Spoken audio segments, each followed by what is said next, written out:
Hey Hannah, welcome back.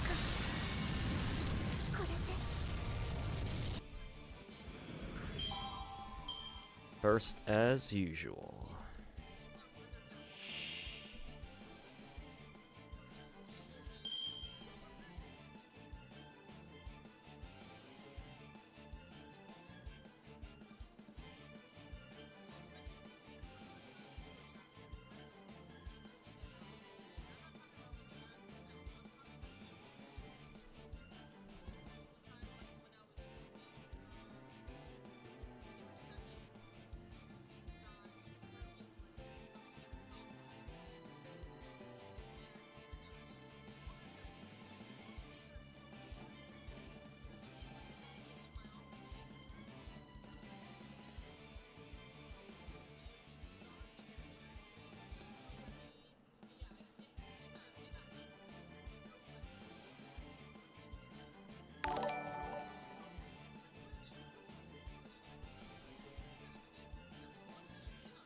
Hey Zara, hey, there's your resub. Thanks so much for the 11-month resub, man. Welcome back. And one more month until a full year.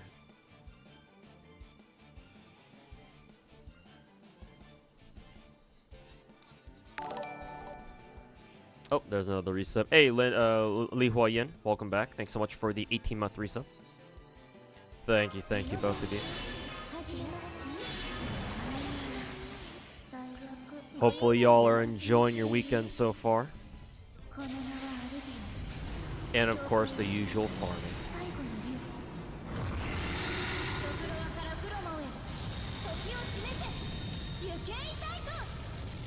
So as you know, you fell into the grasp of Camellia. Luckily, after going all the way to 80-ish pulls, you won the 50-50 grind was real. Well, looks like your hard work paid off. Welcome to yet another gacha game. But hopefully you've been enjoying Wuwa so far.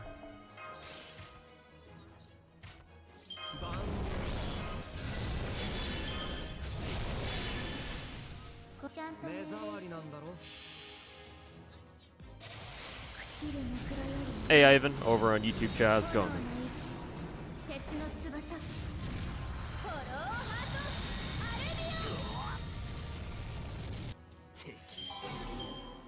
How y'all doing? Saturday afternoon / evening, depending on where you are.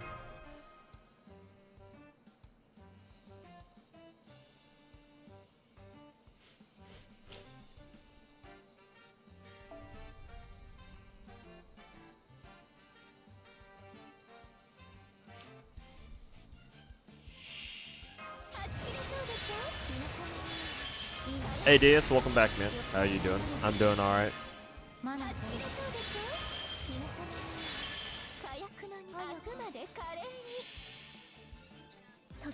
got exposed to the Bernice brain rot video, and it's addicting and full meme, and you don't even play Zenless, and that explains why it went viral.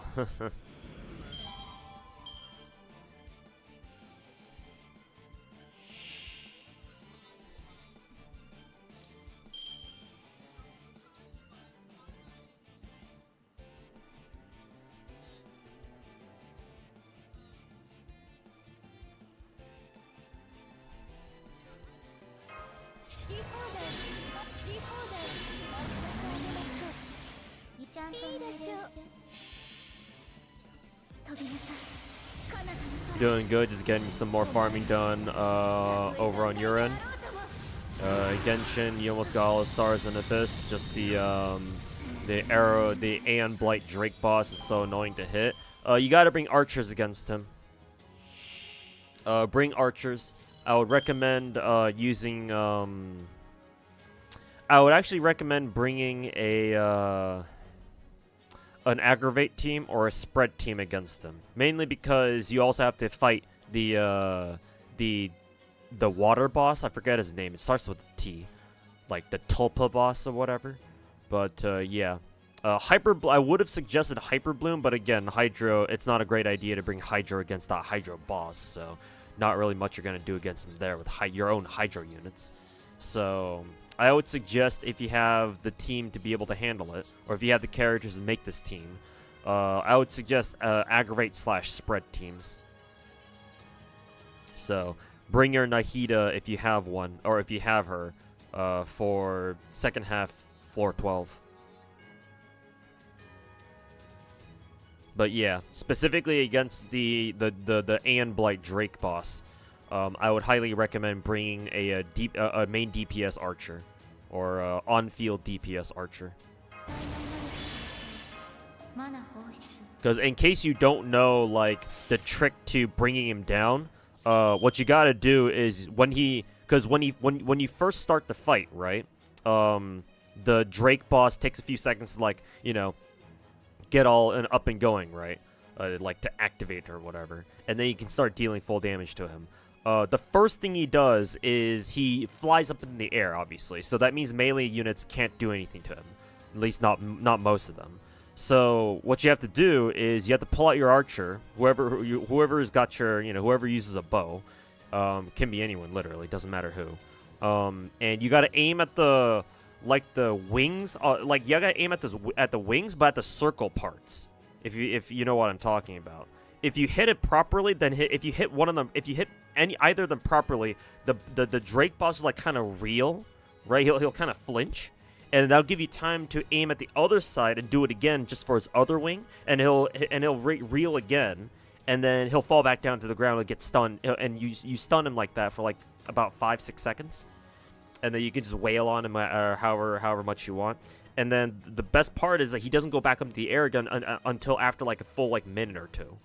So you ground him basically for like a full minute and a half after you stun him. So that's the trick to beating the Aeon Blight Drake boss. You got to shoot him down. You literally have to shoot him down. So bringing a DPS archer, or at least it's just some kind of archer of some kind, can be support, can be DPS, whatever. I used my my aggravate/spread team in Miko, Tignari, Nahida, and Cookie for that team. So yeah, shooting him down with Tignari is pretty easy. Actually, technically, that team, I don't even need to shoot down the Aeon Blight Drake. I could literally just fight him while he's in the air, but, you know, shooting him down is easier.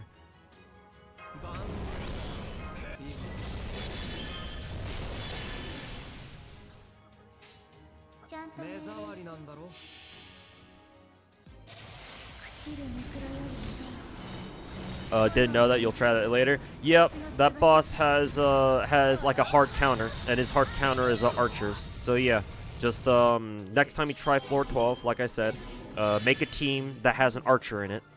You can either bring like full cryo, so that that way you can fight the Tulpa boss, because obviously he's Hydro. Or you can bring like I would recommend a spread/aggravate team, Dendra plus Electro, and then shoot his ass down, and that fight will become a lot easier. Yeah, you don't have to fight him while he's in the air. You don't have to play by his rules. You can drag his ass back down to the ground, and you can beat the shit out of him that way.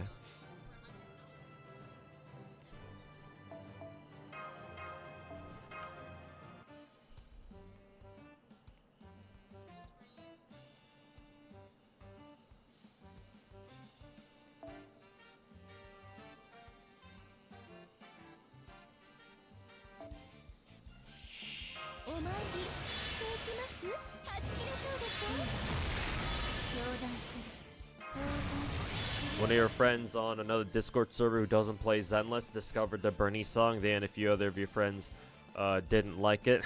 Haters.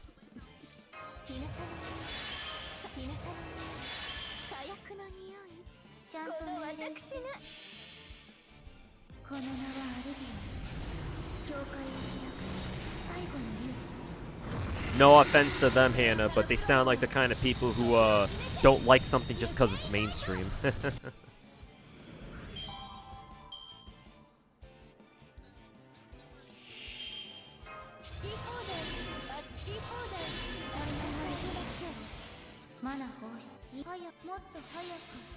Bring an S400 SAM site into floor 12 to bring his ass down. Maybe go with the Patriot missile battery because apparently the S400s aren't really performing over in Ukraine right now. So that's kind of an issue.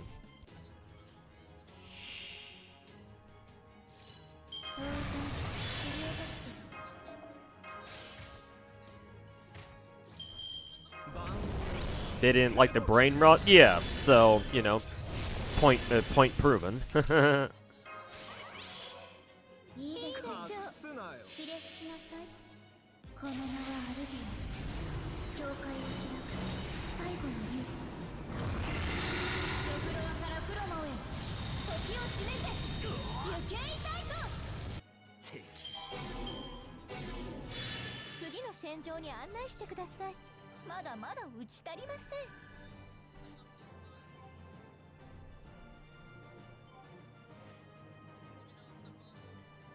The equipment is actually good. Can't say about the can't say the same about the operators. Think it's a problem on both ends.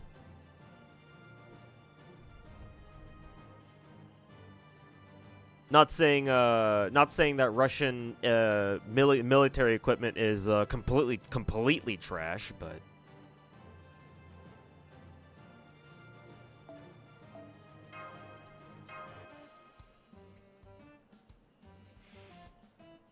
let's just say that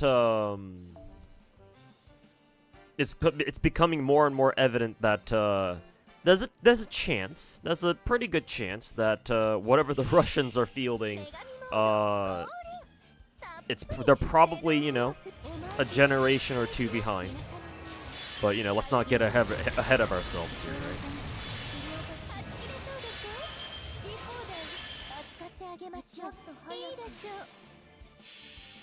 Can you explain the relics from Wuwa? How the fuck did they work? Actually, let me pull up Wuwa myself then, so I can explain it to you properly. So give me a second.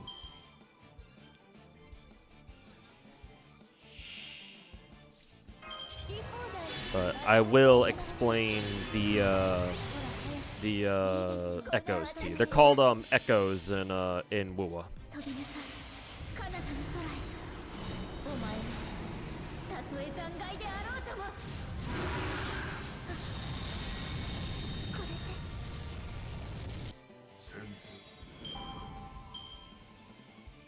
Funny thing about that video was that it said character demo, but it didn't have any demonstration of what the character does. Yeah, usually they put out a separate video that actually does showcase what the character does. So yeah, if they called the Bernice Brainrot video a character demo, then yeah, it should have been just like it should have been called the character teaser video.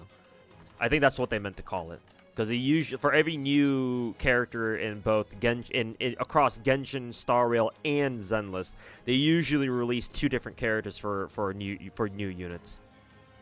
One of them's the teaser, which should have been the Bernice trailer, because you know it's just her doing random shit. And then the other one, the actual character demo, should have been called the character demo. So yeah, kind of odd that they called the Bernice Brainrot video the character demo video. So yeah, bit of an error, I would say, but unless it was intentional. Anyways, let me pull up Wuwa for Zera here.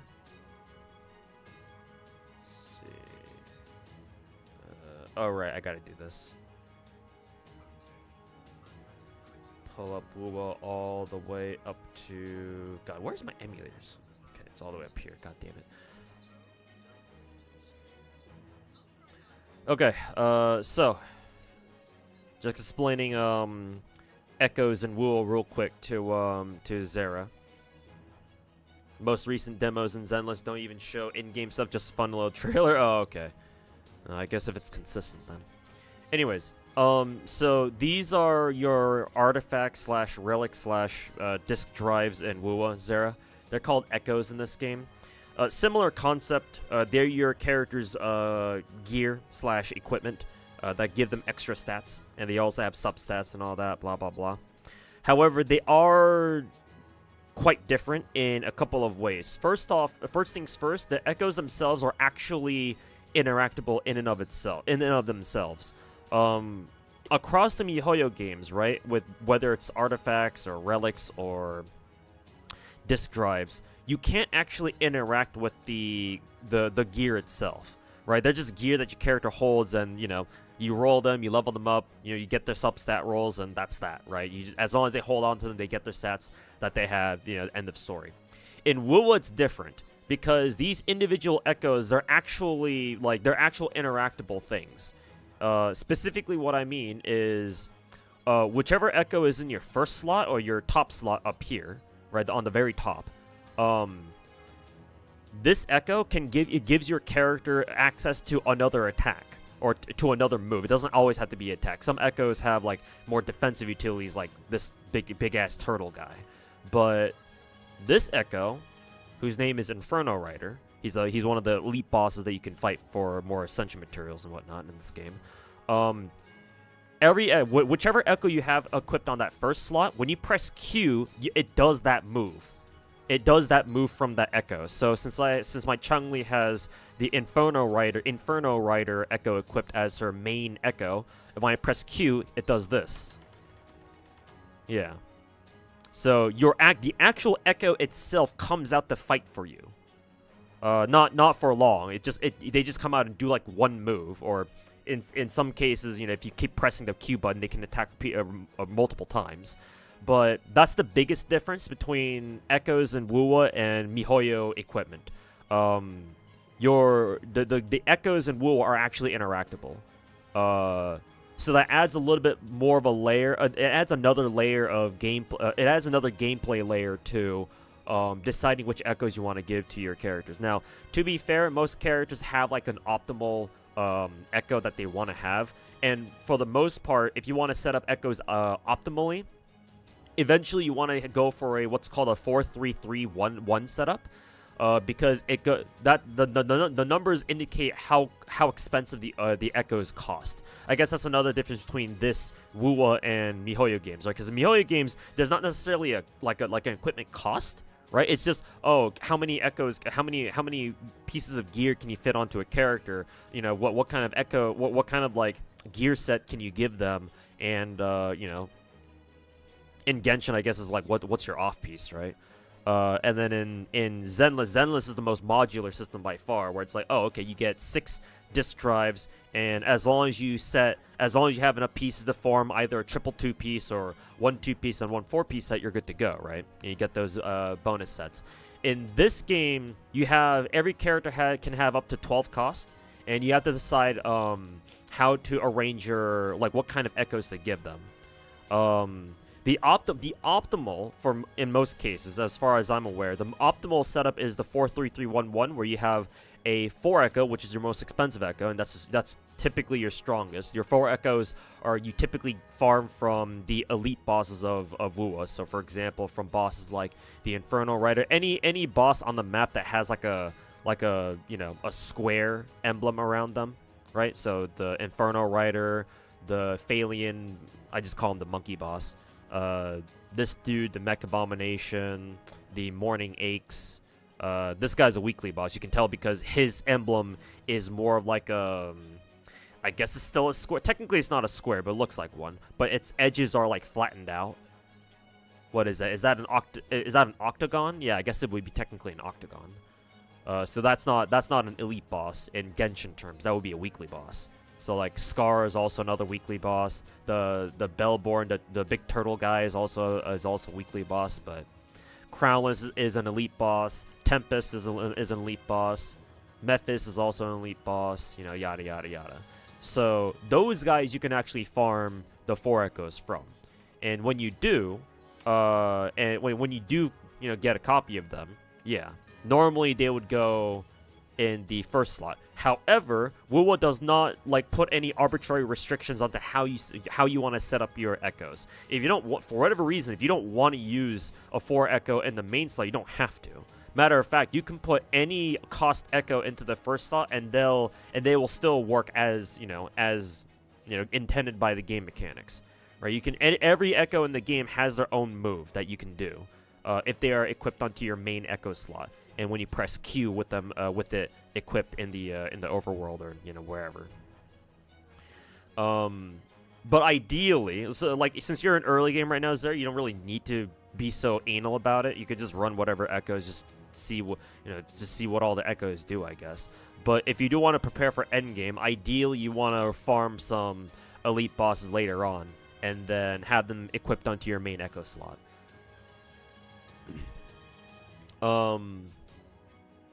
Let's see. So yeah, you can fit as many echoes as you want. You can even run double 4-piece or double 4-cost echoes. Even though here I only have 1. Technically, you can have more than that. I mean, hell, you can even have 3 of them. The problem is you're not going to be filling out all your echo slots, so that means that's not exactly ideal. But again, you're in early game, so who fucking cares? You can worry about that later, or you can worry about optimizing your echoes later, unless you want to get a head start, of course. But anyways, so yeah, the other major change, I guess, is it really a major change? I suppose it is. Wuwa's echo sets. So let's move on to the sets.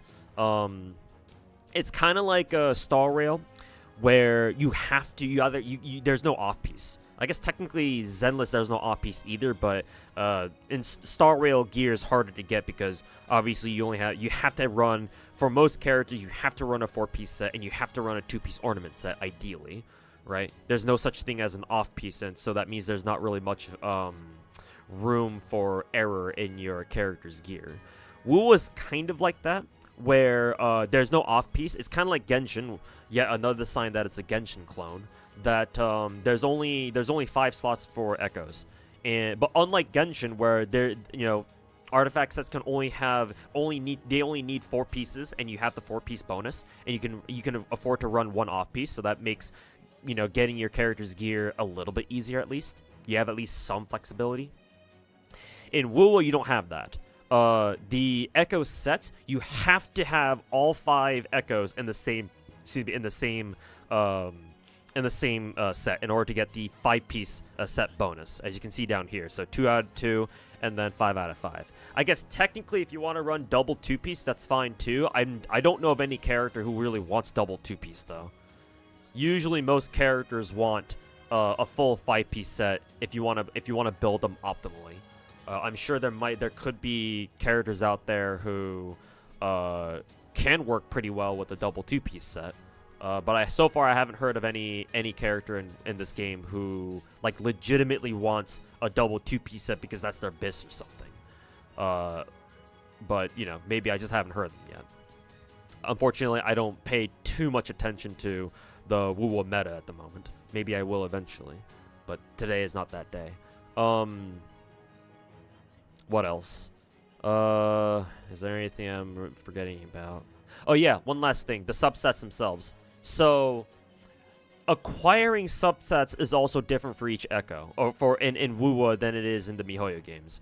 So just like the MiHoYo games, the echoes in Wuwa, they also roll substats.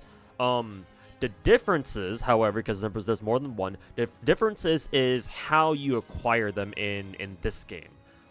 Echoes, when you first acquire them, do not come with substats. You actually have to unlock them.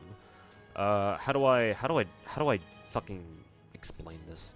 Because it's best if I just show you how it works.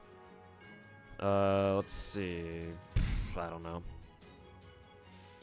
I'm sure there's a shitty echo that my Camellia has that I don't have a problem trying to replace. Let me see if I can try to find another havoc damage thingy here. No. Yeah, no, I don't have any more. Fuck. Okay. Well, whatever. What about a 1 echo? I'm sure I have some pieces in here. Sun-Seeking Collapse. Let's see, and then go for attack % main stat. Okay. So let's see. Hopefully I have enough materials. Yeah, okay, I do. Okay, so as you can see here, I've got this echo here, this 1 echo. I want to level it up, right? So I can, for example, give it to my rover.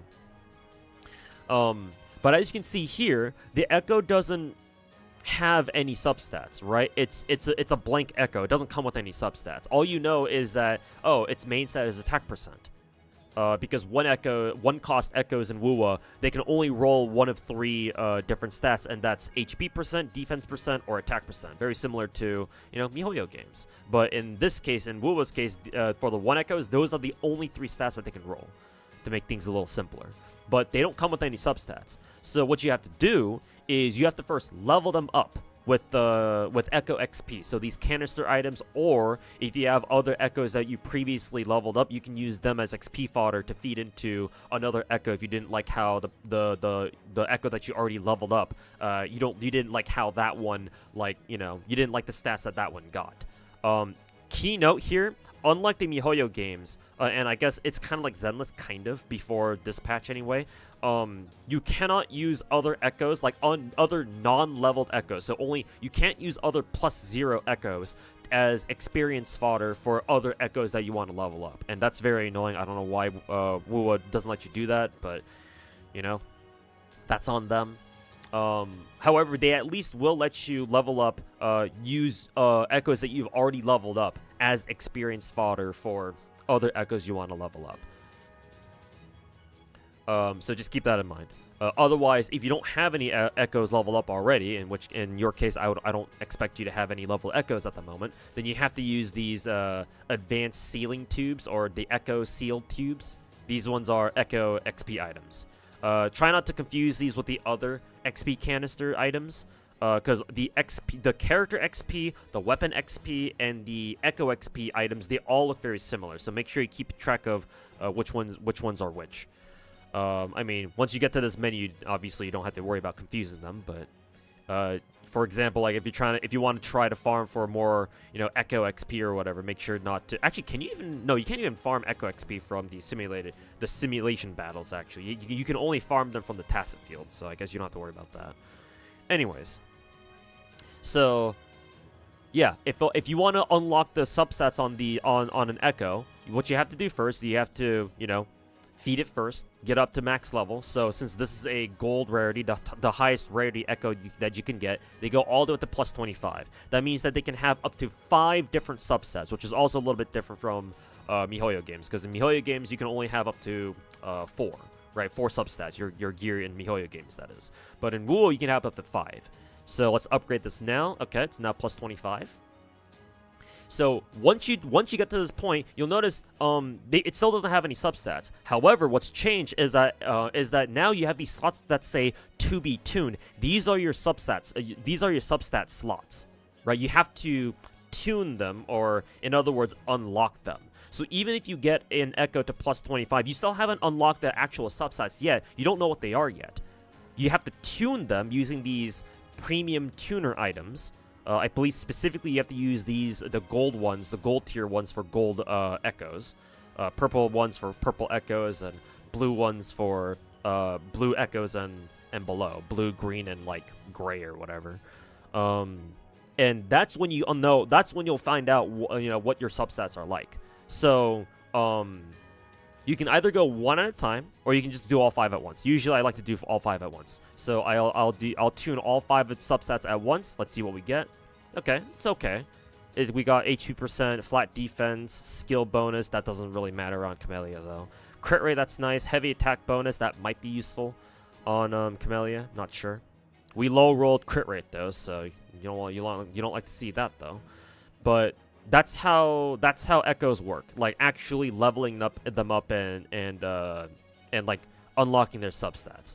One last thing I want to mention is that unlike in MiHoYo games, where when you level up a piece of gear, right? Every, let's take for example a top rarity gear piece, right? A 5-star artifact or a 5-star relic or an S rank disk drive, right? They can go either in Genshin's case they go up to what, +20. For Zenless and Stara they only go up to +15, but you still get the same number of substat rolls, right? In Genshin, every 4 levels on an artifact, you get a new substat roll. In Zenless and Stara, every 3 level enhancements, you get another substat roll. And in MiHoYo games, right, every level, every like new substat roll, it adds it randomly adds like a new substat roll into one of the existing substats on that piece of gear. Or if it's a 3-line start and you haven't leveled it up yet, then on its first substat roll, it just gives you your 4th one, right? And you keep leveling it up until it uses up all its, substat rolls and it hits max level. In Wuwa, it doesn't work like that. I guess it kind of does with the whole tuning thing, but the difference is that once you roll your substat, that's it. There's nothing else you can do for it. Like, even if you went 1 by 1, whichever substat you get, that's what you got, and that's how it'll stay. There's no changing the value of the substat itself. Right, so in like the MiHoYo games, like if you get really lucky and you get all your rolls into like a crit stat, right, then you can have some artifacts or gear pieces that end up with obscenely high, like, crit rate or crit damage substats, right, like 20+ crit rate or 30 or 40+% crit damage. That you're not going to see that in Wuwa. Because again, your individual substats, once they are tuned, that's it. You can't like make them better or anything. However, they still do have like some variance. There's like a range, a spectrum of values that they can still roll into. As you heard me mention that the crit rate roll here is a low roll. This is the absolute lowest crit rate roll that you can roll. I think the highest roll can go up to like 12% or something like that. So there's still RNG there. And of course, the other subs that you get are also RNG too, and they all have their own variance in value. So, but yeah, I believe I've covered all the things for echoes. Yeah, that should be about it. How they work and the differences between echoes and Wuwa versus like gear pieces in the MiHoYo games.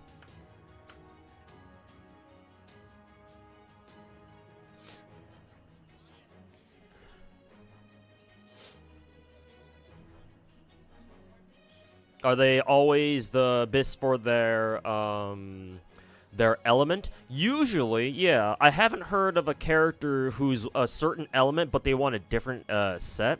I guess the one of the few exceptions that I kind of know about is Zeji. Apparently, her best in slot Echo set is actually not the Glacio set because she herself is ice.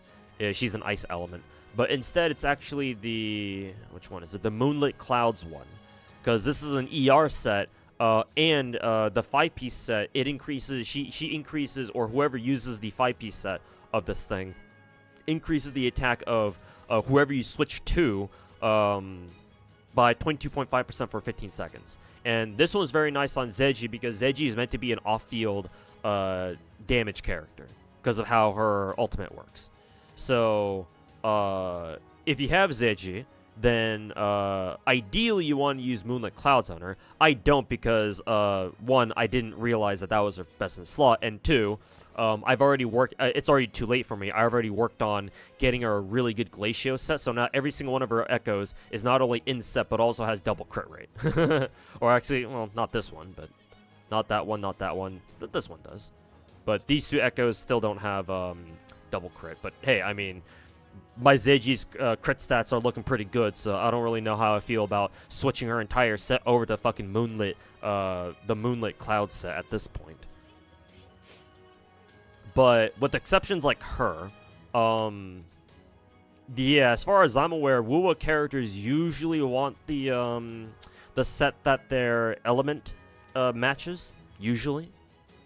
Again, there might be exceptions, like Zeji's one of them. I'm sure there's others too. Well, yeah, your supports, duh. Yeah.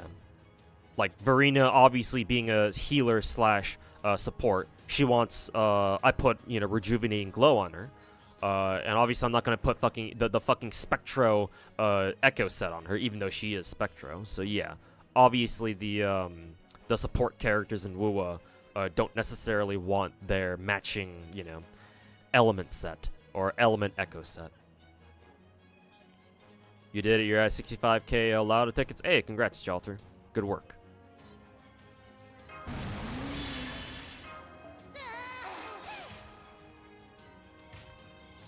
Just throwing, who is it, Melusi on another run. I know I still have, Wuwa up on the screen. Hey, All Barbecue, welcome back, man. How you doing? Whoa, Booba, yay. Yay. Welcome back, YouTube chat. How y'all doing?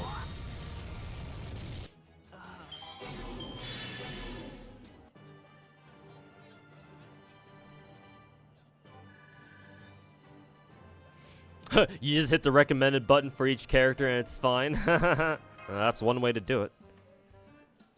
Once you start getting serious about echoes, there is a certain level. Wuwa is just like the MiHoYo games, where at a certain account level, your world should start dropping you the gold echoes. I would say you can be pretty casual about your echoes for now. Like obviously, give your characters some echoes so they can keep up with the they can keep up with the difficulty of the overworld, of course. But once, just like MiHoYo games, once you see that you're starting to get gold echoes, right?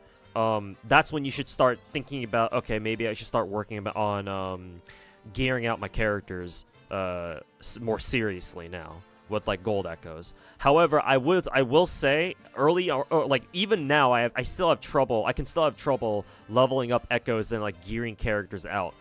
Just because leveling up gold tier echoes is very expensive.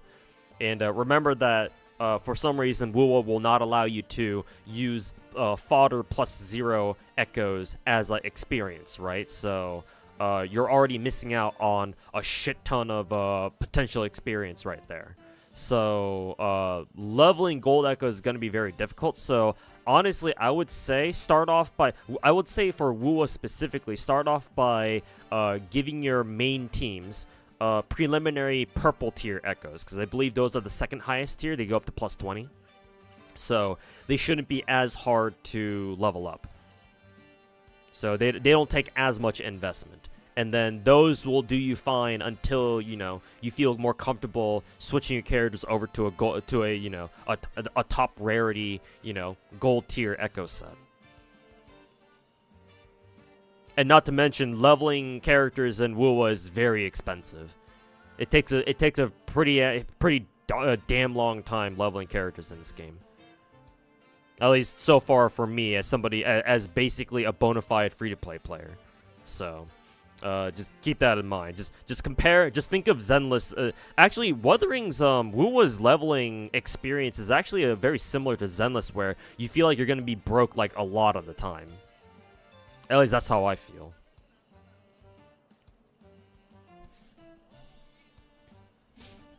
No, but she's so cute. Who? Which character? This character? Zeji?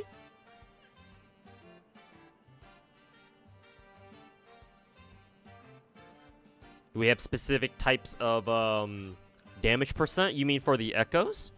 I should say this. This is one thing I didn't mention.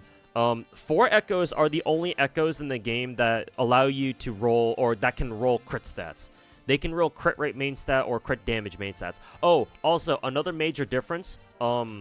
Every echo, actually mainly the 4 echoes, but the 4 cost echoes, the ones that you get from beating the elite bosses in the overworld for Wuwa, even if they roll main stat crit, right, for example crit rate or crit damage, remember that they can still roll a crit substat that's the exact same. This is not like the MiHoYo games where, if a stat becomes the main stat, then you can't roll that as a substat. No, in Wuwa, they don't give a fuck. You can double up on crit stats. It's kind of hard to see it because this dude is so big. He's blocking the fucking substats on the right. Maybe Inferno Rider is better? Yeah. So as you can see here, my Chang-Li's Inferno Rider has crit rate main stat, but it still rolled another crit rate main substat anyway. So yeah, keep that in mind. If you want a top tier optimal 4 echo, that means you're looking at rolling crit main stat, and you double up on that as a substat too. Hey Gruffles, welcome to the stream. Same to you too, Treacherous Saint. How's it going, man? I'm doing alright today. As alright as it can be. But yeah, I'm doing alright. How about you?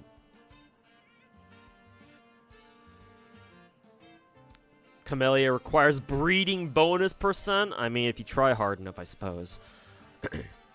But, the ideal Echo set, again, you don't have to worry about this until much later, but I guess if you want to keep this in mind, the optimal Echo set layout is the 4-3-3-1-1. Sometimes, if you're early game, which you are, sometimes you want to run 4-4-1-1-1 because, again, the 4 Echoes are the only Echoes that give you crit rate main stat or crit damage main stat. And so, just to give your characters like some early game damage boosts, sometimes it's not a bad idea to run double 4 cost Echoes and have them both double up on crit rate or something.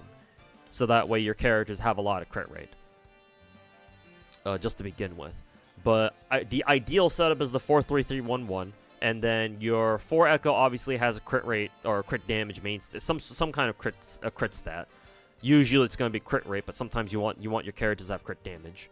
Depends on their free crit rate stat if they have one, if they're a 5-star anyway. Well, not all 5-stars have crit stats. I don't think the permanent characters do. Or maybe they do. I know Verena doesn't, though, because she's a support. Let's see. But yeah, that's the 4 Echo. And the 3 cost Echoes is where you can find your elemental damage.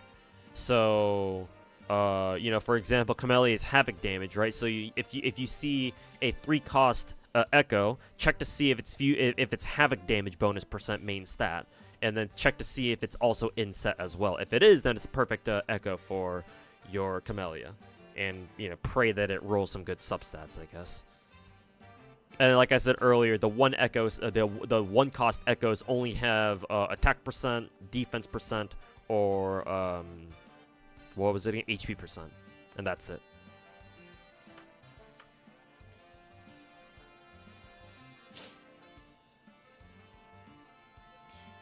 Yeah, I guess I should mention what Daturus is talking about. If you go to your databank and go down here, click on the last button down here. This is basically the synthesizer, it's not basically a synthesizer, it's kind of like it. This is where you recycle Echoes that you don't want.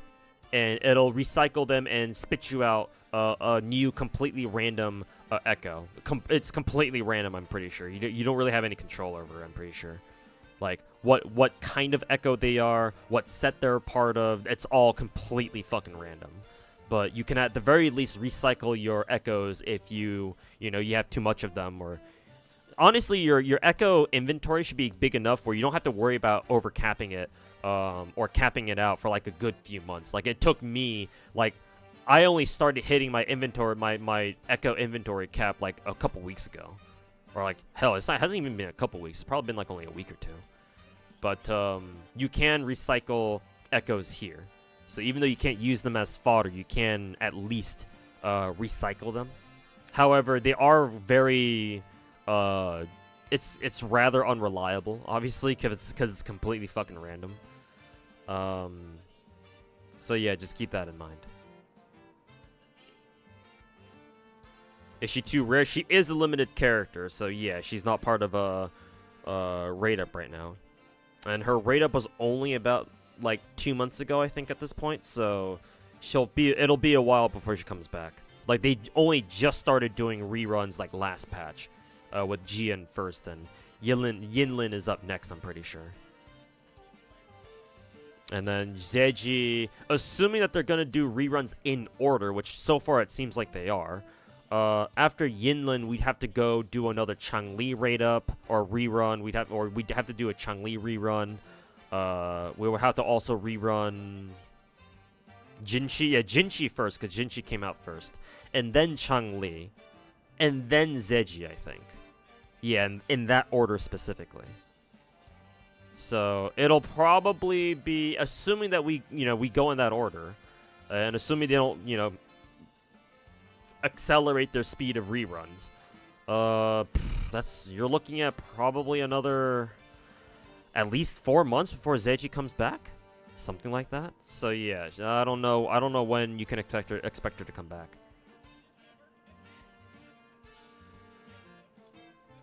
Is it a hot take that Genshin should follow? Anyways, I will now close Wuwo there. So yeah, hopefully you got all that, Zara. Of course, if you have any, I'll keep my Wuwa tab open, so if you have any more questions, just feel free to ask.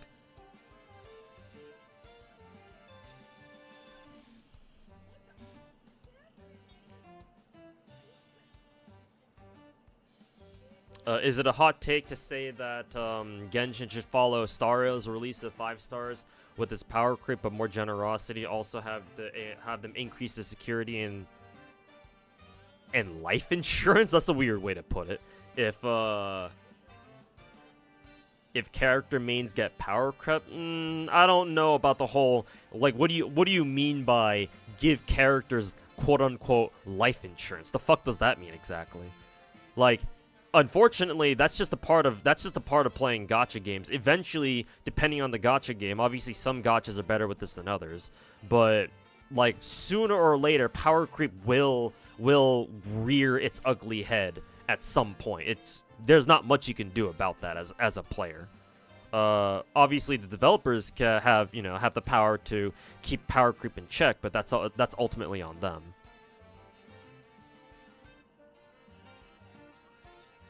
And besides, once again, allow me to remind you that so long as you are playing a single-player, non-competitive gacha game, power creep means next to fucking nothing so long as you can clear all the current content in the game with the characters you already have.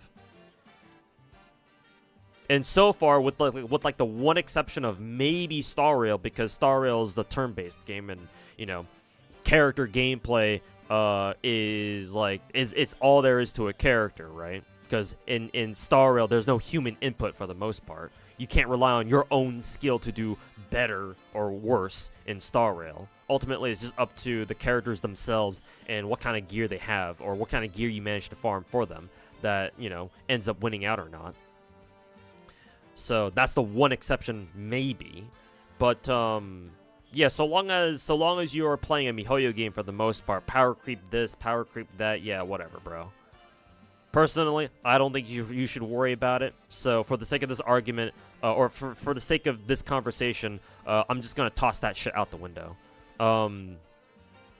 More to the point, should Genshin follow Star Rail's release of 5-star schedule with this power creep? Not really. Like, Genshin does what Genshin wants, Star Rail does what Star Rail wants.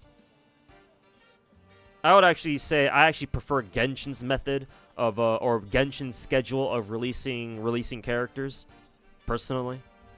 Like, I can't say I'm too huge of a fan of Star Rail's tendency to like fucking crank out just crank 90s like it's fucking Fortnite and bust out, a new broken ass character at like basically every 2 out of 3 patches that we get.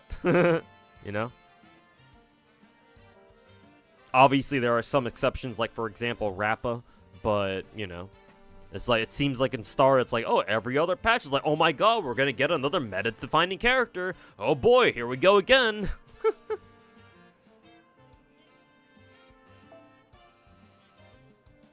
So no. I would say I would respectfully disagree.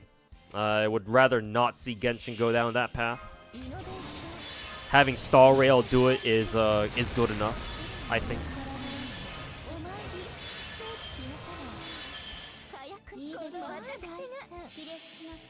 Free farming free quests for the lamps fucking sucks. Yeah, you should try to save your farming for an event that drops you lamps. Though to be fair, I don't know when our next event has like a node where you can farm lamps from. But yeah, I guess in the meantime you're stuck farming lamps from I don't know, Camelot or wherever. But yeah, farming gold items in free quests fucking blows dick. Usually gold materials only have what, like a 10% chance of dropping on average. So yeah, it's gonna suck.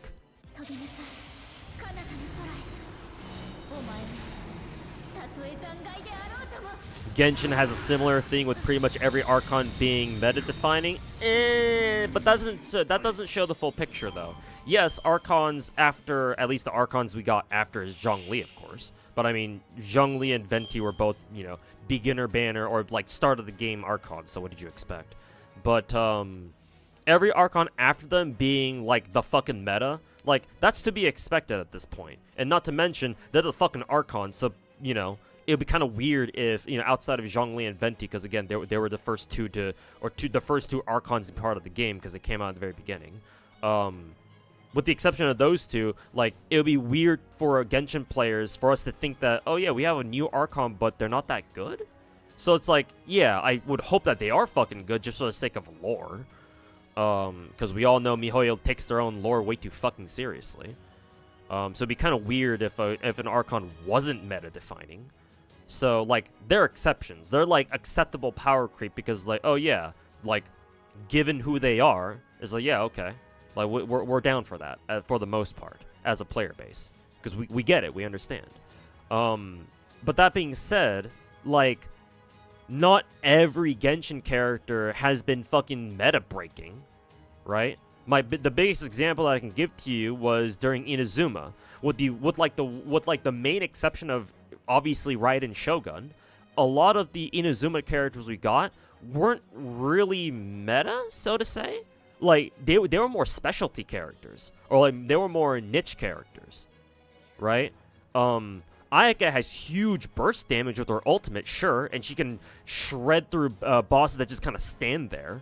But against bosses that have high mobility, which is a lot of bosses these days, and just her own immense energy recharge problems, she's not exactly top tier. I mean, some people might argue that she is, but to me, she's not. She's got a lot of obstacles in her game plan that prevent her from being, like, easily top tier. Like, I would say Ganyu's a better character overall than Ayaka is. Same thing with Yoimiya, right? I mean, I still remember back in the day, people were shitting on Yoimiya because they thought she sucked. That, and she was right before Raiden Shogun came out, so nobody was rolling for her ass. Because there was a fucking Raiden Shogun banner right after her, so nobody was spending on her ass. You're all saving for Raiden's ass instead. But that's besides the point. Going back to talk about Yoimiya herself, like Yoimiya is strong, yeah. She's great to use. She's fun to play. She works very well with the Hydra off-fielders like Yelan and Yelan and Xingqiu.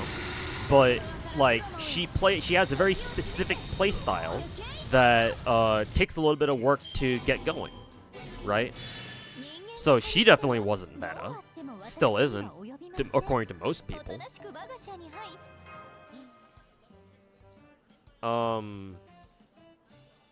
Hell, I don't even know if people want to say Miko is quote-unquote meta or not. I still think Miko is one of the better characters in the game. Some people would, I'm sure a lot of people out there would vehemently disagree. I mean, remember the whole drama back when she first came out, where people were not happy with how her skill worked, right?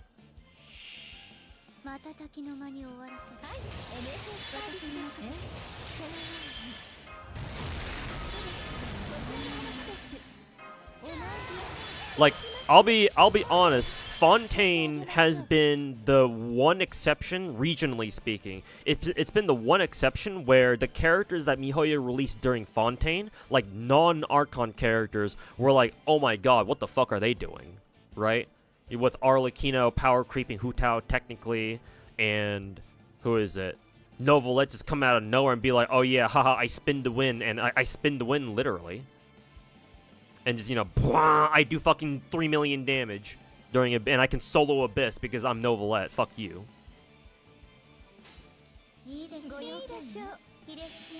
But like, for the most part, outside of Archons, we didn't have like, oh yeah, we're gonna get another meta character coming out next patch. Like I wasn't thinking that going in like the last like what 2-3 years of Genshin. So I would disagree. I wouldn't say Genshin does that too. Nowhere, or if you want to argue that they still do, even despite what I've said, then it's nowhere near to the same extent that Star Rail does. Because Star Rail's only been out for not even 2 years, and it feels like every other patch, it's like, oh my god, we got to get these new characters coming up, right? Or whatever the fuck. Even if I'm exaggerating here and it's not quite, every other patch, I think there's no denying that Star Rail has a much worse habit of including more like very obviously stronger characters than the characters we already have, kind of power creep.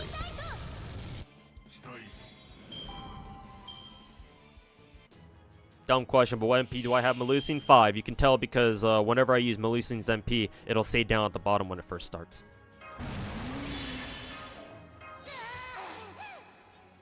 Hey Ivan, welcome back. You beat the Drake boss thanks with ease this time. Thanks for the advice, and got 12 stars or 36 stars. Is it 36 stars? On Abyss for the second time. Hey, congrats, man. And yeah. Lots of basically all bosses in Genshin have like this one trick where if you know how to stun them, they're easy, or like if you know their hard counter, it's easy peasy. Or most bosses are like that. Some bosses, even if you do know their counters, they can still be kind of tricky to deal with. I'm thinking of that anti-grav robot boss or whatever that we had in last Abyss, I think.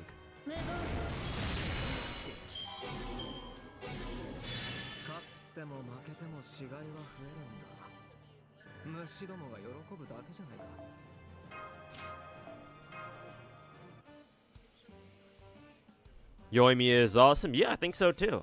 I love my Yoimiya. If you get rid of your 750 plus golden apples, you would. I mean, you gotta start somewhere, right? Chop chop.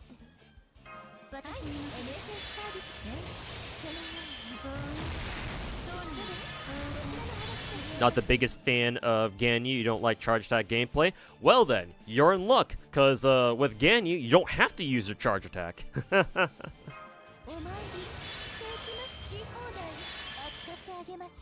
Well, what do you know? She has a really strong fucking ultimate.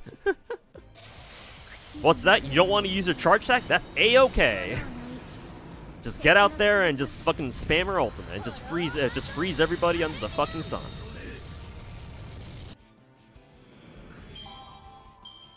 Or, you know, reverse melt if you prefer that.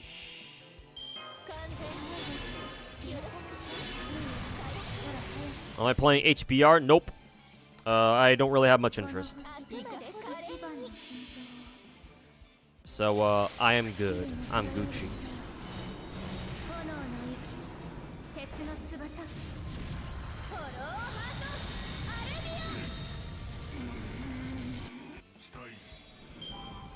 Acheron and Aventurine reruns tanked on CN, by the way.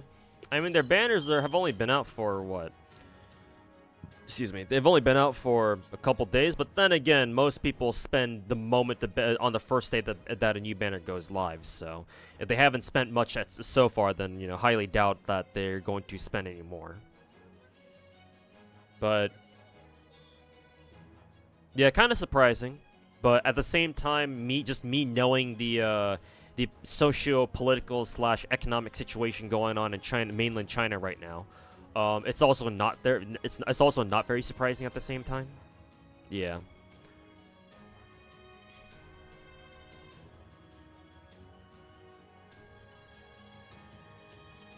Navia and Clorin augmented to divine levels now.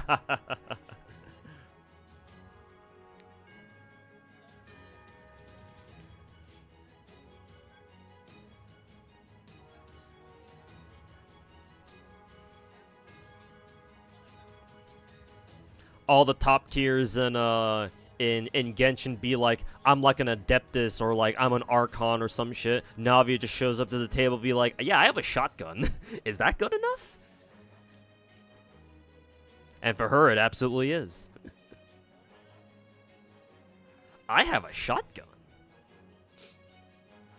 Genshin has no power creep because Bennett exists. True. Well, at least for any character who scales with attack. If you don't scale with attack, then, you know, you're kind of fucked.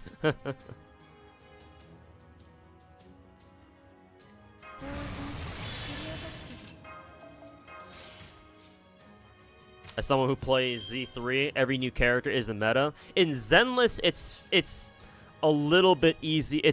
There's more room for power creep is what I want to say. Because at the end of the day, you don't have to have new characters. Because at the end of the day, Zenless is still a very much so a skill-based game. Zenless is probably the most skill-based game, or not probably, it is the most skill-based game out of the 3 big MiHoYo titles. So, I'm not saying power creep is like doesn't exist in Zenless. It still does if we want to be technical about it. However, what I am saying is that there's a lot more room for power creep to be acceptable, because as long as you can still, you know, play well, right? As long as you're just good at the game, you don't have to roll new characters. Of course, you know, there's no talent. You know, there could always be a situation where MiHoYo just puts in a new character who's so blatantly busted that they're just way fucking stronger than the rest of the cast, and so it'd be dumb for you not to roll for them. They could always do that, of course. Not saying that that's impossible, because it still is very much so possible. But at the moment, that's not a concern. Because, like, if anybody wants to bitch about power creep in Zenless, then all you gotta do is say, yeah, skill issue, buddy. Press spacebar better. Or, learn to dodge, motherfucker. Make him watch dodgeball. If you can dodge a wrench, you can dodge a ball. What? So, Zenless power creep is fine for now. Again, it can change in the future, but for now, it's not a concern. Have I done it best yet? Yeah, I did it last night. Just for the Prima Gem rewards and the other stuff. What's HBR? It stands for Heaven Burns Red. It's a new gacha game that came out yesterday, I think. Apparently, a lot of people over here in the West have been looking forward to it. Because it's been out, what, for like 3 years already in Japan? So.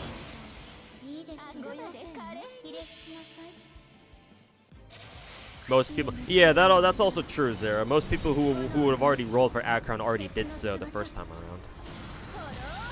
But then again, that wouldn't explain. To be fair, just to play devil's advocate, that wouldn't explain how, like, for example, back when Raiden got her first rerun banner in Genshin, right? It still did really fucking well. I think, right? So I would say this time around it's more because of like actual IRL reasons in mainland China, but that's just my guess.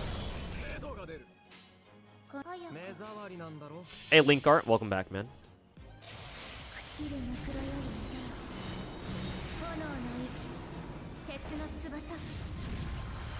NA is bringing back a lot of banners in part 1.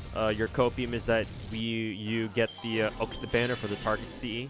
Then you'd roll. What the taunt seed that has a Medusa on it? From what, Gouda 1? That's an old ass craft essence, man. Literal year 1 craft essence. Pretty sure if you want that one back, there's like a dedicated craft essence banner, which is absolutely god fucking awful. But I don't know. Who knows? Maybe they might do something special for NA for Thanksgiving. But I guess we'll see, because I don't think they've made any announcements about an NA ban, like our Thanksgiving banners this year, right? You thought most of her damage came from charge? I mean, if you want to run main DPS Ganyu, then yeah, of course you'd run her with charge attack, yeah. Because what you'd do is you'd run her in a reverse melt team, right? Stack her with EM and have Xiangling on your team. And then that way, Xiangling's, you know, ult can keep putting Pyro on people, and you just reverse melt that. However, you don't have to use it like that if you don't want to. Yeah. Her ultimate is extremely strong, because it has a ridiculously long uptime, and Ganyu herself only has, what, a 60 cost ult? So, and it's very easy for her to get energy. So it's very feasible, it's very easy for her to keep looping her ultimate, and just basically have infinite Ganyu ult uptime. So if you run her in a freeze team, right, then yeah, she can basically she can help you perma-freeze people. So that's cool. If you want to run her in like a melt team, or hell, even a reverse melt team, if you want Ganyu's ult to be the damage dealer, then yeah, you can do that too. But her ultimate is also very strong too. Don't sleep on it. Like, you can just say fuck her charge attacks and just use her skill just to get her some more energy. I mean, her skill is also a taunt. Remember that. So there's still a reason to use Ganyu's skill. I don't know if the taunt works against the bosses per se, but it'll work against the smaller enemies. That's for sure.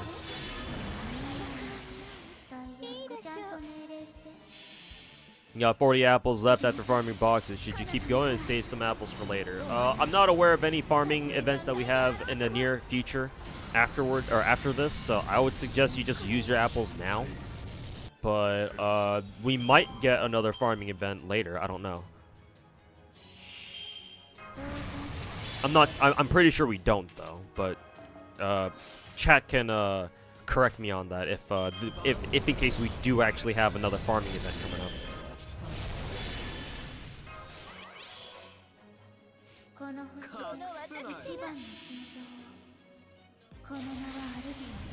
Supposedly in 2.7 for Star Rail, we're getting a 5-star selector. Interesting. I wonder what brought this on.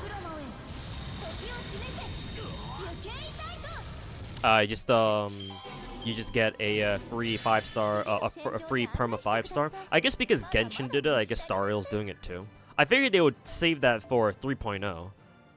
I wonder why they're doing it for 2.7. It's kind of strange.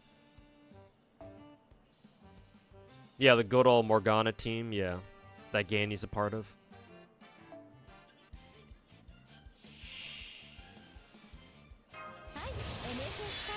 They feel that blood money is wasted due to being scanned by Theory Crafted? That's a sentence. That's a hell of a sentence. Absolute cinema in literary form. Any thoughts on possible Gouda Christmas this year? I have no idea, man. I'm not even sure what that's even referring to. Is it any good? What, HPR? Apparently the people playing it, or the people in my chat playing it, say that it's good. It's exactly what they were hoping for, so I guess it's good. I'm still not very interested in playing it myself, but if you want to pick it up yourself, then go ahead. Just know that apparently it's more of a story game, more of a story than it is a game, from what I've been told.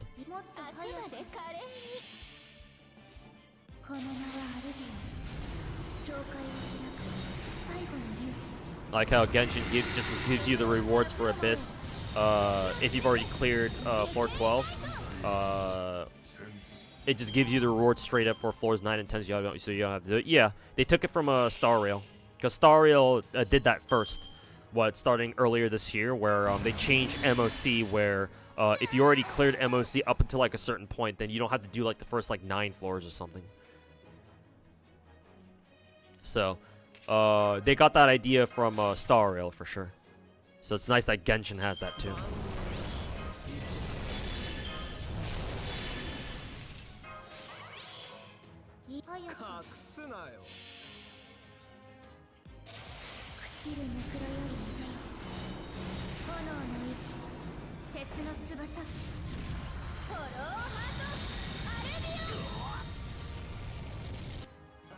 Also, Lucario, chill on asking me the same question over and over.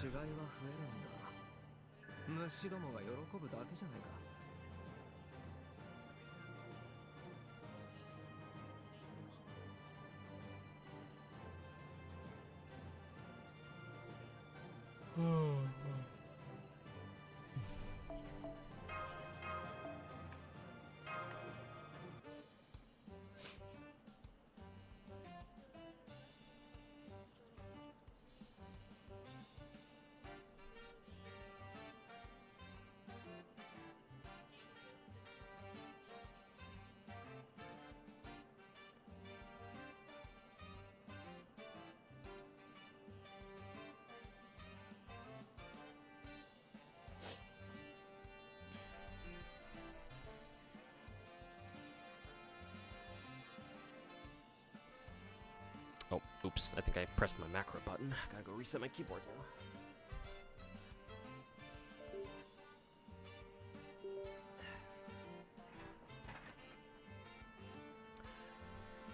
JP, getting only one lottery this year is whack. Did they even confirm? Did JP even confirm Christmas event for this year in the first place? I'd fucking hope so. But yeah, I agree. FGO only getting one lottery a year is fucking bullshit. There should at least be two, because that's what we're used to.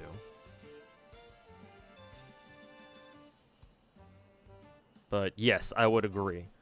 Why is JP only getting one single fucking lottery throughout the entire year? Like, what the fuck is going on over there?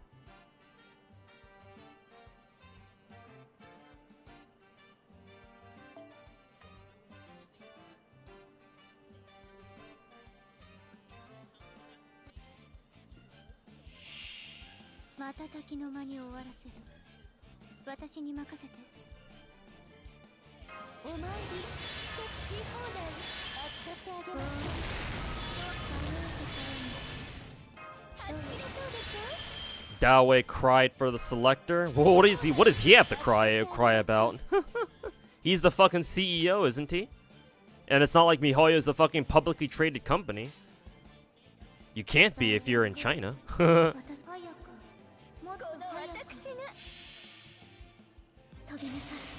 Unless MiHoYo is a fucking state-owned enterprise, but I'm pretty sure they're not. I mean, who knows? They might be.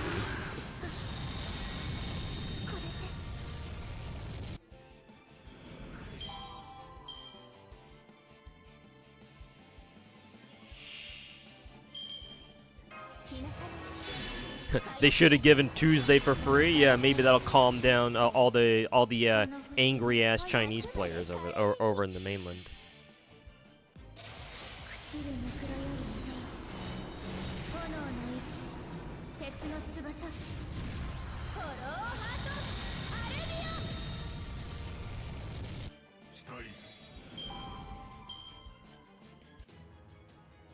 Isn't MiHoYo owned by China? As in, is it a state-owned enterprise? I don't think so.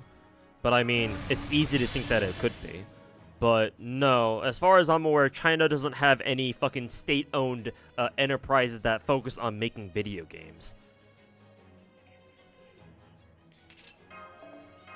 Usually, state-owned enterprises are like industrial shit. Like steel manufacturer, like steel makers, or car, like electric EV manufacturers and stuff like that. They don't the CCP itself doesn't usually get involved in like video games. I know that they did like legitimately like give people some time off to go play that Wukong game, because Black Myth Wukong was developed by a Chinese studio.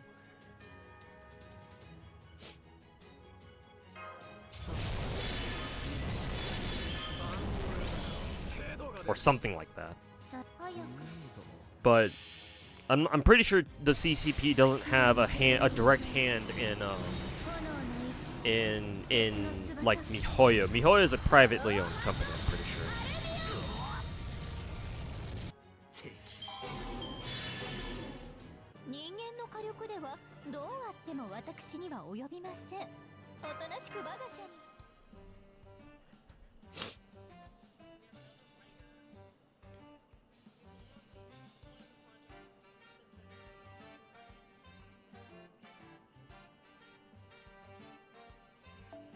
You'd be fine with only having one lottery a year if it amounted to like the same amount of farming. No, I would disagree with that, Peepo. I think that's a bad take. Apologies for being blunt about it, but I would have to disagree. I don't like the idea of only having one lottery a year but having it run for a full month. Not Lazinga wouldn't even allow that to happen in the first place. But I still subscribe to the whole 2 lotteries per year deal, because like having 2 separate lotteries that are 2 weeks long is not the same as having only one lottery that goes for 4 weeks, right? Because you think, oh, it's the same amount of time, so shouldn't it be the same thing? Not really, no. Because the whole point of lotteries is that you go hard on those by using, like, eating through all the apples that you saved up until then. If you only have one lottery per year, it's like, well, that means you don't have as many apples saved up for that one event. Right?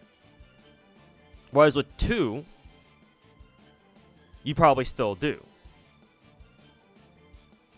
Like, you have a reason to use your apples more.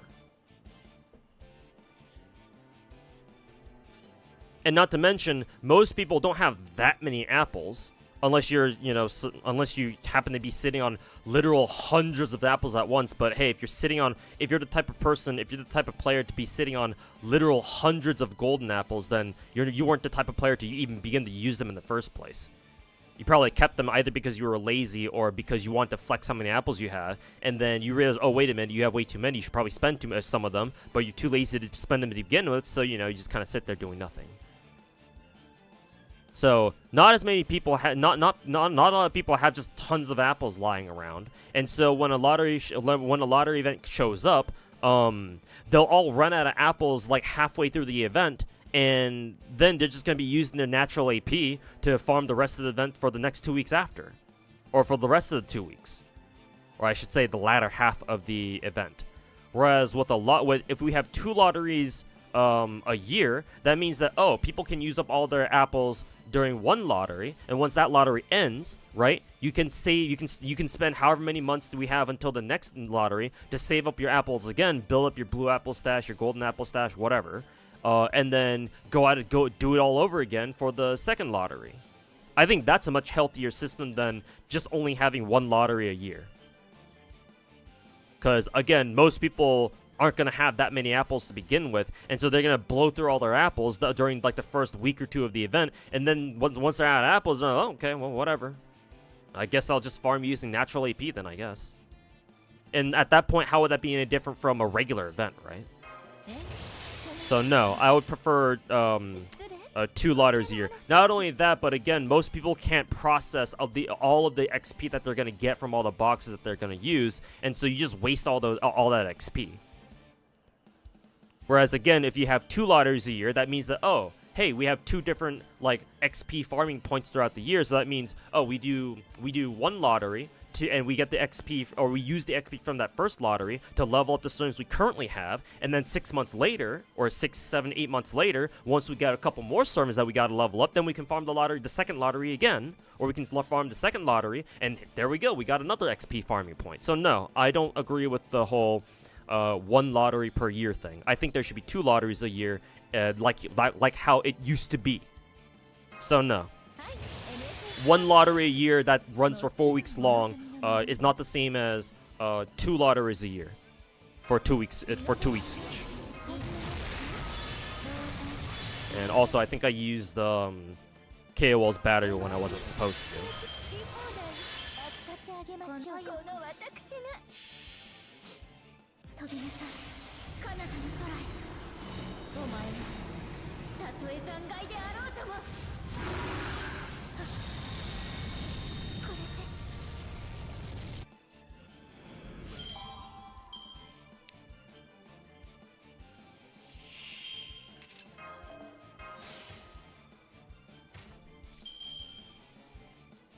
Oh yeah, right. I wasn't supposed to put in Oberon early.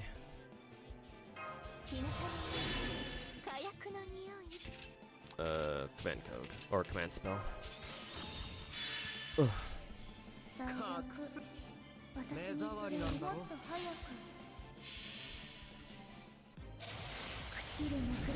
Are you weird of thinking of skipping Miyabi to try and get lighter and Haramasa? I mean, Haramasa apparently is going to be free, according to the rumors. So you should probably worry about getting lighter now, and then see if you can get Miyabi after Haramasa comes out. Or again, assuming Haramasa is free, that means you don't really have to worry about it. At least I wouldn't think so. Oh yeah, right. Because I didn't use because I used KOL's battery incorrectly. I have to use another command spell. Well, there goes the rest of my command spells. I sure hope I don't make any more mistakes this turn.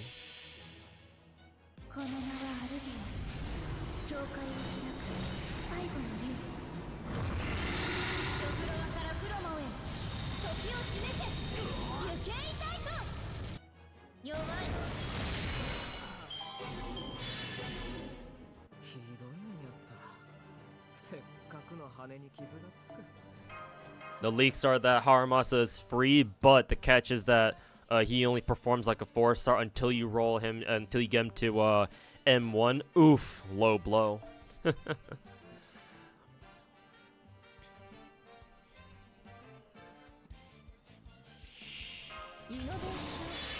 Clearly they thought Dr. Ratio was a fucking mistake.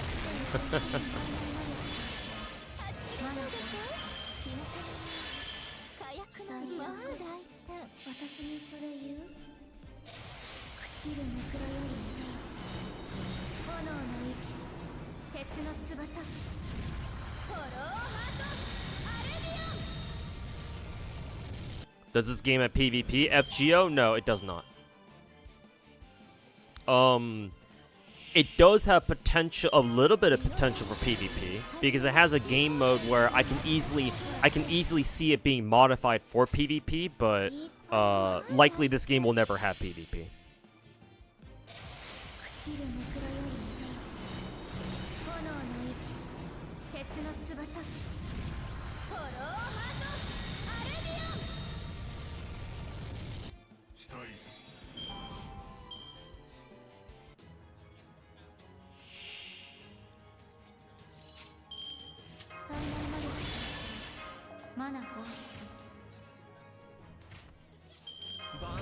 This ain't arcade, yeah.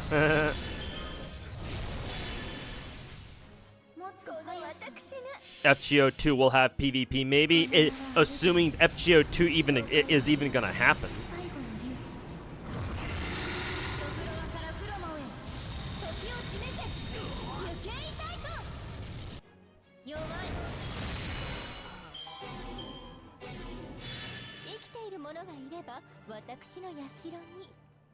So it makes even more sense. I guess so. Then yeah, if not really that interested in Miyabi, you'd rather pick up Haramasa instead. Then yeah, maybe you want to roll for M1 Haramasa instead. Then.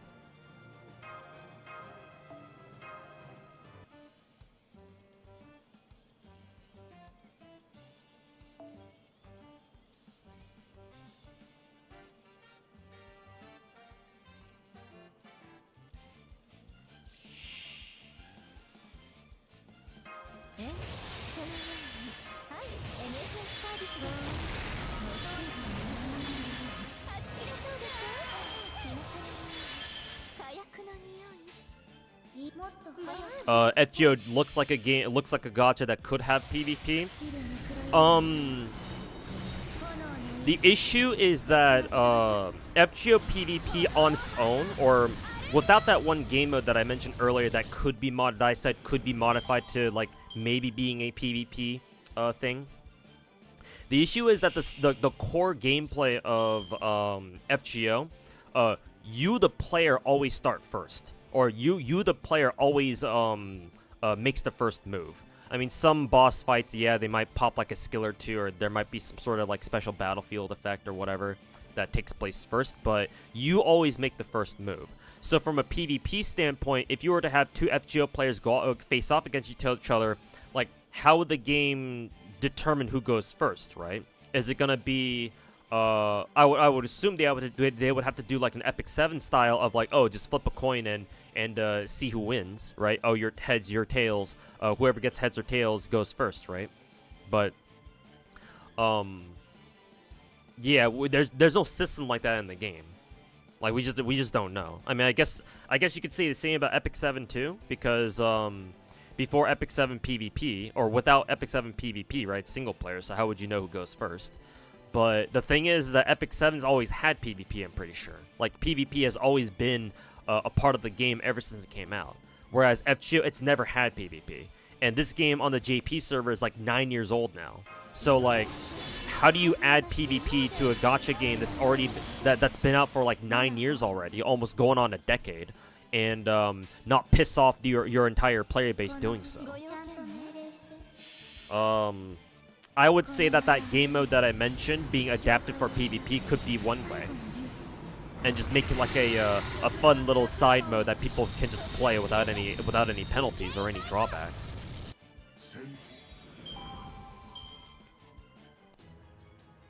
But yeah, I'm not saying FGO shouldn't have PvP. I mean, I used to at one point. I used to think that, no, I don't think FGO should have PvP, but now at this point, I don't really give a fuck.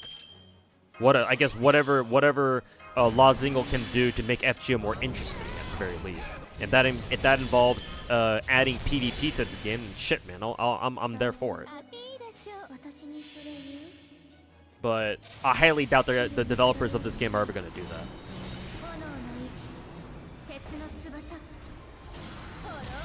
Fate is such a huge IP now. FGO 2 should be a thing.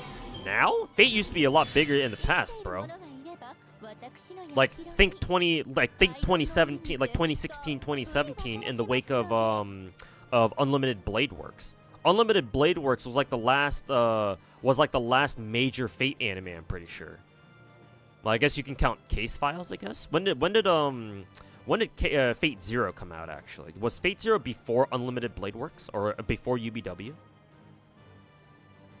And I say the last Fate anime because Case Files isn't really Fate. I guess it takes place in the Fate universe. I suppose you can call it I guess it's a spin-off, I suppose, maybe? But it doesn't have the Fate moniker on it, because you don't call Case Files, Fate Case Files. We just call it Case Files. Fate Apocrypha, I guess, would have counted if it wasn't fucking Netflix exclusive. That was fucking dumb. So a lot of people, myself included, didn't even watch Fate Apocrypha because it was on a fucking restricted platform. So like, all right, well, fuck. If you're gonna make it Netflix exclusive, then fuck you. I ain't gonna fucking watch.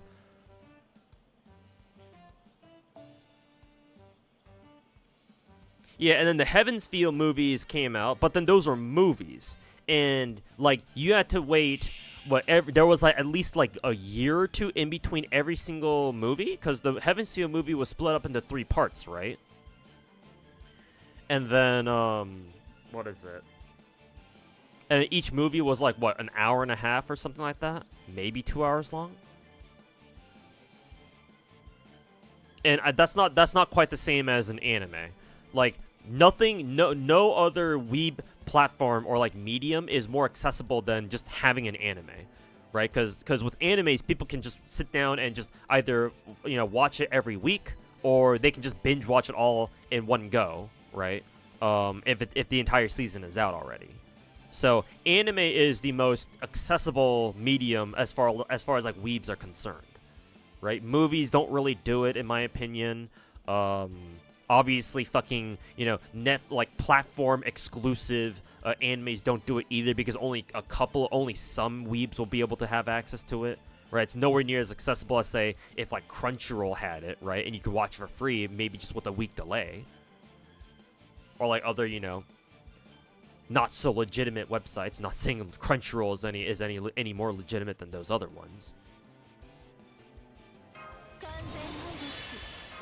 So I don't know, man. I don't know if I quite agree with Fate being, is big now. I mean, obviously it's still a big IP. It's still a readily recognizable IP, but less and less people are familiar with it. Matter of fact, a lot of people on the internet, like mainly Zoomers and God forbid Gen Alphas, probably are only familiar with Fate just because of the memes.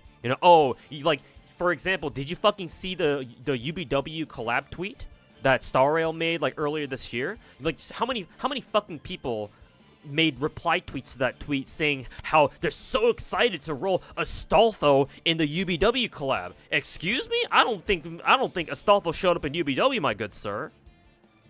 You and I watched the wrong fucking anime.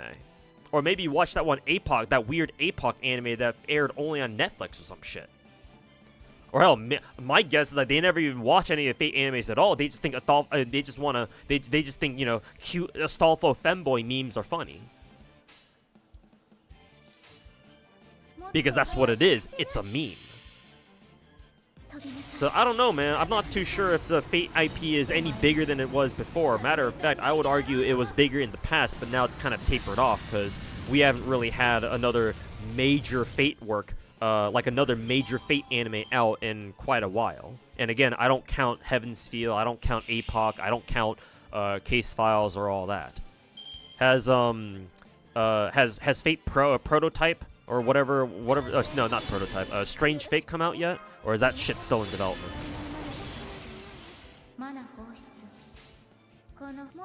I think I even asked that question once before too.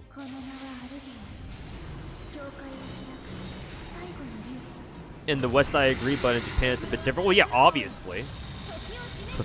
No, big surprise. I'm a Westerner, and I'm obviously speaking with the Western bias. Of course, in Japan, Fate is still fucking huge.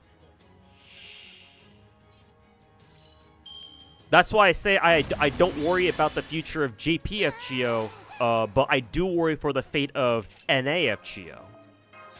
JPFGO is going to be just fine. It has enough players. Even if Lazango fucks up for like the next 5 years, it's still going to be alive and kicking. I don't worry about FGO JP at all. I do, however, worry about NAFGO. Because obviously Fate doesn't have anywhere near as much of a you know, a stranglehold over the West as it does in Japan, obviously, or just in East Asia in general, Japan specifically. So yeah, of course Fate is still huge in Japan. What are you fucking talking about? But I wasn't talking about that. I'm talking more about how big is Fate out here in the West, and compared to what, like 2016, 2017? No, I would say it's not quite that big anymore.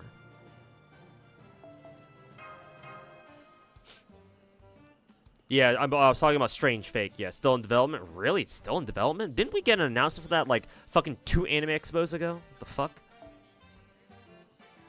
Did Giga really ruin the Fate experience? Not really. We like to meme about it.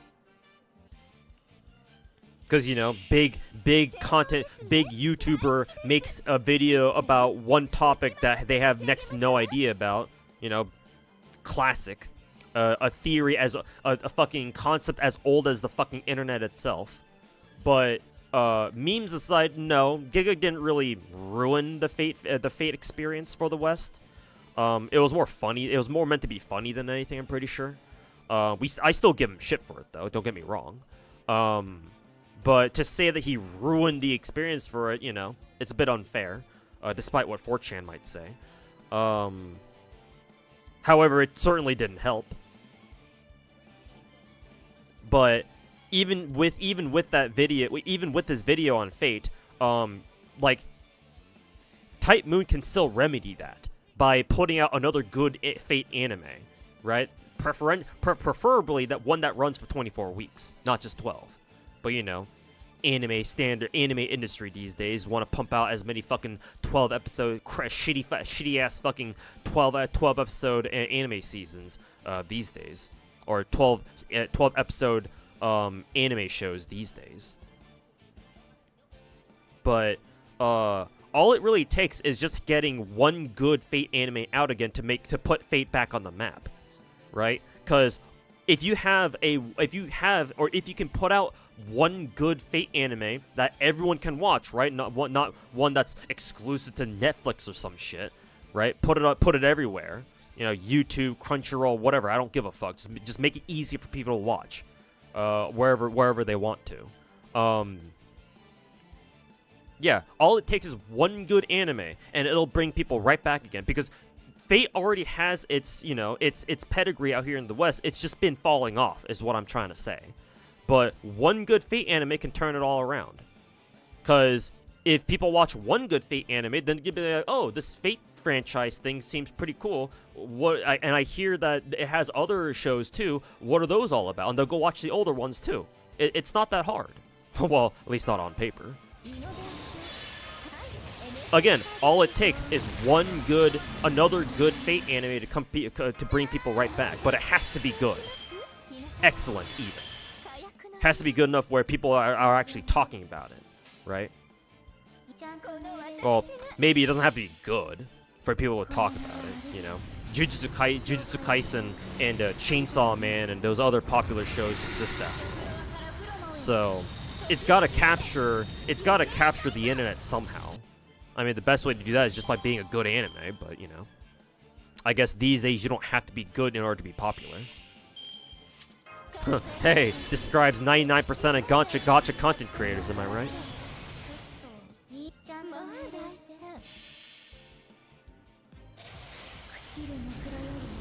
What's 4chan? Oh, you don't worry about it, Naruto. You're too young to know what 4chan is. Don't worry about it. Just pretend it doesn't exist.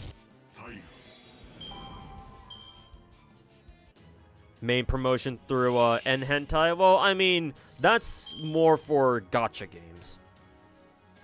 The hentai dojin to gacha player pipeline is definitely very real, but that's more so for gacha games, not necessarily for anime. Those are two different things.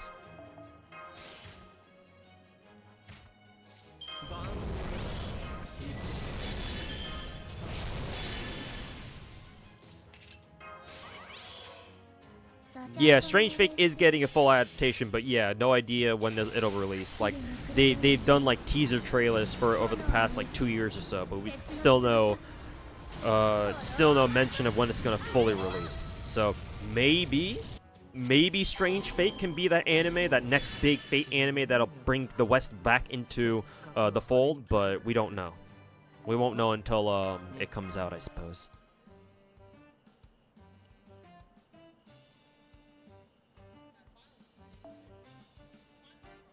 They might be betting it all on Strange Fake. I hope they don't bet it all on Strange Fake. I sure fucking hope not.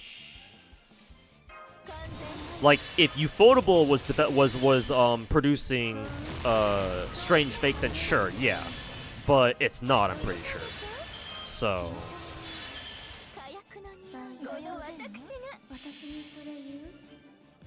would a Lost Belt 1 adaptation be good enough? No, no. It can't be an FGO anime. Yeah, no, it can't be. No. It has to be either an original IP that's specifically designed for to be an anime, or it has to be an adaptation of like a pre-existing Fate manga or some shit like that. It can't be about FGO. The reason why is because they've already tried. They've already made an anime adaptation out of, God, how many of the FGO singularities have they turned into anime so far? First Order, which is the prologue singularity, Singularity F in Fuyuki. They did one for Camelot, obviously. Then for Babylonia. Well, actually, Camelot was a movie. Babylonia was a proper anime. And they technically did one for Solomon, but those were OVAs though. Yeah, those are more OVAs than an actual like full-length anime season. But yeah, none of them were particularly that successful. At least not from what I heard. And to me, one of the reasons why one of the reasons why is because when you make an anime out of an FGO chapter, there's so much context that you just don't know. Because gacha stories, right? Because they run for so long, right? Because gacha stories are gachas are live service games. So if you have a good gacha game, typically it lasts for a long time, right? FGO has been going on for 9 years. Arknights has been going on for like 6 or 7, maybe 5 or 6. Hell, even Genshin is getting on with age nowadays, with it being around for 4 years now at this point. So, like, gacha story is, like, built on top of itself, right? It keeps building on itself. Unless, for whatever reason, you have a gacha game where, like, you have all these fragmented stories that don't really have any relation to each other. But, like if you have a gacha that does that, what's the point of having a story then? Right, because one of the main appeals, in my opinion, of a gacha story is that because a gacha game's been going on for so long, you would expect that the story builds on itself. Because if the story doesn't have anything to do with it doesn't have any relation to its beginning, like, might as well just make another whole nother new fucking gacha game at that point. Then, to be honest, to be perfectly blunt with you. So you just miss out on a whole lot of context when you make an anime out of a gacha story. Because there's no way you're fitting all that context into a fucking, either a movie or an anime. I mean, they tried. But, none, like, whenever you make an anime adaptation out of a visual novel, a manga, a light novel, whatever it may be, you're always going to cut out context. There's no way you can fit all that in. You have to pick and choose, okay, what are we going to show? Right? Because no anime studio, no anime studio or whatever wants to fucking sit there and come up with a fucking 52 episode season unless people are willing to fucking pay for it. And a lot of the time they're not. Their sponsors can't, either can't or don't want to give them that much money. So they just have to abridge it, basically. And a lot of the time, those abridges turn out to be hot dog shit. And I'm sure you guys can bring up all the examples of cut details and excluded context that all of the FGO animes and movies, for that matter, are guilty of, right?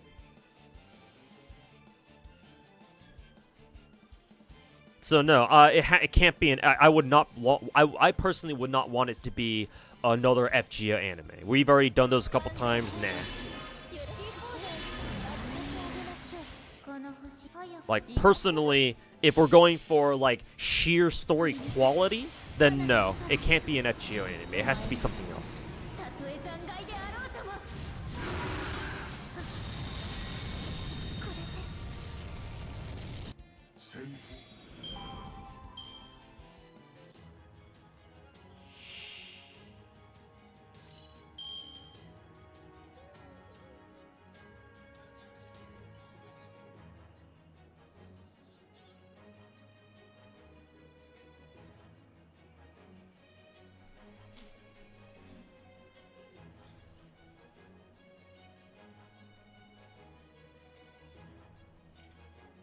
Lost Spell 6 anime would sell well. I mean, sure, if you only care about how much money it makes. But I don't give a shit about that. I give a shit about... What I do give a shit about is how good of an anime it is. And, I'm sorry, but no. I agree with, who was it? Zera, yeah. I agree with Zera. Is it gonna be good? Hell no! As long as it remains a fucking 12-episode anime like most animes are these days, hell no, it's not gonna be good. It's gonna be fucking hot dog shit. And that would be the biggest travesty to Lost Spell 6 because Lost Spell 6 is the single best story chapter in FGO. Matter of fact, it's probably the single best gacha story in existence. Now that HBR is out, maybe that's not. Maybe now I'm not so sure. But for me anyway, that wouldn't change because I don't plan on playing, or more accurately, reading Heaven Burns Red. But assuming that Heaven Burns Red has a fantastic story, then I would assume Lost Spell 6 now has, now has a competitor finally. But maybe I'm just giving too much credit to HBR when I don't even know anything about it.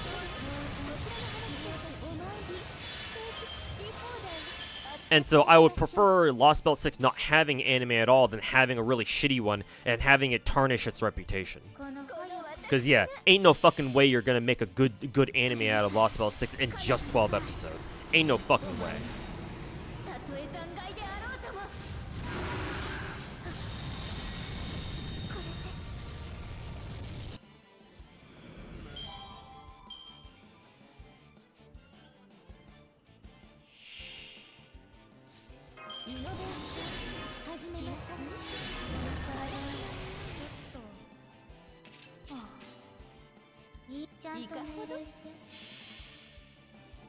HBR is probably not even nearly as good as Lost Spell 6. I mean, I can't confirm or deny that statement because again, I haven't read HBR and I don't plan to. But hey, if that's what you say, then I guess I'll take your word for it.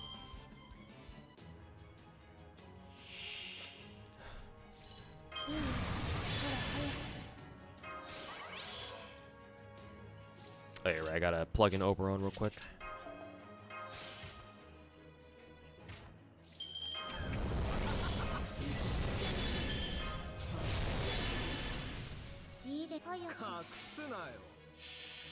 Don't think they would limit Lost Spell 6 to 12 episodes. I mean, yeah, I would also agree with Zera. 25 episodes isn't quite enough either. Maybe it might be. Maybe maybe a bigger 25, 24 episode season could do it. I think 52 episodes would be too much too, though. I don't think Lost Spell 6 is like 52 episodes worthy length, even if it is our single longest story chapter to like story arc to date. But like maybe they can go for like a 30 episode. I don't know. But so if one thing's for sure, it cannot be a 12 episode. That's just not enough. That's just not enough time.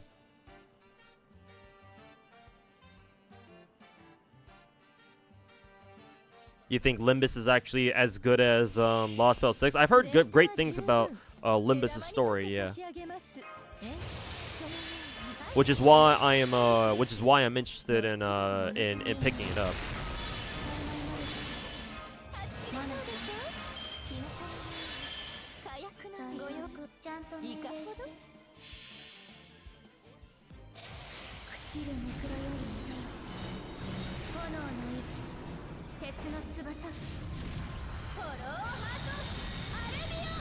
FGO stories, especially Lost Spell 6, is just peak writing in general, not just for gacha. Yeah, they're just great stories in general. Yeah.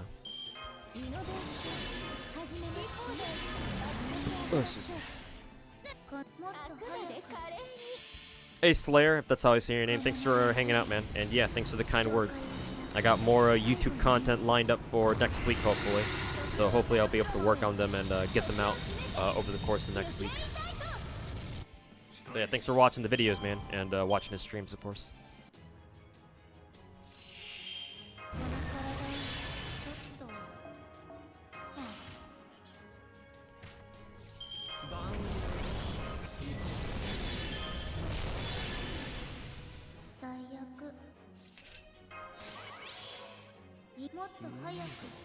Lost Spell 6 drags on a lot though? No, I disagree. It doesn't drag on. The story itself is very long, but not at any point did I think that, not at any point did I think that, oh, like, why are we wasting time on this? Why is this dragging on and on like this? No.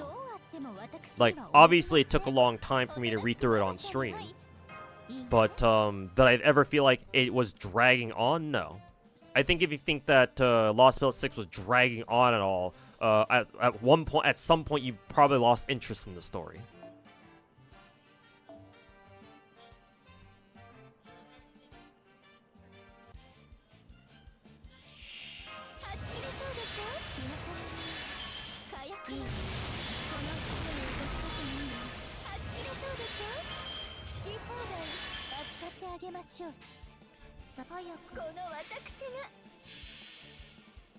Do you think the Chocolate Festival is necessary? Which part was that again? I don't even remember. It's been a while since I last read Lost Spell 6.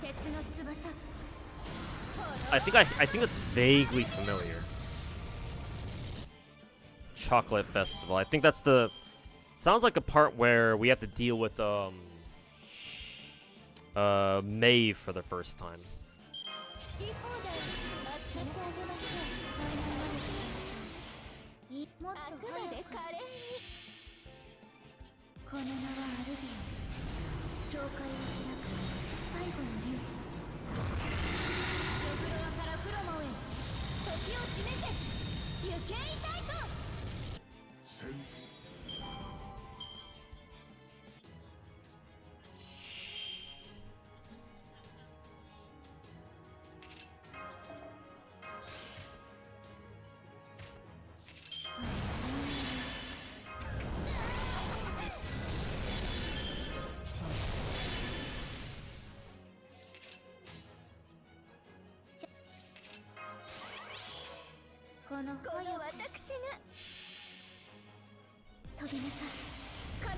Part with Karen and Heracles? Karen and Heracles were in Lost Spell 6? Maybe I was the one who didn't pay attention. What the fuck?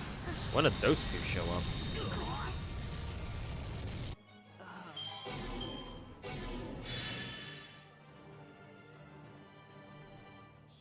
It was the Castoria versus Nocnaria scene.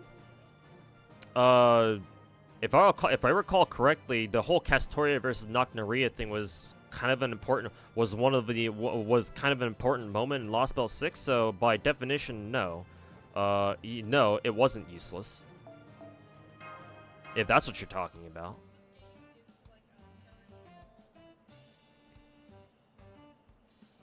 Hydra over on YouTube chat says, nah, bro, the Chocolate Festival in Lost Spell 6 didn't drag. It was a fun interlude-ish thing, but it didn't drag at all.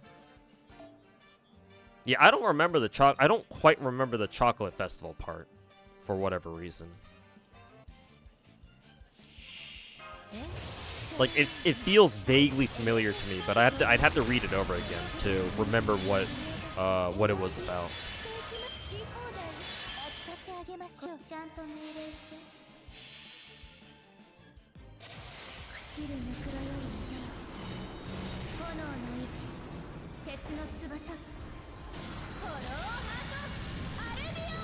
Panacony was so mid, man. I don't know where we got Panacony from, but yes, you know, that just goes without saying.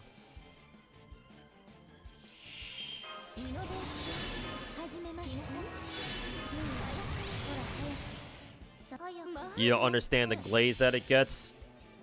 MiHoYo fanboys. Fanboys and fangirls, of course. People who are die-hard defenders of their favorite characters, yada yada yada, all that.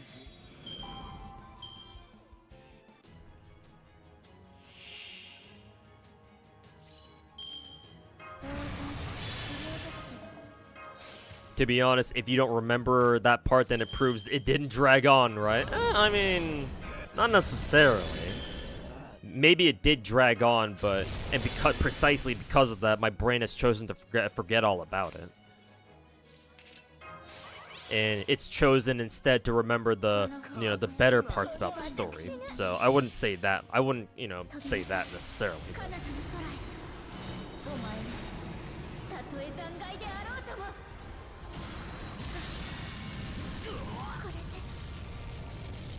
Oh, the chocolate mansion. Okay, now I'm remembering. Yeah, now it's coming back to me. Yeah, it's the part where Nocnaria and Castoria have that baking competition, that baking 1v1, where they try to make to see who can make a better chocolate. I forget what the context was for that though, because obviously they did that for a specific reason, I'm assuming. But I forget what the exact context was. But yeah, now I remember. Now it's coming back to me, or at least a part of it.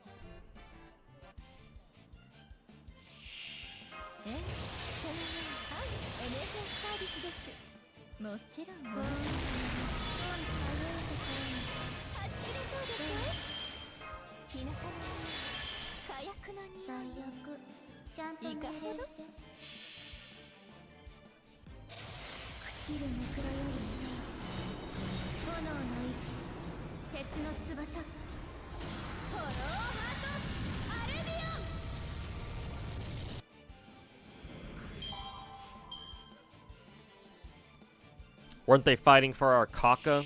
I think it was because Maeve challenged Castoria to what? Was it to keep us? I don't know. Maybe not. But it was a competition of some kind, all right. I just don't remember what it was.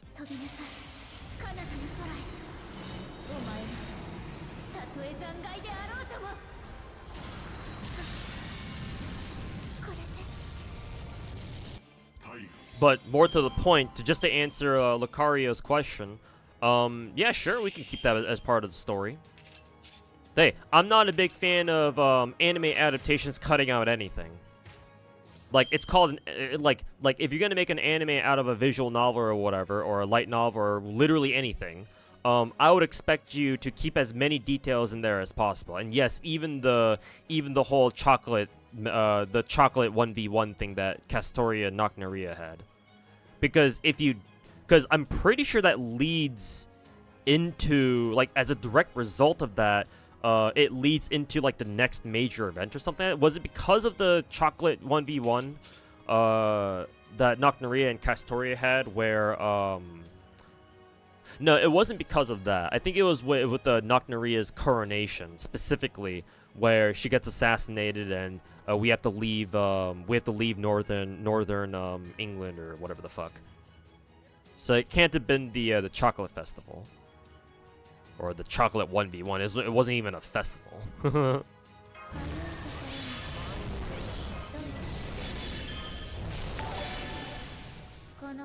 Go for the busted card. RJD, hey, what's going on, man? Thanks so much for the 6-month resub. Welcome back. Are you waiting those waifus, son? I'm grinding them. That's what I'm doing. Excuse me. That's afterwards? Yeah, okay. I figured. Yeah, it was after. Or it was with the Nocneria coronation scene.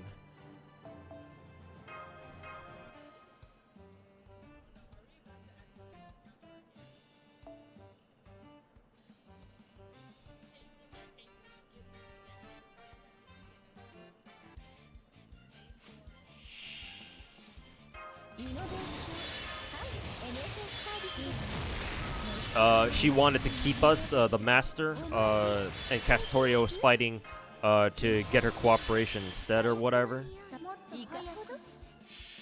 I guess maybe what they could do is maybe they could do something other than the chocolate thing. But then that wouldn't be Nasu. You know? And it's not like that was an explicit fucking sex scene like it was in, like, say, the OG Fate 2006 Dean anime was, where obviously they had to censor the sex scene, so they replaced it with just the imagery of a big-ass fucking mana dragon and shit like that. So, like, it wasn't a situation like that, so, like, I don't see why they have to change it in the first place. Yes, it's kind of weird, but, you know, that's anime for you.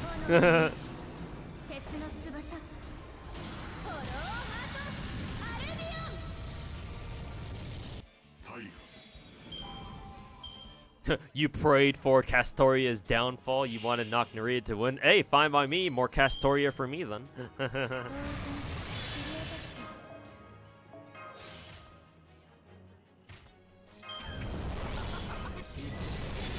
You still have nightmares about the Dean Dragon? He's your, it's your sleep paralysis demon.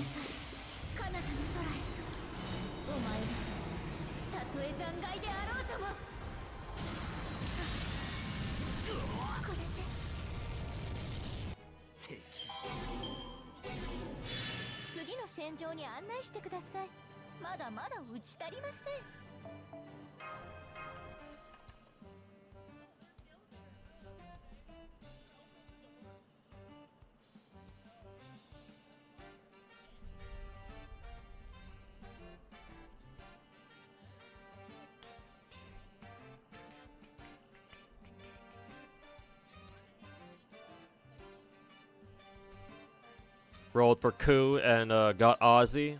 Does Ku Alter have a raid up right now? I would imagine so. We're going through all of the singularities, I think. So yeah, he should be on the America singularity raid up banner or whatever. Also, ARJD, thanks so much for the $10 dono. Where's the VOD with me reacting to meme videos? Oh, that hasn't happened yet, RJD. Sorry about that. That hasn't happened. I'm either probably gonna do it either tomorrow on Sunday or later next week. Depends on how much progress I've made on lottery farming today. But initial projection is we're gonna do it tomorrow. If not, then sometime next week. So sorry for the delay, RJD. It's just that I've been concentrating on the lottery event right now. So no, it hasn't happened yet.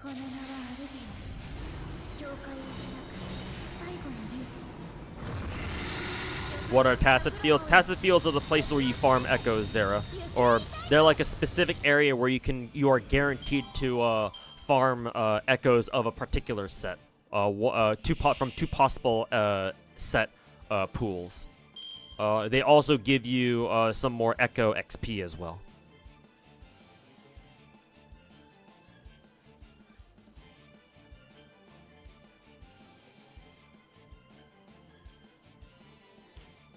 But that's what they are.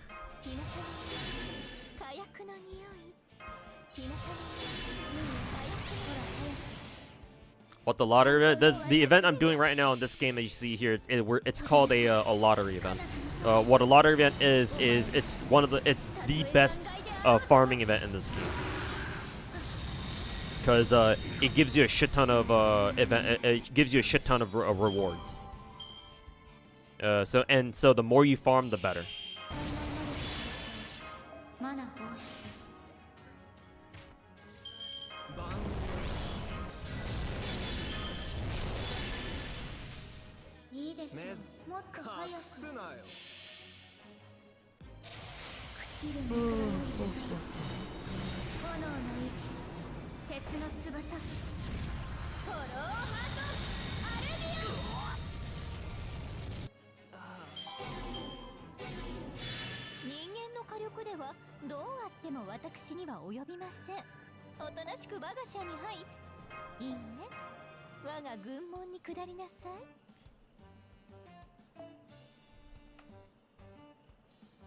Better skip them till later. Yeah, you don't really have a reason to farm tacit fields now.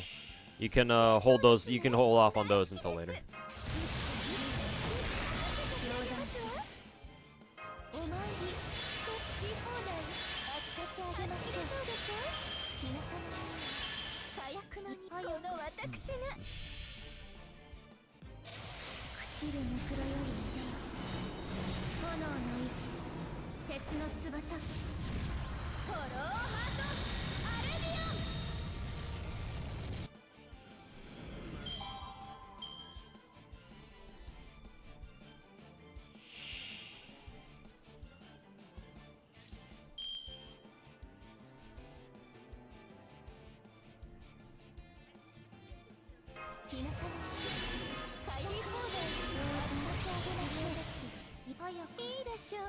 So we can watch movies and chill while farming? Yeah, basically.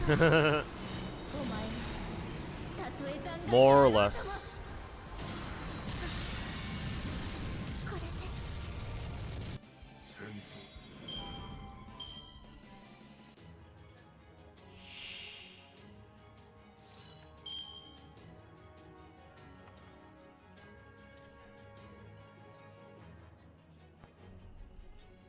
Hey Lamika, welcome back to the stream. How you doing? Hope you're enjoying your weekend so far.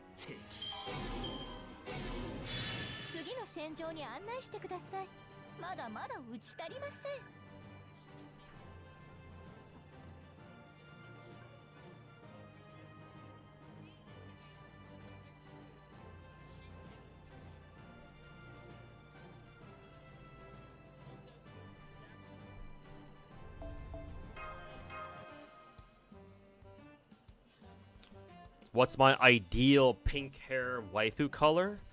Ideal pink hair?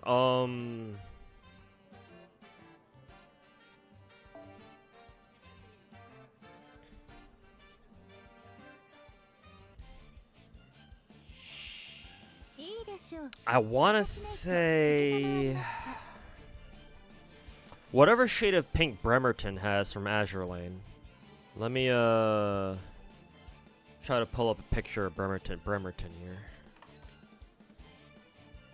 Excuse me.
Kind of hard to see Bremerton here, but because of all the background clutter. But basically, like whatever that color is. To be fair, her official art doesn't really show her hair color that well.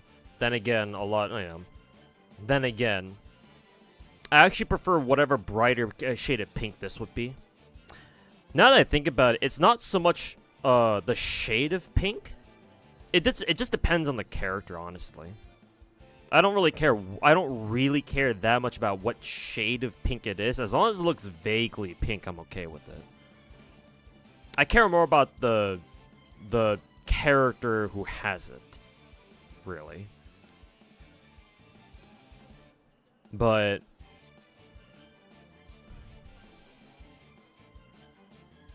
something like this, I guess? Technically, I would prefer a brighter shade of pink. Technically. I guess you could say KOL technically has a brighter shade of pink. But, not even. It's just that KOL has a lighter shade of pink. And that's not necessarily what I'm looking for. I guess I'm looking for more color saturation, I guess, if it's more vivid. Like, almost neon pink, but not too bright. Or, like, not too vivid. I don't know. It's kind of weird. Kind of hard for me to say what I'm trying to look for here.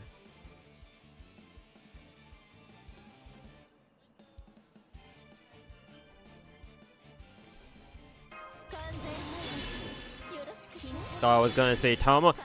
If we're talking about strict hair color, Tama I actually am not too fond of. Or at least I'm not too fond of the pink hair that Tamamo has. Because hers is like a muddy pink, I think. Honestly, KOL has a shade of pink hair that I would prefer over Tama Caster's, but...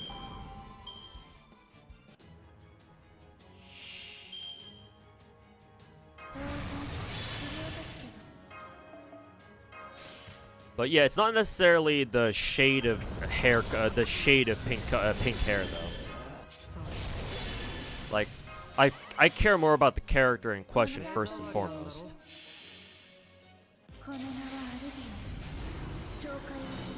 Anyone here play Tower of Fantasy? I don't. Some people might chat might.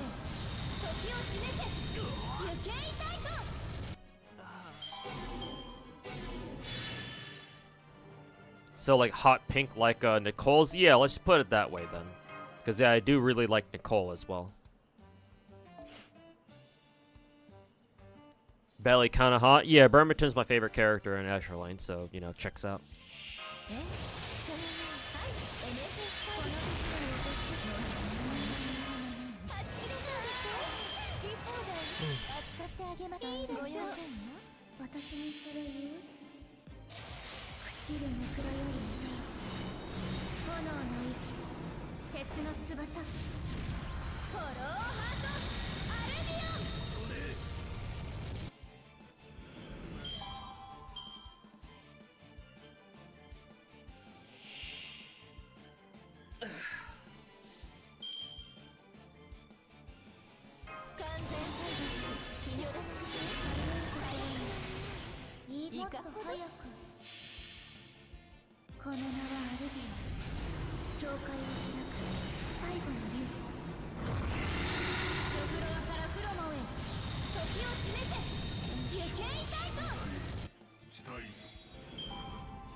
My favorite waifus across my gacha games did like a battle royale Hunger Games thing. Who would win in the end? Well, in terms of sheer power scaling, probably Tamakaster.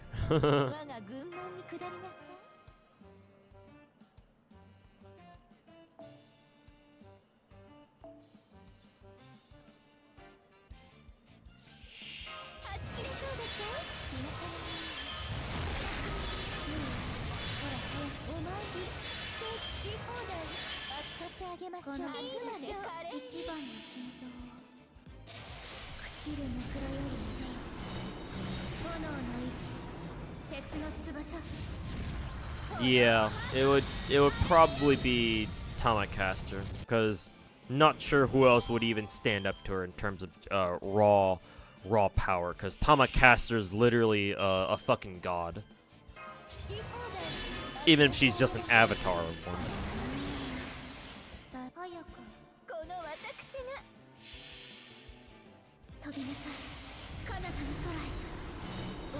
Exclamation mark vid over on YouTube chat. You don't have to do that in YouTube chat. It doesn't do anything over there.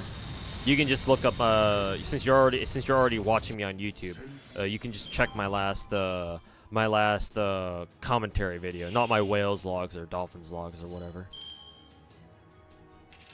So you guys in the YouTube chat don't need to do that.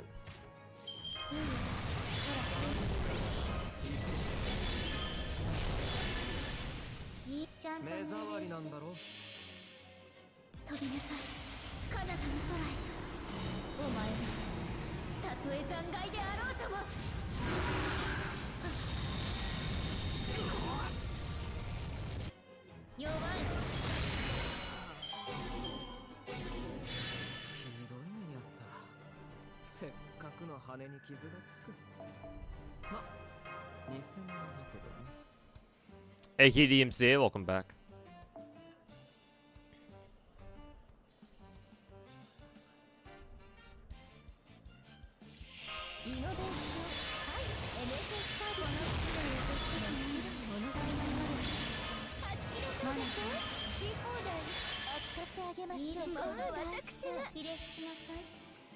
How about make it more interesting to say that they can't, they don't have equipment and maybe can't use powers? Or they just try to fucking catfight each other to death or something? Fucking celebrity deathmatch style?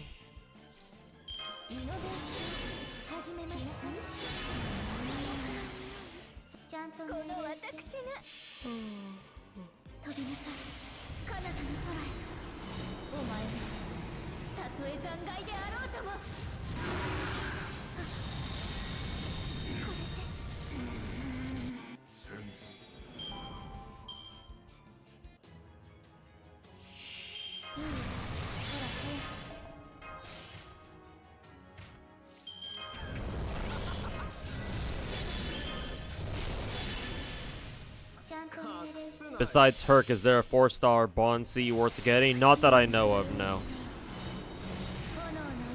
There might be, but I wouldn't know if there is one. There could be. I mean, we have a lot of 4-star characters in the game, but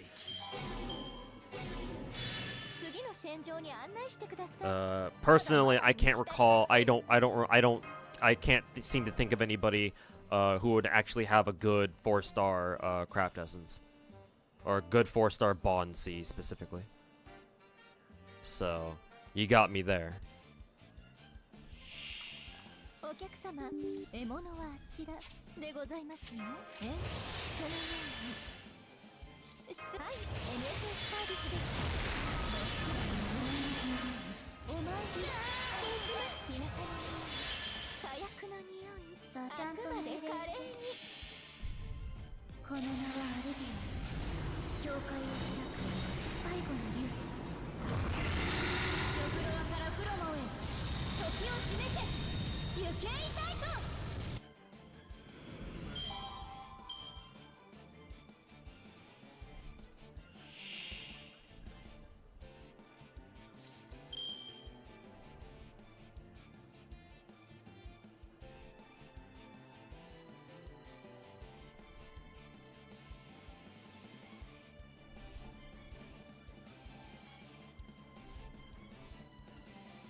じゃあと命令して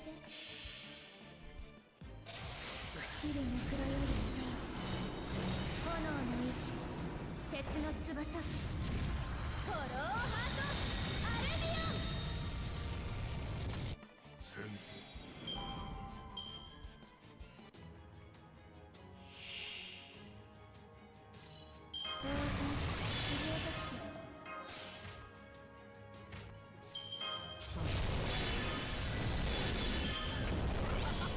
いいねもっと早く隠すなよ朽ちるぬくろより炎の息鉄の翼フォローハートアレビオン敵生きている者がいれば私の社に Picked up another copy of Brynhilda and Krimhild. Hey, nice. Glad to see you got something out of that banner.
Another 5-star banner selector and Wuwa.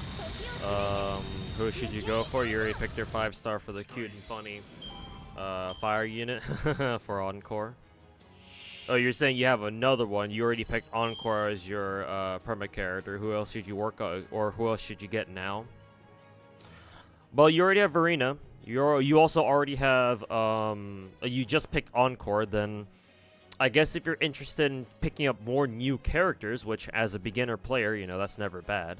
I would say Genshin. She's like the last of the actual useful perma characters. Because for Kalkaro and Lingyang, I'm not too sure how useful they are right now.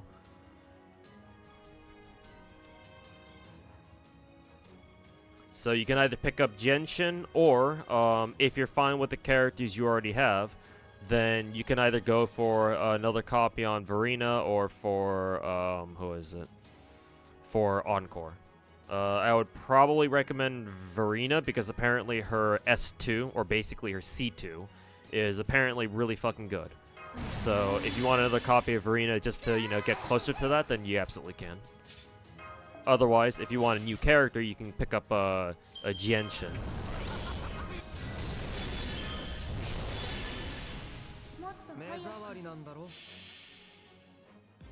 Gotcha. Yeah, thanks. Yep. No problemo.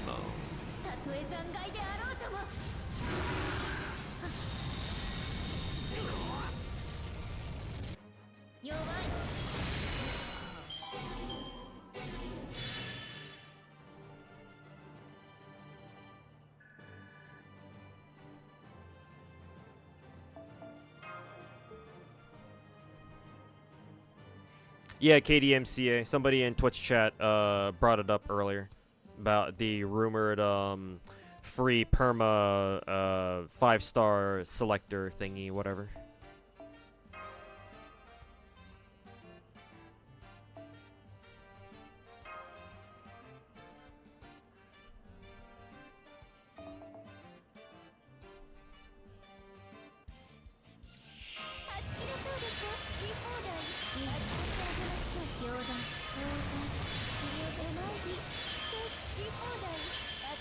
けましょう。あくまで華麗に。この名はアルビオン。教会を開く最後の竜。ジョフロワからフロモへ。時を示せ。行けいたいと。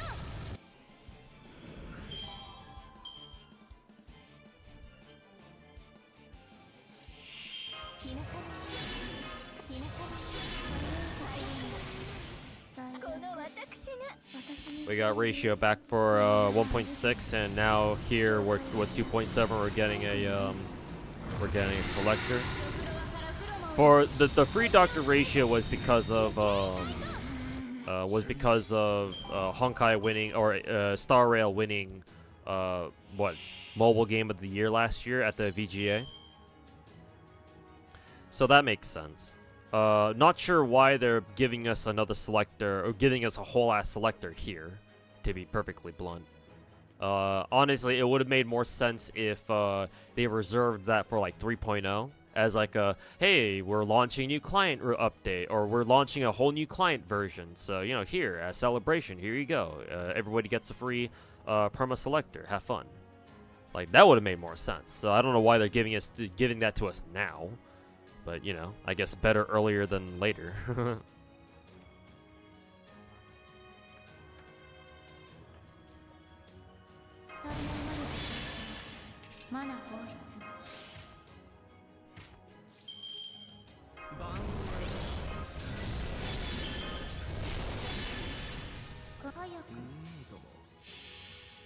It's pretty meh if you played since launch. Yeah.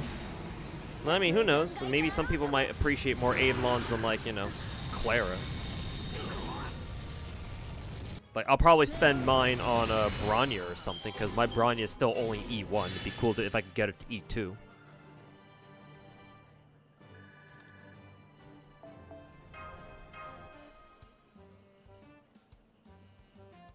Do you think will have something similar to FGO for New Year's? Not really, no. Wuwa has, I still think Wuwa is, still modeled like a Genshin clone. Or it's still modeled after, Genshin in many ways, which is why I call it a Genshin clone. And since Genshin doesn't really do anything New Year's related, I doubt Wuwa will do anything either. Who knows, though? It's you know, Wuwa obviously hasn't been out for a full year yet. So, you know, we're seeing how Kuro Game does things as we go along. So maybe they'll do something for New Year's. I don't know. Maybe they are. And if they do, that'd be cool.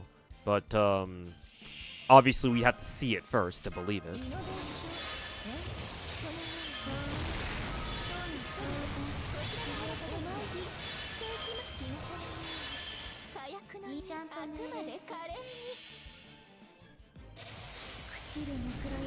You actually use it more, get more use out of it if it were like a general, like a perma 5-star light cone instead. Yeah, fair point there. Honestly, that might be more useful to us at this point for us older players than a free perma 5-star character. Kind of funny to think about. But.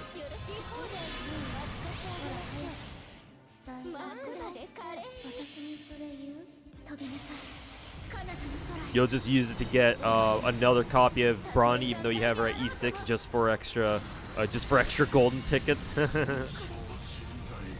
Actually, isn't it like Genshin, where if you roll another 5-star character past their E6, you just get like what, 25 tickets instead or something like that?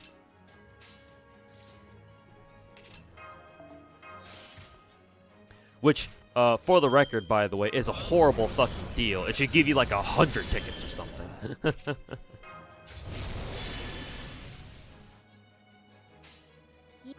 Or at the very least 50.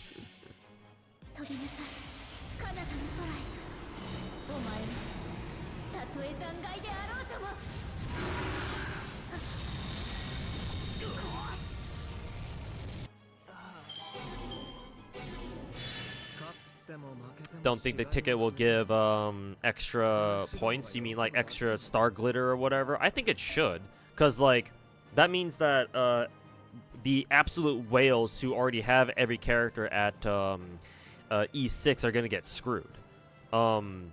And for the record, when Genshin put out their free 5-star selector thing with the beginning of Natlan, I chose Mona, even because all my perma characters are already at C6, so it didn't really matter who I chose, right? So I just went with Mona because, you know, Mona waifu. And when I did pick her, it gave me 25 star glitter anyway, so I don't see why Star Rail would do anything different.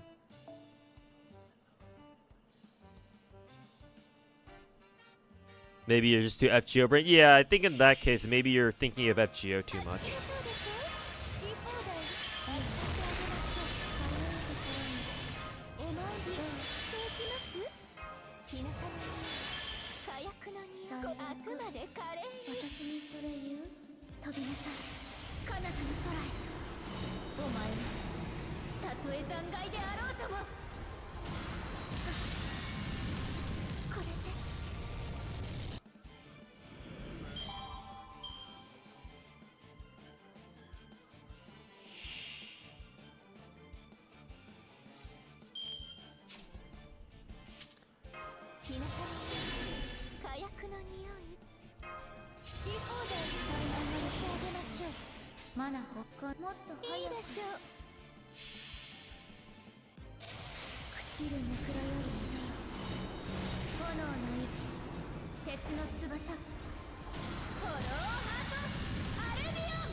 E4 Bronya or E0 Bailu for the selector. E4 Bronya. I'm not even saying that because Bronya is my favorite character. If you already have good healers, then that means you don't really need Bailu. And I think you mentioned earlier, KDMCA, that you already have pretty good healers, right, that you can rely on. So you have no reason to have Bailu. So you might as well just pick up E4 Bronya, because E4 Bronya actually has actually gains a new move out of that, which is her follow-up attack. So I would say E4 Bronya over a fresh copy of Bailu. If you need another healer, then sure, Bailu. But I don't think you do. So.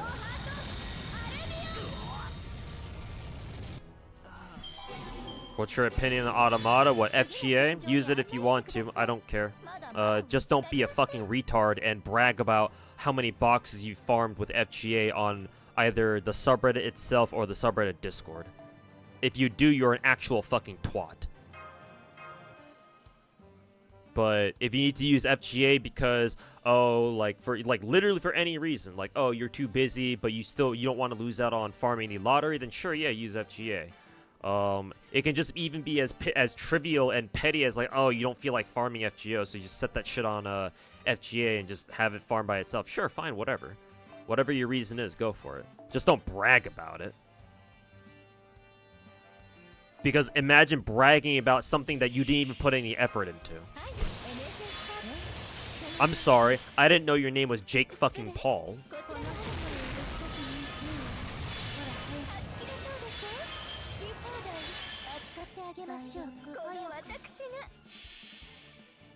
So I'm cool with people who use FGA. I know in the past I was very elitist against people who use FGA. Nowadays I don't really care.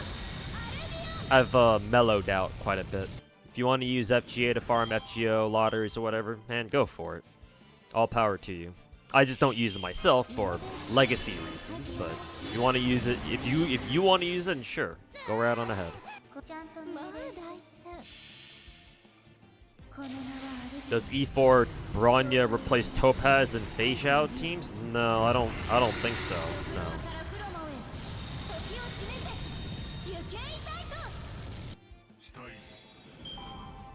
Because Bronya still wants to use the skill all the time, whenever possible.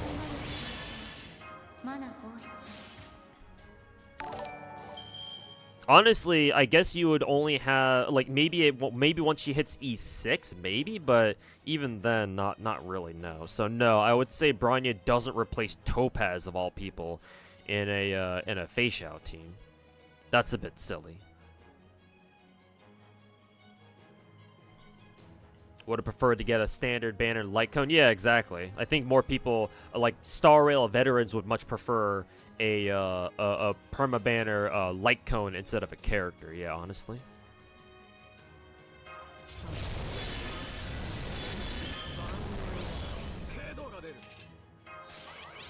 Also, Full Auto Alchemist, thanks so much for the 15-month resub. Welcome back. Greatly appreciate it, man.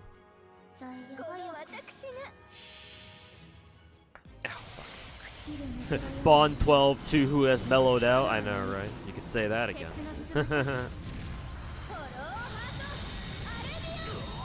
Bond 10 2 who CE and it's a Fox Girl Dakimakura. Yeah, it's one of my lewd Tamacaster dojins or not dojins, dakis.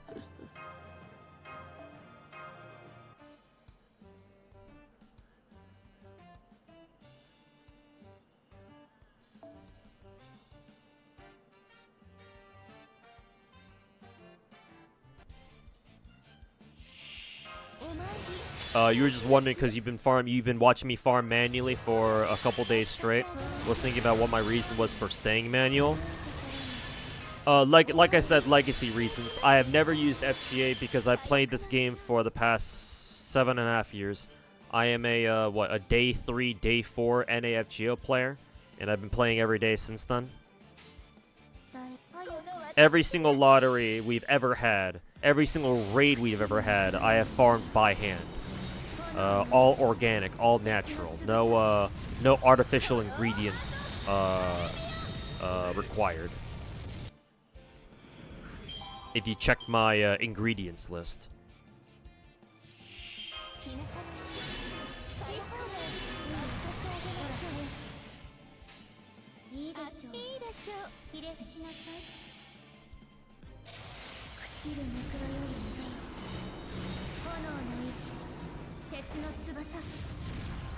You think using FGA takes the fun out of farming? I mean, to be fair, once you've farmed for like an hour straight, there's nothing really different about it. Unless you make a mistake, in which case, you know, you start freaking out. But...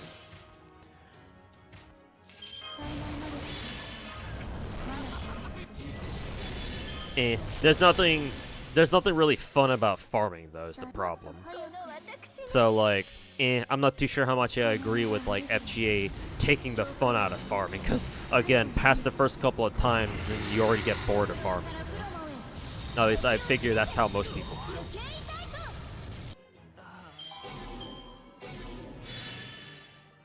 Is FGA better than the FGO? That's the real question.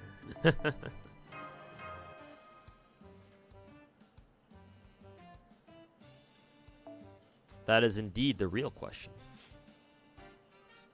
Even though it's not that fun anyway, yeah. Like for challenge quests are more fun. Quote, fun. But yeah, farming is just whatever. You do it a couple times, then you know, it's like, okay. Kinda get the point of this. Hey, Go Train Chaser, how's it going, man? Welcome back. Hopefully you're enjoying your Saturday evening. But yeah, my main reason is just because of legacy reasons. I don't need to use FGA because I'm already used to this.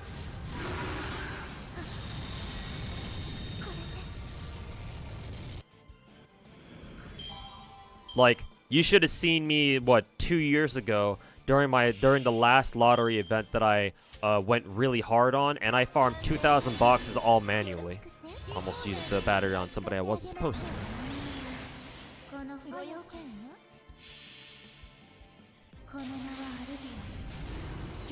I mean, hell, most people who use FGA don't even come anywhere near close to me farming 2,000 boxes. And even if they did, what the fuck is the actual point? People like that aren't even the type of people who can even put, you know, 2,000 boxes of materials to use.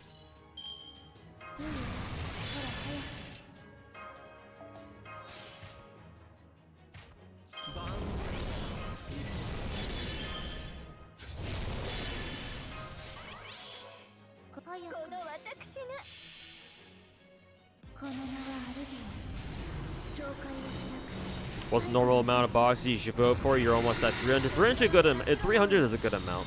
I would say if you farm at least 100 boxes during a lottery, that's a good number, honestly. Ooh, nice. We got another CE drop. I mean, that means I can go back to being being a proper 6-slot team. Let's go equip that. Crazy to some, December for 2. I mean, hey, to be fair, 2,000 is the most amount of boxes I've ever farmed on a lottery. I know there are some people out there who have done 3,000. Absolute madness. But my personal record is 2,000, and that's probably where it'll stay for the for the foreseeable future. Ooh, Suzuka's almost at Bond 13. Very good.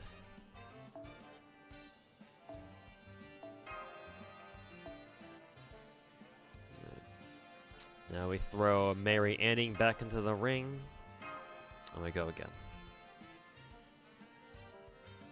3,000. Yeah, some Japanese players have hit 3,000 boxes all manual before.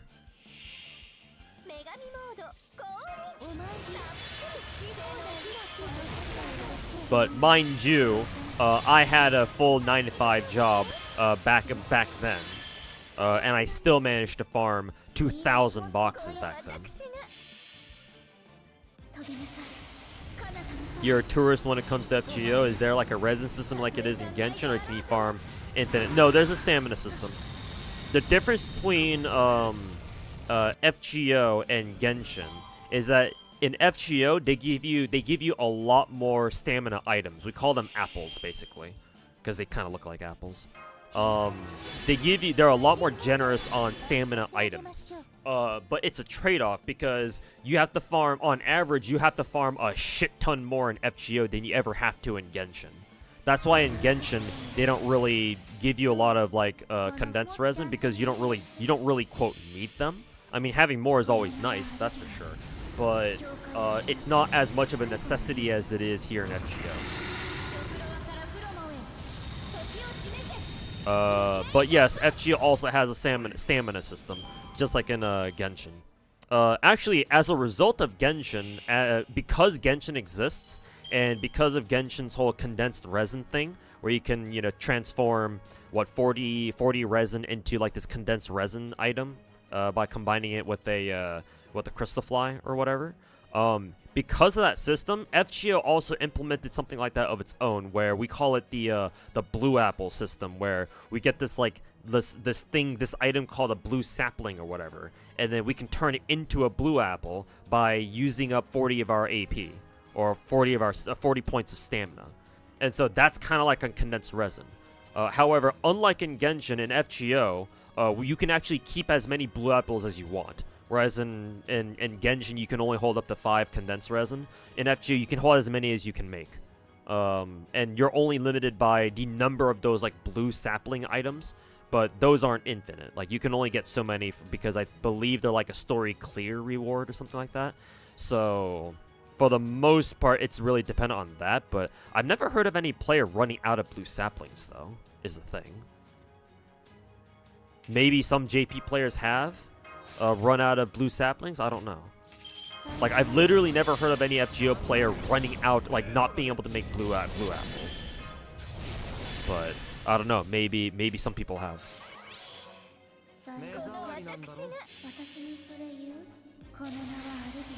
They changed it to events now? Okay, yeah, I figured. I figured they would make some sort of a change to blue apples, because, yeah, eventually you're going to run out of saplings.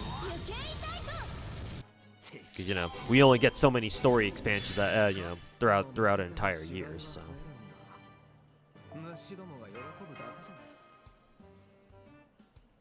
2,000 boxes, why, when, how, when? 2 years ago, during, 2022, winter? 2022 Christmas event. That was the last time that I, went super hard on a lottery.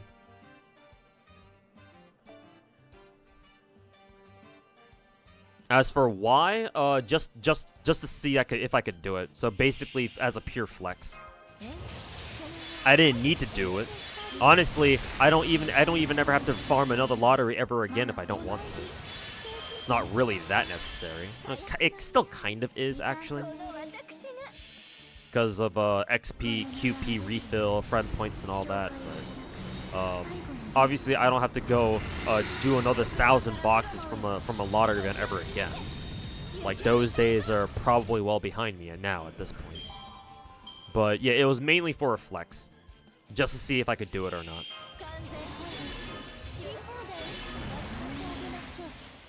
And thankfully, I think I was barely able to do it.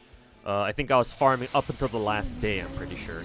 Just to hit 2,000 boxes flat. But I was able to do it 2 years ago.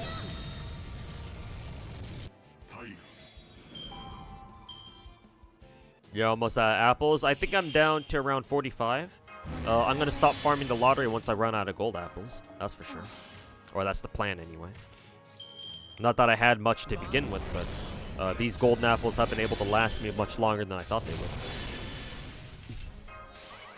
So hey, that's a good thing, I guess.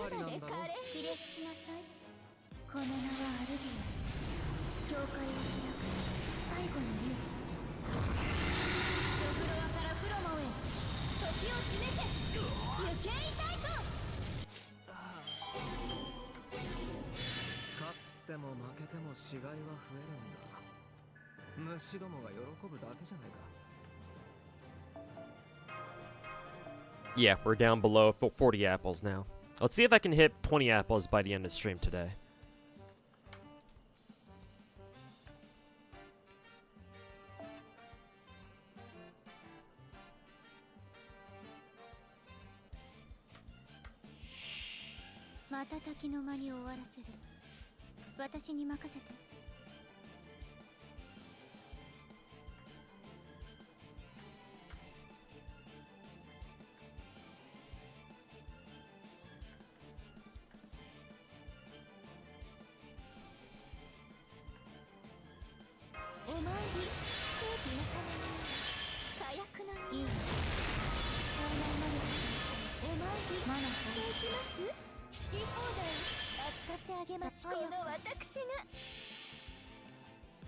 You might try to use all 200 of your golden apples on this lotto because you need the skill gems. Yeah, man, if you need the skill gems, lotteries are the perfect place to farm them from. Because every box gives you, what, 1 gold gem of each class. So yeah, if you farm like 200 boxes, that means you get 200 gold gems of each type. It's a great deal.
They'll give out a lot of apples for like summer and like ordeal call 3, huh? Hopefully you're right about that. More apples the better. Unless of course you already have like literal hundreds of apples, you don't know what to do with them. Getting through Genshin story is its own kind of farming. I guess if you want to be technical about it, then yeah, I don't disagree.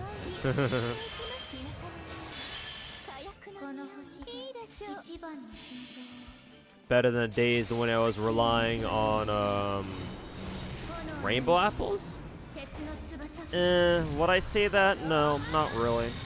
I would rather be in a position where I am farming, back to farming literal thousands of boxes every lottery, because that would mean that would imply that I have the money to be able to fucking buy Saint Quartz packs in order to use rainbow apples for more stamina, The fact that I can't do that anymore means that I'm in some shit right now, which I am. So no, I wouldn't say these days are better than the previous days. Hell no, by no means.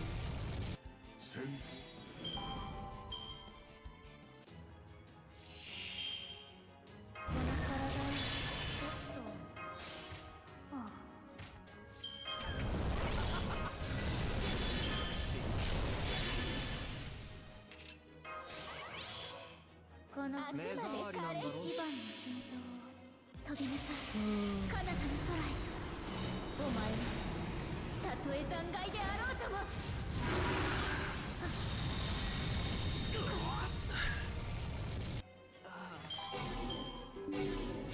勝っても負けても死骸は増えるんだ。虫どもが喜ぶだけじゃないか。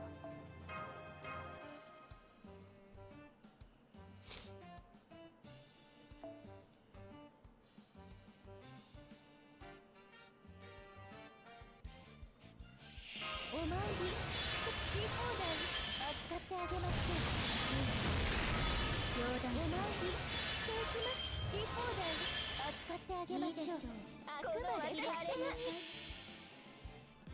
朽ちるムクロよりも炎の息鉄の翼フォローハートアルビオン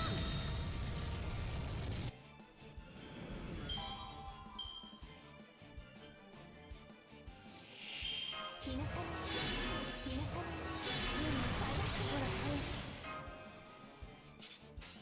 ほら早くこの私が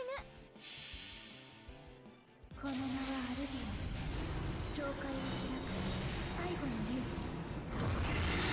ョフロアからフロモへ時を締めて行けいたいと当然知り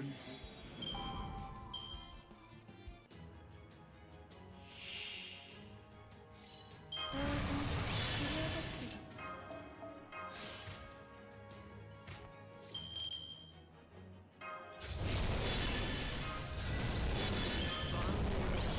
程度が出る。さあいいでしょう目障りなんだろ。私にそれ言うこの名はアルビオン教会を開く最後の竜ジョフロアからフロモへ時を締めて行けいたいと勝っても負けても死骸は増えるんだ。虫どもが喜ぶだけじゃないか。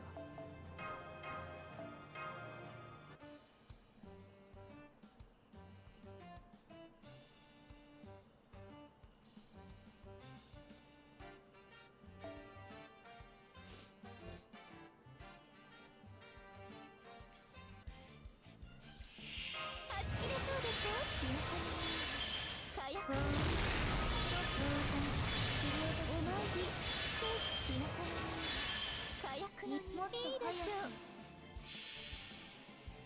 この名はアルビオン教会を開く最後の竜ジ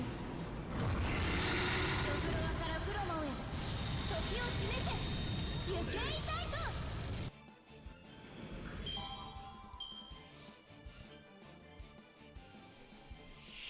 好き放題好き放題扱ってあげましょうちゃんと命令してカレーに飛びなさい彼方の空へお前はたとえ残骸であろうとも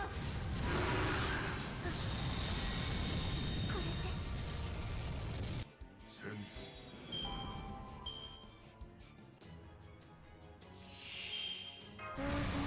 り落とすけどさあこの私が私にそれ言う飛びなさい彼方の空へお前はたとえ残骸であろうとも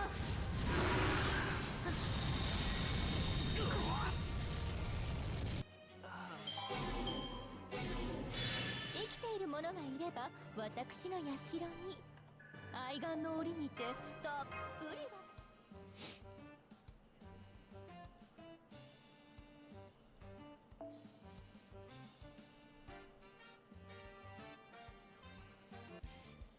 The requirement for leveling past 100 is absurd. Yeah, man. I don't know why it takes that fucking long. Yeah. Took you like 47 boxes to level Arc from 112 to 114. Yeah. Sounds about right, to be honest. Because the lottery boxes only give you 4-star embers. If you're using 5-star embers, it would go by a lot faster. Because remember, 5-star embers have, what, 3 times the amount of XP as 4-star embers do? お前はたとえ残骸であろうとも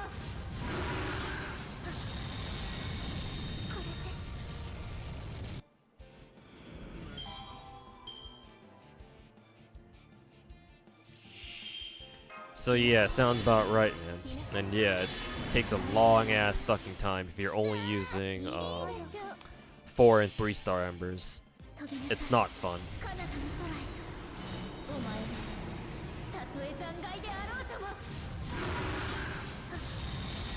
It's almost like 500 bucks the level to like 120 a unit. Wasn't it like no? It's probably like 500 bucks actually. Now that I think about it.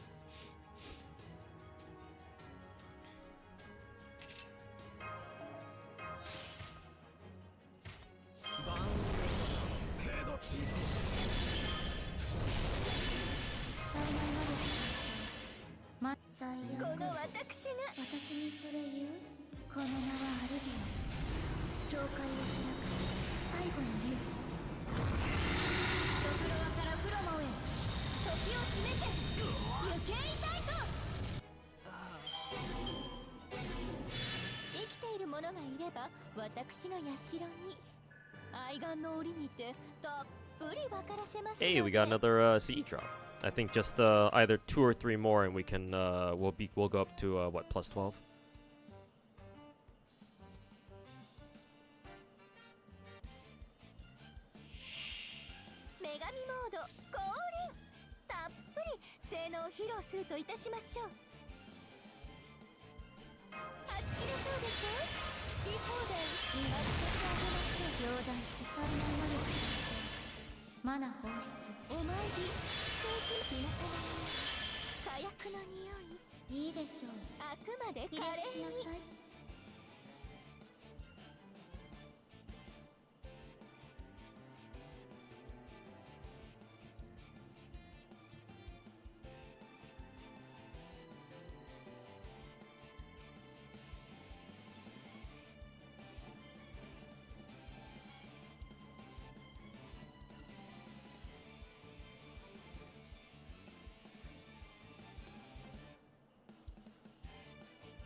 Didn't realize I didn't go through.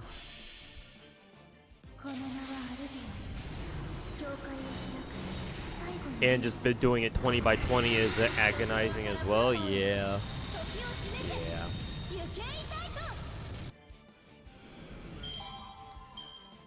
Yep. Just FGO problems. Am I right?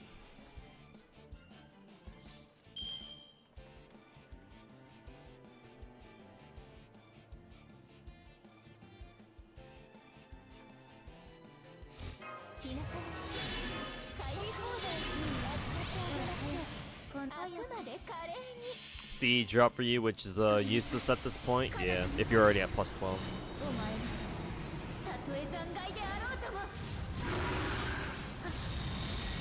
Hitbox 65 while playing, so night all. Hey, take care, Kenny, and we'll catch you next time. Have a good one. Enjoy the rest of your Saturday night. I remember the good old days when me and other farming whales would compete to see how many extra CE copies we used to farm up after we hit bond 12, or plus 12 rather, not bond 12.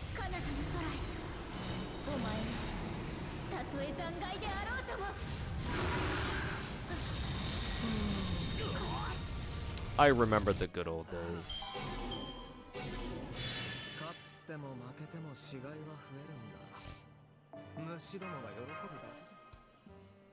Hello, Gotcha God, how have you been? Hey, Buckethead, welcome back, man.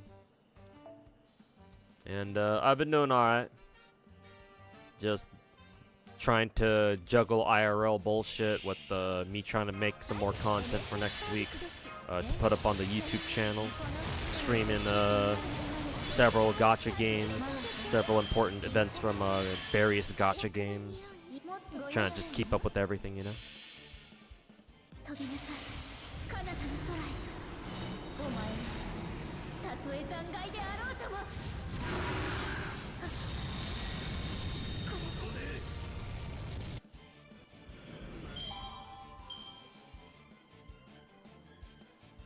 You guys really farm? Yeah, man. If you y'all should have seen, for those of you who are new here or are newer viewers of the channel, you guys haven't been around for literal years.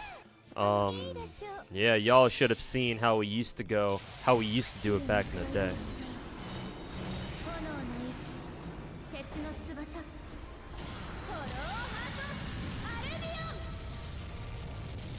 Just grinding our asses off on during lottery events and shit.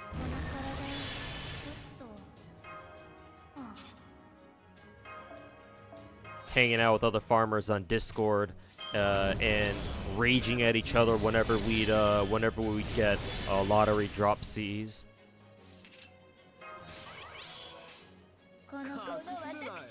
Running a 6 slot. Yeah, KDMC. This is a 6 slot. This is the 6 slot Melusine team. And I actually am running 6 slot this time.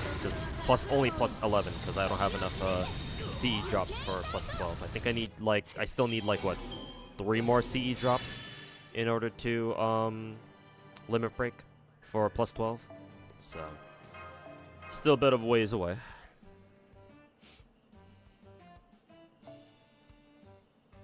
Honestly, with how few apples I've spent on this lottery comparatively to other lotteries, this is probably one of the faster times this is one of the faster times I've been on track for a plus 12. I think anyway.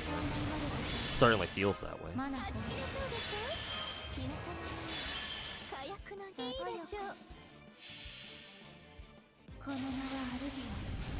You've had to split your time between Lotto and spending time with the wife. Hey man, always choose the wife. Always choose family over a stupid fucking gacha game. At least that's what I would say. Especially over fucking FGO. Jesus.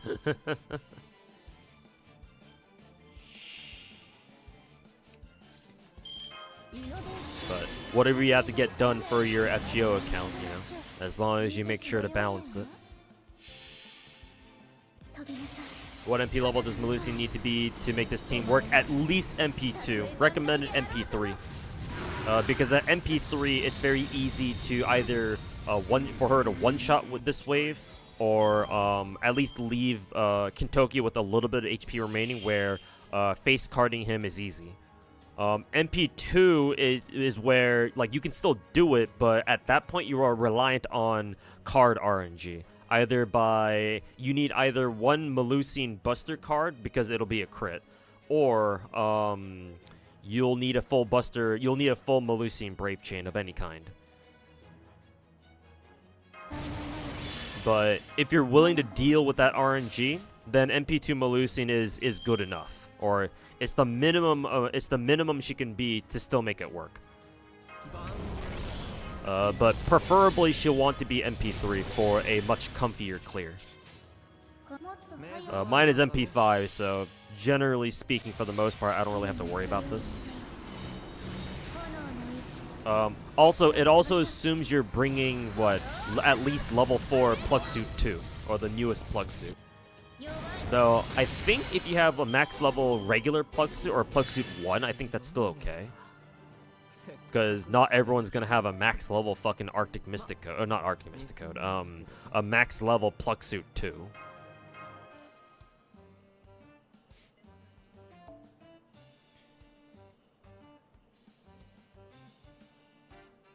MP2 if you level 100. Oh yeah, if you max level the drop C, then yeah, that works too, I think.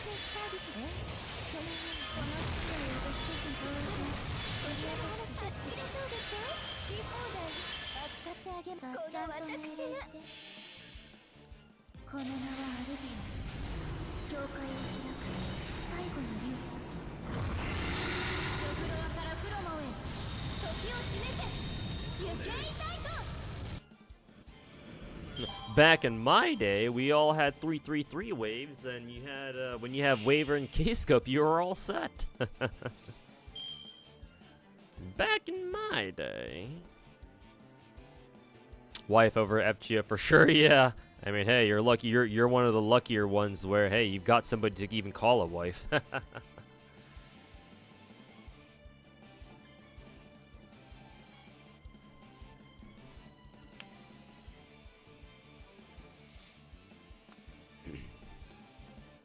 Back in my day, a 10 roll is an actual 10 roll instead of an 11 roll. さあいいでしょう私にそれ言う Didn't notice we have over 110 viewers. Yeah, it's a Saturday night, so people are just hanging out.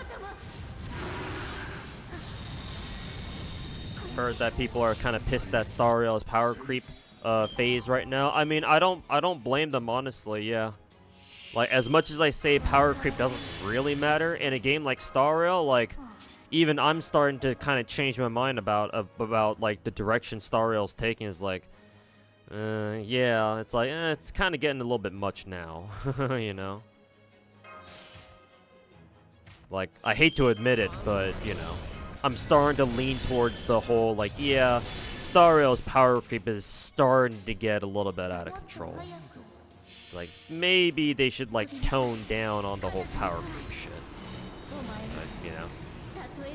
So far, it looks like MiHoYo ain't putting any brakes on the power creep train. At least not for now. So, yeah, I understand that people, I get it. I get why people are getting pissed.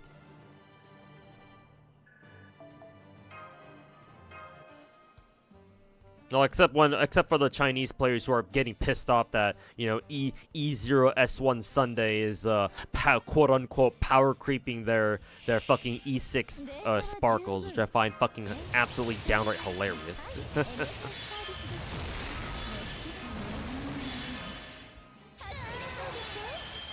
Oh, almost used their battery when I wasn't supposed to.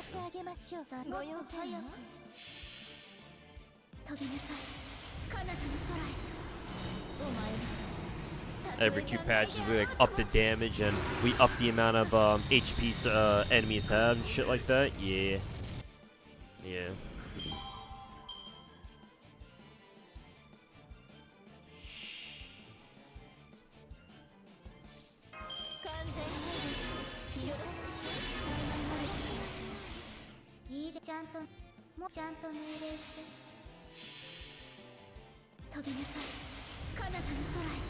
If Star Rail buffed the old characters like FGO does with their servants, then you wouldn't think it's because yeah, if at least Star Rail also routinely buffed our older characters, right, the perma 5-star characters and the older 4-stars to like be able to keep up with current content, then yeah, it wouldn't be nowhere near as bad. Yeah.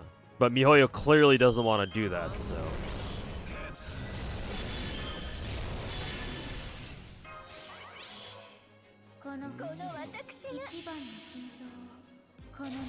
Star Rail is pretty much like Honkai Impact. Now we know why they're both called Honkai.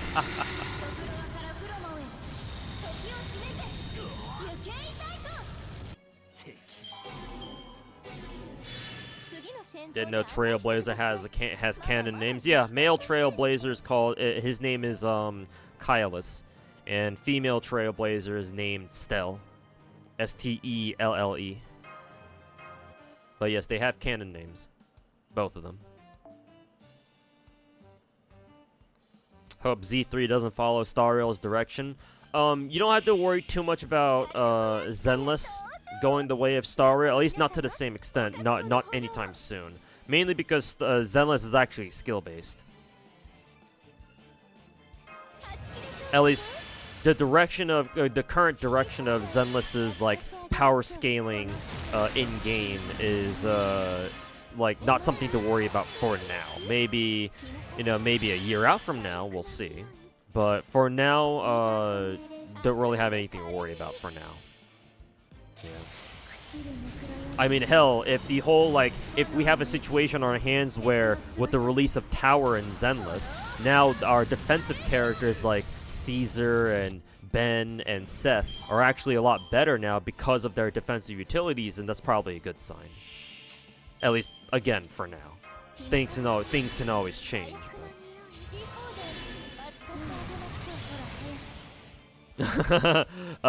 Zara, unfortunately your message got held by Automod because you accidentally misspelled bigger, I think.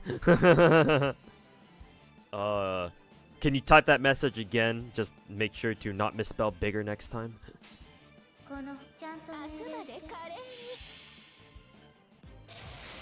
I removed Chris's time. Oh, did I? Oh, oh yeah, I realized it must have been image 3. Sorry, my bad. I didn't mean to remove Chris's Tomo there.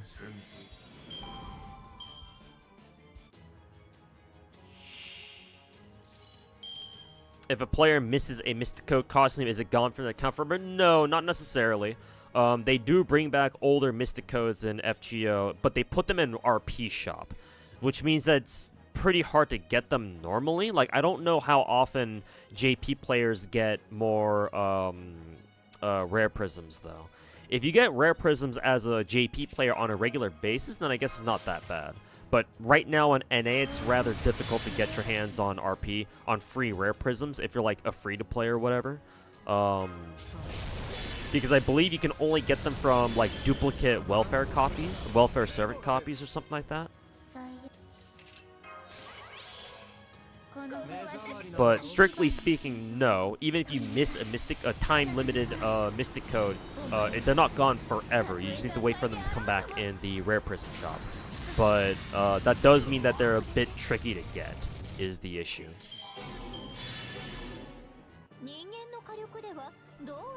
What do you think about Dragon Ball Legends? Is that another gacha game? I know Dragon Ball has like multiple gacha games, right? I know about Dokkan Battle. I know Dokkan Battle is actually a pretty old gacha. Probably even older than, about as old as, if not older than FGO, I'm pretty sure. From when we talked about it last. I know about Dokkan Battle. I'm not as familiar with Legends, though. But I assume it's another gacha game, like I said. So I don't have any thoughts on it currently.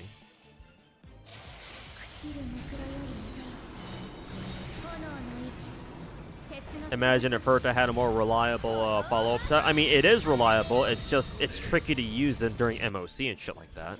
But hey, I mean, that's not her role. Clearly, she's a lot better in pure fiction. So hey, at least she's got a role there, for better or for worse. Older limiteds are pointless. Like, I hate to admit it, but like, because Bronya is my favorite character, I try using her wherever I can. But yeah, like, the other limited 5-star character, limited 5-star Harmony characters are just so much better than Bronya. Because, like, obviously, Bronya's biggest drawback is that because she's a skill point hog, right? Because, she, you know, you always want to use her skill. You have to deal with Bronya hogging all of your skill points. But with a lot of the other limited 5-stars, right? You don't worry about that at all. Because Ruin Mei only needs to use her skill once every 3 turns. Same thing with Robin. And even though Sparkle, obviously, you want to use her skill all the time, she makes up for it by giving your team more skill points and increasing their skill point limit, right? Skill point cap increases from 5 to 7, so you have a lot more skill points to work with. So yeah, with limited Harmony characters like that, like, how can I ever use Bronya, really? I mean, of course, I can still if I really want to. But I keep finding myself using, you know, the other 3 so much more often. Mainly Robin and Ruin Mei, naturally. Honestly, I don't even use Sparkle that much these days.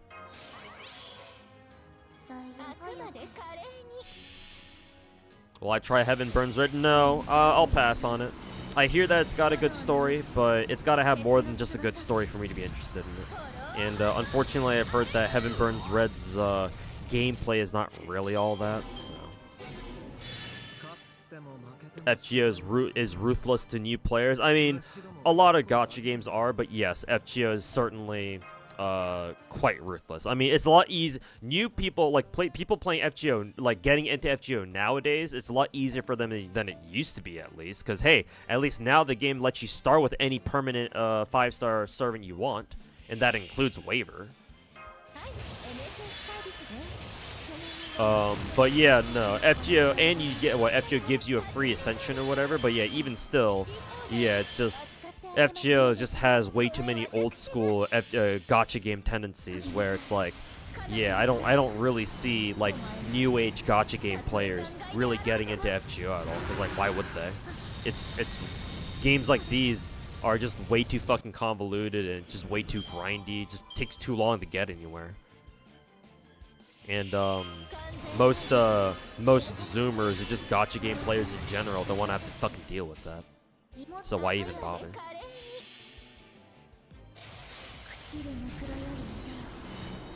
If you take Braun into E4, she might be a good sub DPS, I guess, with her follow-up attack and whatnot.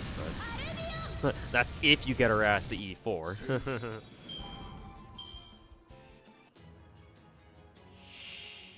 Gacha should follow the Nikkei route, just add to standard banner after they're done running.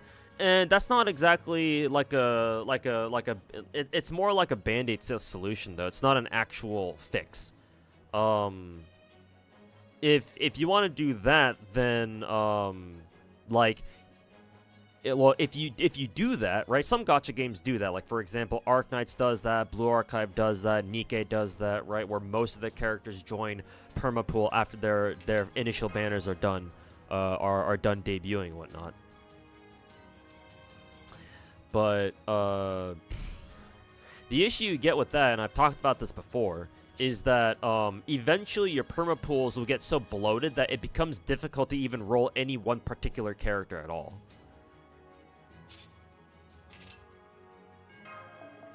So like at that point, every character might as well be a you know a limited character with how like rare it becomes, how difficult it becomes to roll any single one of them at a time from like permaban or whatever. You have to supplement that with additional follow-up rate-ups for like specific characters in their own separate banners. So that way, even if you're a new player, you're like, oh, okay, I can just wait for like their own like this particular perma character's specific rate-up should come along. So then I can try rolling for them in order to acquire them. And that's what Arknights does. That's what Blue Archive does to a certain extent. Nikkei doesn't really do that, unfortunately. Like, past their character's first rate up, it's like, okay, well, you know, now you're done. Now they're never getting another rerun ever again. You know? If you didn't roll for them the first time, go fuck yourself. I mean, the wish list system does help out quite a bit, but not exactly as good as, say, just giving a character their own fucking rate up, you know? It's better than nothing, but another Pandemonium Society member? Is this another new Blue Archive character? Because yesterday I remember Hannah, you shared with the Satsuki's drip market, or yeah, the Satsuki thing. I don't know who this character is, actually. This is the first time I'm seeing her. Shiaki, I guess is her name? Yeah, I don't think I've ever seen her before. Maybe she's shown up in a story at some point. But yeah, I suppose she's another Pandemonium member. She looks very Genki, I guess.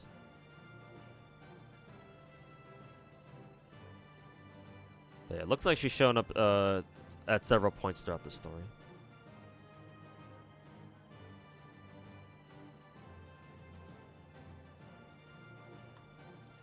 Cool. Is that all of the Pandemonium Society members then? Or do we still have like one or two more?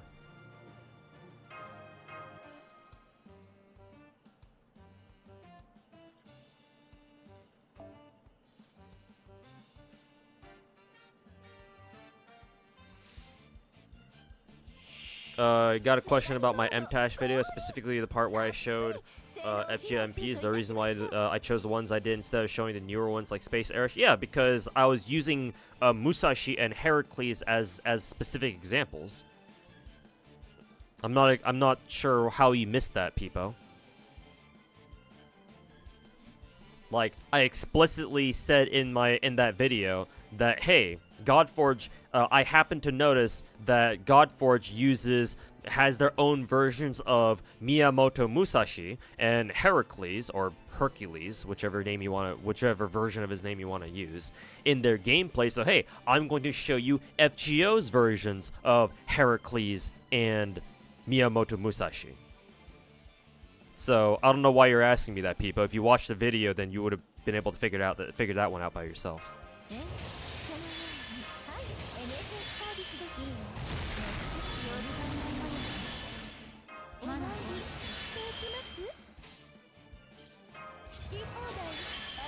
あげましょう。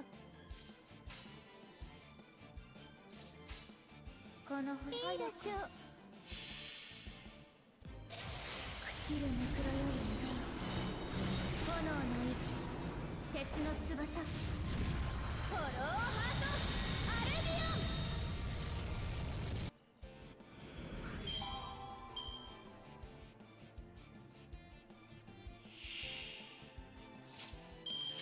完全によろしく。さあ、ご用件早く。Even Sparkle's been benched because Robin does her job better because of how busted her her ult is. Yeah, just Robin and Ruin Mei are just so easy to use because it's like, oh, all they need is one skill point every 3 turns and they're good to go. It's like how do you compete with that? Like not even Sparkle really can even, yeah. Unless you're like using her in like very specific teams, like say if you want to use her to support like like an attack boots Acheron or attack boots Jingyuan or something like that, yeah.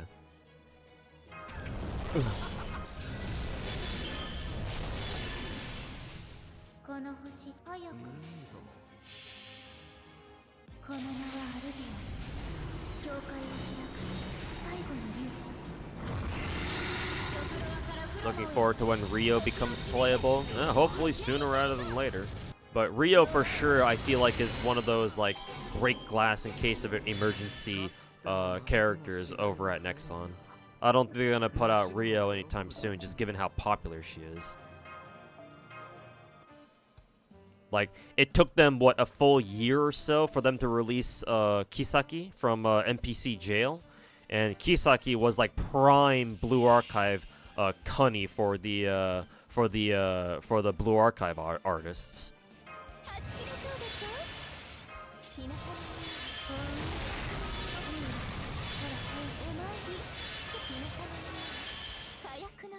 So it's like God knows how long they're gonna take on releasing Rio, if they ever will.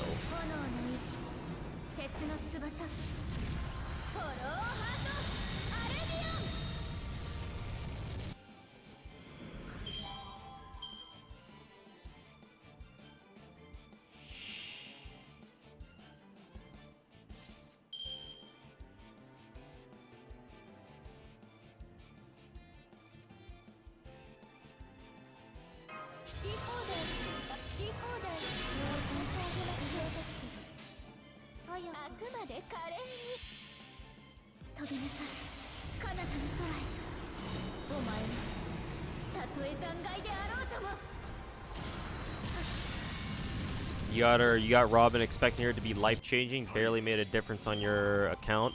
Maybe it's because you're not quite using Robin optimally or anything, because Robin really works the best with follow-up attackers, because every individual action that your team takes, which includes your summons, makes a Robin's ult deal follow-up damage. The impact of Robin's impact is mainly that she's a Harmony character who actually does damage, if only indirectly.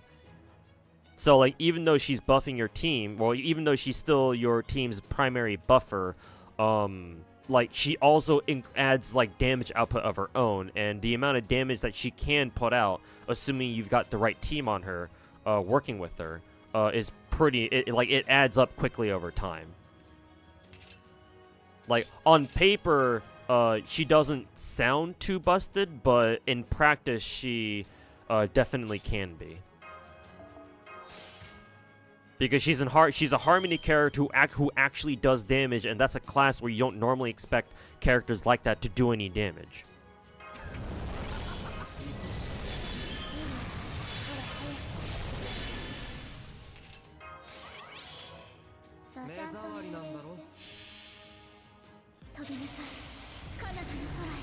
You wouldn't use her outside of your follow-up attack teams? Yeah, probably not, because those are her best teams by far. Yeah, if you don't have follow-up attackers with Robin, then yeah, obviously her own ultimate damage output is severely limited. But hey, man, I had multiple people. I remember in like the following weeks after Robin first came out, I had multiple people come into my stream and say and tell me, "Yeah, Robin's so fucking broken, man. She was able to get me to beat like MOC 12 for like the first time or some shit like that." So, her impact on the game is definitely undeniable. Maybe for you it hasn't been the biggest difference at all. Like I was still able to notice the difference. But if it hasn't really done anything for you, then I guess that's unfortunate.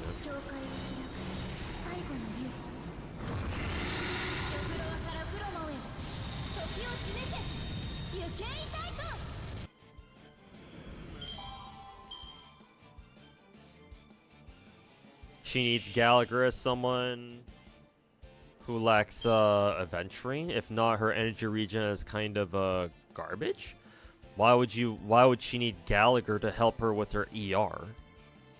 Also, are you running ER rope on her in the first place or not?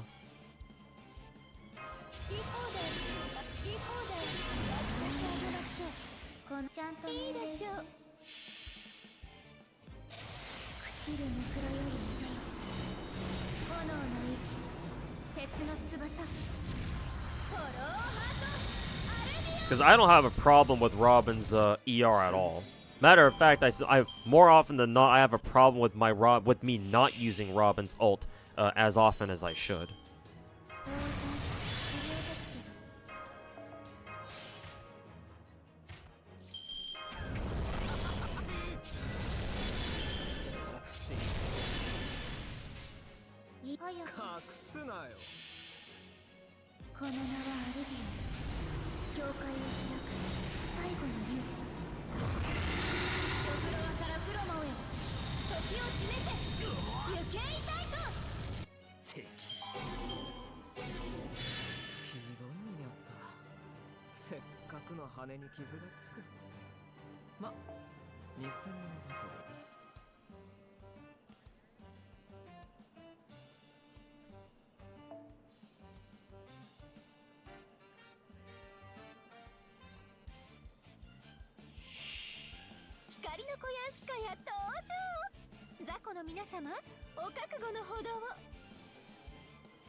Robin's ER can be a little clunky if you don't have her signature. Oh, then is it because Zera doesn't have her signature then? Or because my Robin does. So that could explain why.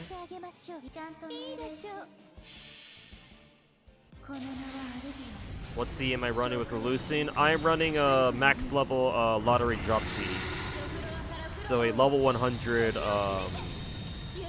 drop C on Melusine. I'm not running damage C, so this is a true 6-slot team.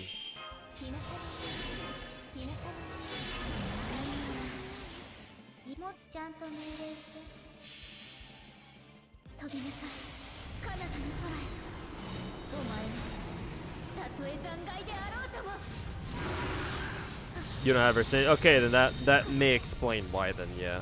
If you're missing that one, then I can understand why you're having ER issues with who is it? With Robin. Then yeah, at that point yeah, you'd have to run Gallagher, I suppose, with whatever that light cone is, QPD or whatever, quid pro quo or whatever. Then yeah, that might be the difference maker.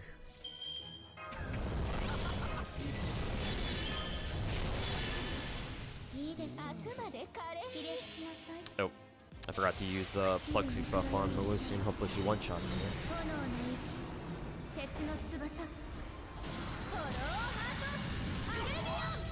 Only 372k. Actually, that was barely enough, I think.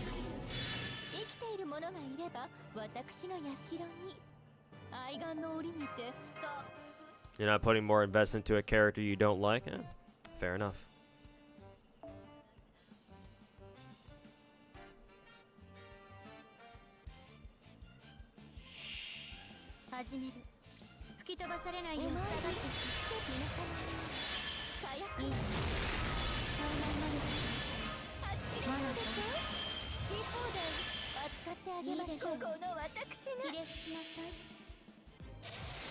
散るネクラより炎の息鉄の翼フォローハートアルビオン。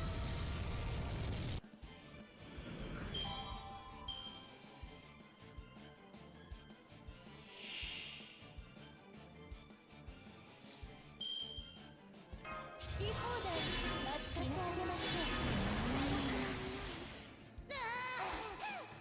ちゃんと命令して。あくまで華麗に朽ちるネクラより炎の息鉄の翼フォローハートアルビオン。タイ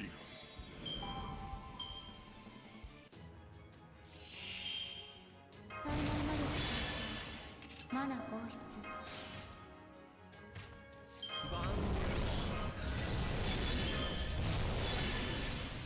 この星ちゃんと目障りなんだろ。朽ちるネクラより炎の息鉄の翼フォローハートアルビオン。人間の火力ではどうあっても私には及びません。おとなしく我が社に入いいね、我が軍門に下りなさい。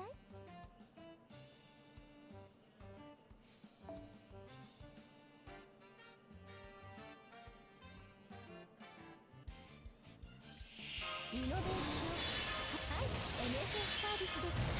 もしこの体にちょっとお参りしておきます。皆様火薬の匂いちゃんと命令して。飛びなさい彼方の空へ。お前らたとえ残骸であろうともこれで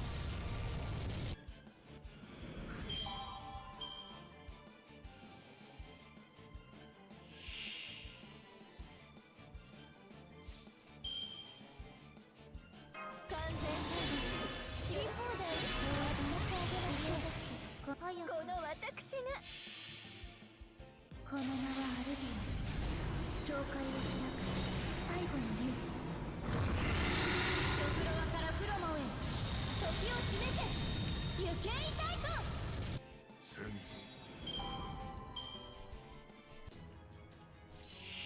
この体にちょっとはあ。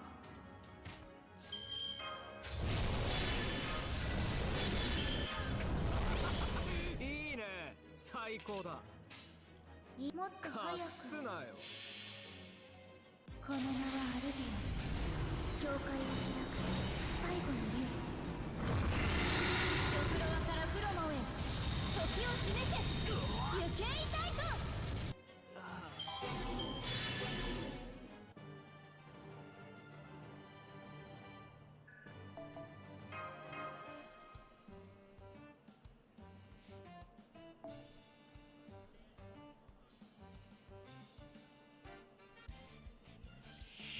お参りして好き放題扱ってあげましょう。ほらお参りして好き放題扱ってあげましょう。この私が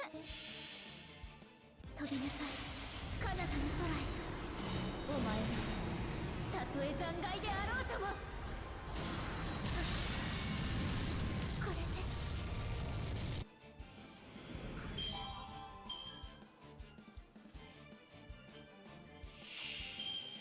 ひなたひなたちゃんとこの私がこの名はアルビオン。教会を開く最後の竜。ジョフロワからフロモへ時を締めて行けいたいと。戦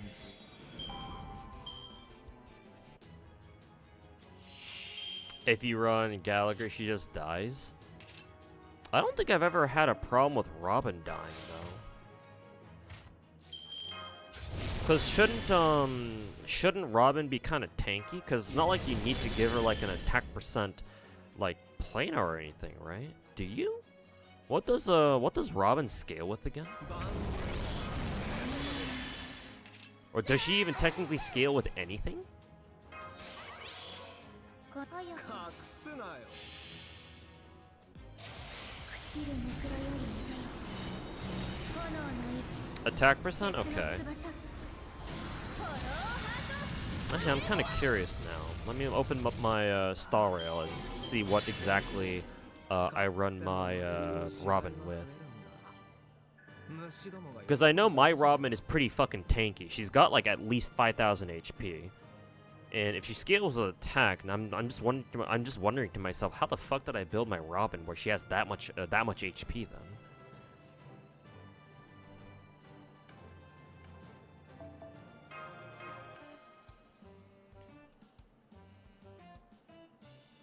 She isn't Tingyun. Yeah, that's for sure. Yeah, she's definitely not Tingyun levels of squishy. Okay, no, right. My Robin isn't as tanky as I thought she was. Yeah, she's only got 4,100 HP. Yeah, but yeah, she's definitely not Tingyun squishy where she only has 3K. Oh, I guess it helps that I run Robin with Fleet of the Ageless actually. Yeah, so she gets an extra 12% HP there, so that helps out quite a bit. Yeah, because I'm running full attack percent on her. 2-piece messenger, or not messenger, sorry, what is this? 2-piece musketeer, sorry, not messenger, musketeer. 2-piece prisoner, the DOT set. And then 2-piece speed of the ageless. But yeah, I have attack percent planar, attack percent body, yeah, okay. So yeah.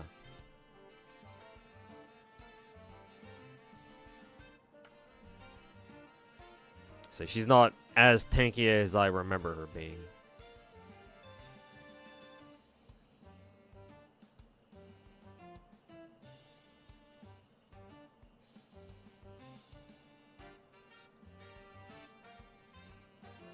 "4K HP is pretty good for Robin."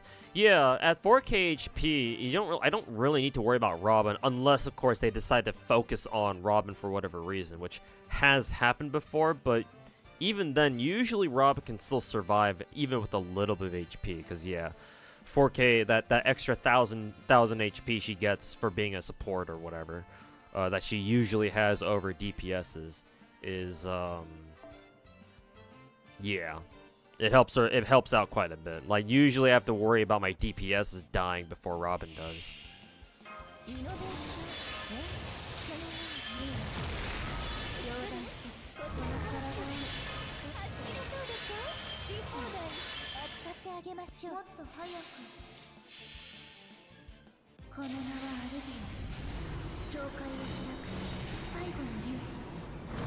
I don't really understand. Yeah, true. I don't use Gallagher with Robin, but I just kind of wonder, why are you running Robin with Gallagher in the first place? Because yeah, Gallagher is honestly, he's not like an amazing healer. Just because of how he works. Like, he's intended to be used for super break teams, because super break teams can buy him the time that he needs to build his ultimate back up. Because his ultimate is how he heals his entire team at once. Without it, he has no way of sustaining the entire team. Because of course he can only heal one character at a time with this skill. I mean, he heals a lot with that single skill, sure, but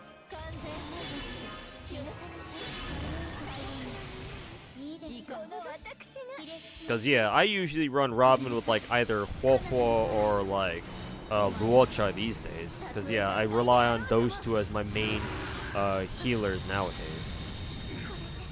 Do we have any other healers that I might be using? I mean, technically Lingsha, I guess, yeah. Lingsha, the definitely not erudition character. What do you mean she's supposed to be an abundance character?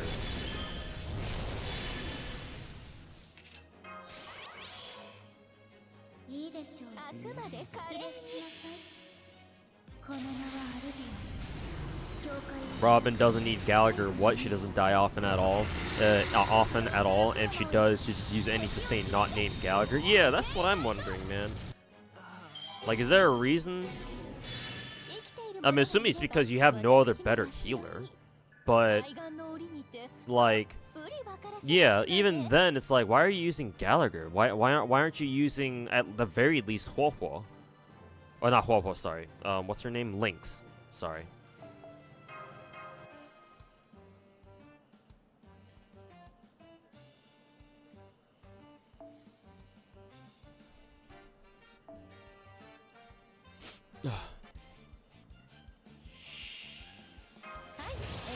Natasha, hell, I mean, yeah, even Natasha's a better healer than Gallagher at that point.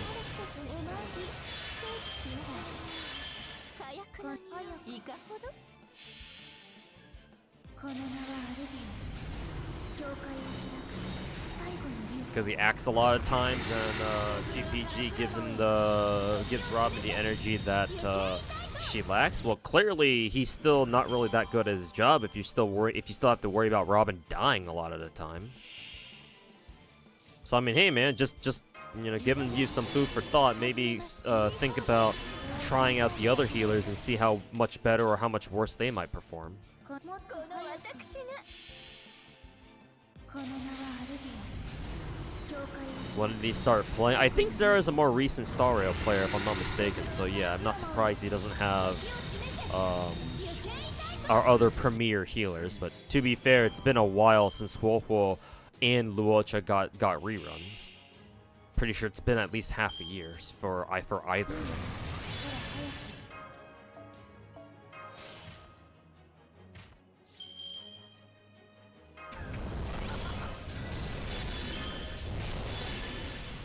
Like, he's been playing since the release? Well, okay, then I don't know I don't know what kind of excuse I can make up for you then.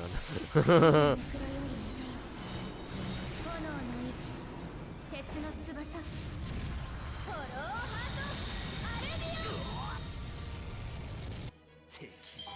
ン The bricked account, and not so bricked if he says he's been able to clear MOC and all the other game modes ever since 1.3. So hey, I guess it's not really even that big of a deal anymore.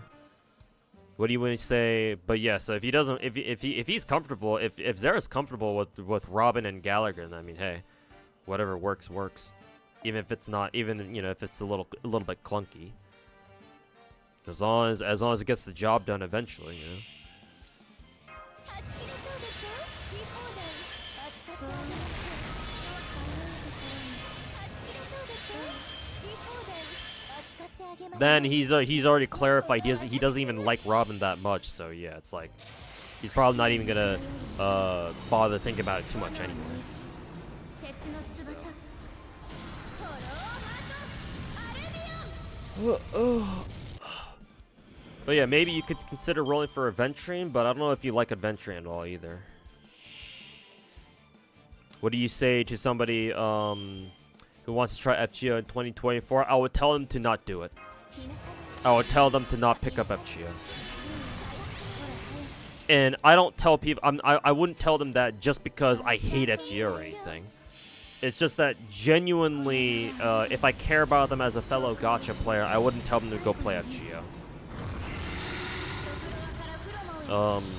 Because I assume that as a new player these days, you are what I would call a new school gacha player, where you started picking up gacha games ever since Genshin came out, right? Ever since gacha games like became mainstream in like the Western like gaming sphere, right?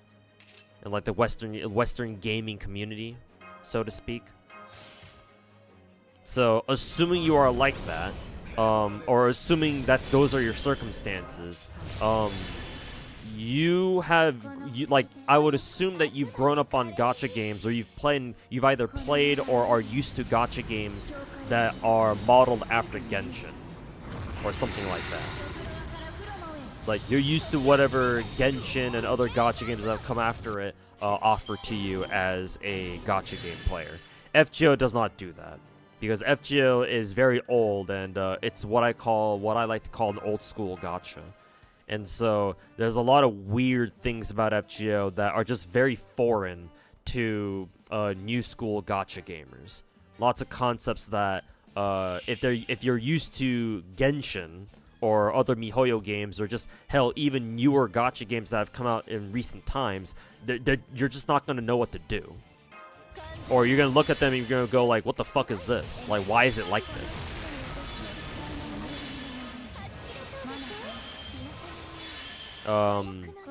But honestly, the single biggest reason is I would say the grind. FGO just requires too much grind for like not an immediate payoff. And like most gacha gamers these days don't want to have to deal with that, you know? Like unless you're like literally fucking autistic and you can handle, you know, like grinding one gacha game for weeks, perhaps even months on end. Most people aren't like that. So I don't know how well they will be able to handle the amount of grind that FGO requires out of you or demands of you. Just all sorts of reasons why I can't really, you know, recommend FGO to people getting into gacha games these days. Like, there are far better gacha games out there that you could spend your time on, other than FGO. Like, the one reason why you would still want to play FGO in current year is to, like, read the story. But again, as I mentioned before, you can read FGO's story online, either through YouTube videos or, like, translated transcripts that people have made of, like, the JP story if you want to follow that. And yeah, sure, it's not quite as organic as, say, if you were to play through the game yourself, but honestly, it's not worth playing through the game just to read the fucking story. Because the gameplay itself is also something that most people just are not going to be able to figure out. Most people who play FGO don't know what the fuck they're doing. Unless they're, like, autistically, like, researching how to play the game optimally. And, like, they're part of, like, you know, very specific FGO subreddits and, like, sub-communities on Discord or Twitter or whatever other social media platform that they frequent. It's just, playing FGO is just way too big of a chore for most people. So, that's why I can't recommend it.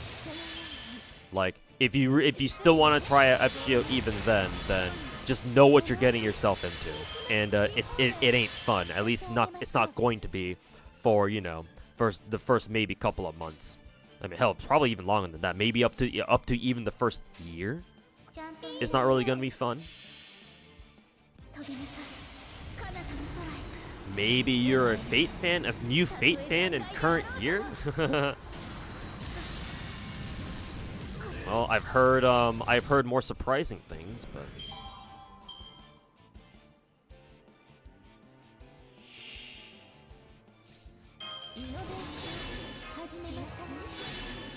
that's what you do with the Blue Archive because you're interested in its story, but not really the gameplay. Yeah, and that's how you should handle it.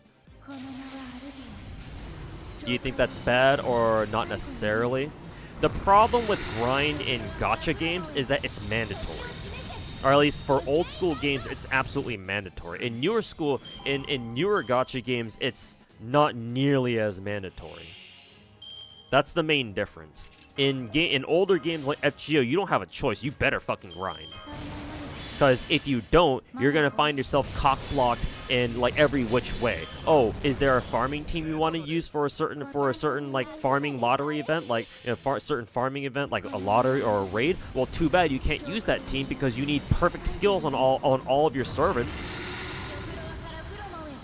And they better be baseline, you know, they better have all their skills max fucking leveled, right? Oh, and guess what? You have to get their A2s to max append as well. That takes even more resources. Like you have to grind in FGO. That's the issue. Whereas in newer gacha games, it's more of a choice. I mean, you still have to grind to a certain extent, but like not only is the grinding process itself a lot easier, mostly, but like you don't have to grind as much.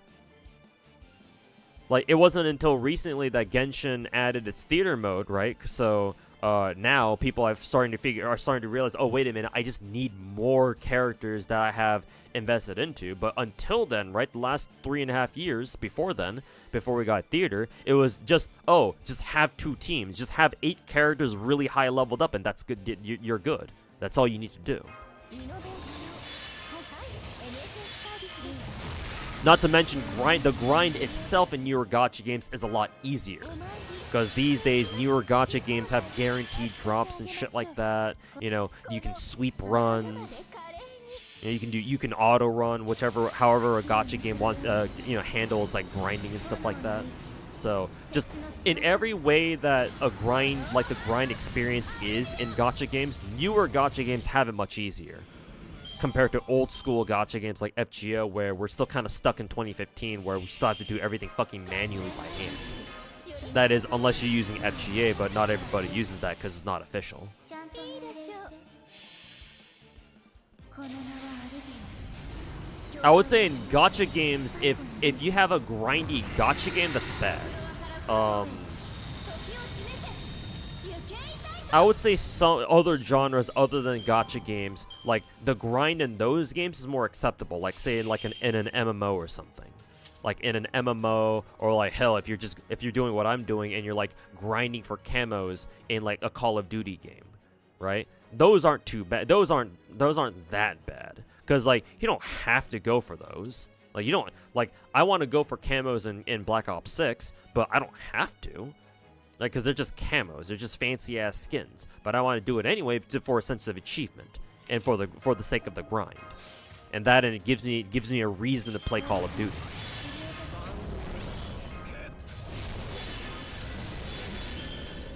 So, like, the grind process is enjoyable. Because I'm playing the game while I'm grinding for camos. But grind in gacha games, that's a different story. Because a lot of the time the grind is super fucking, artificial, and you're grinding just for the sake of grinding, just, as busy work almost, right? And a lot of the time, if you have to grind, it's not even, and you can't just auto your runs or whatever, or sweep your runs, it's not even that fun to begin with. Like, whatever the hell I'm doing here.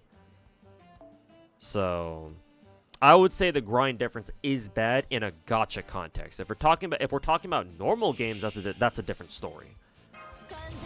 But for gacha games specifically, yeah, I would say the grind difference is a bad thing.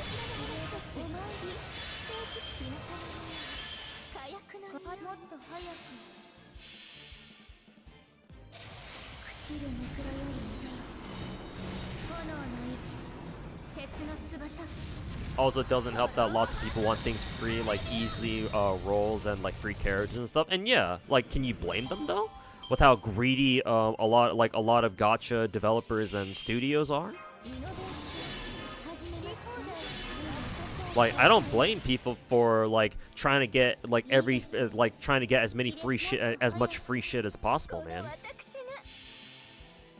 飛びなさい彼方の空へお前はたとえ残骸であろうとも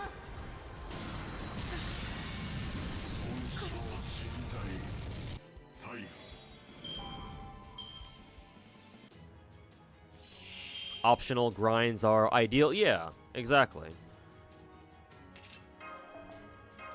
Yeah, if you want to grind for something like cosmetic, then sure, by all means.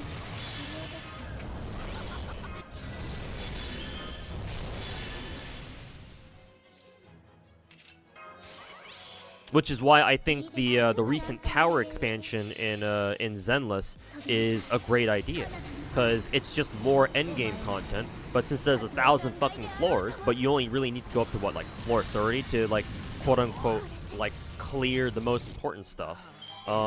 Like yeah, like as long as you spend a couple hours in tower or like a weekend or so going through the first 30 floors in tower, as long as you finish floor 30, I think you're done with the entire thing technically, right? Or you don't have to go for more. But if you want to, you can go all the way up to like floor 1,000 or something.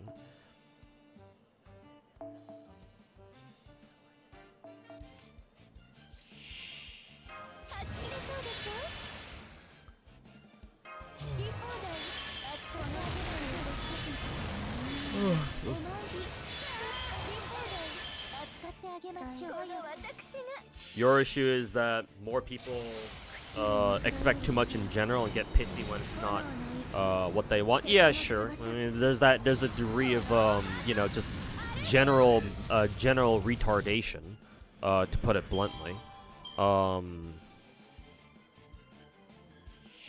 But in this context, or how I view it, like I don't really care that people, it doesn't bother me that people are always like trying to get free stuff.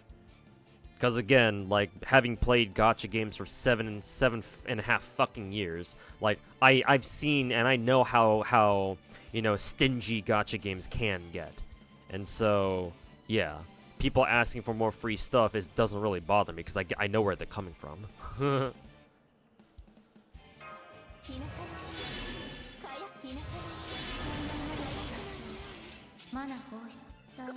Like, hey, I used to pride myself on, like, having every single character in, like, FGO or Genshin or whatnot, right? But ever since I lost my first job, what, a year and a half ago?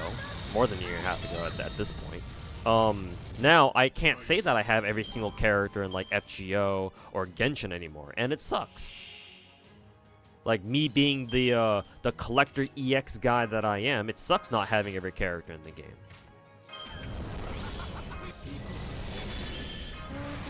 And I'm of the opinion that ideally a good gacha game should allow you to have every single character in the game, because that's what you play gacha games for. It's for the characters.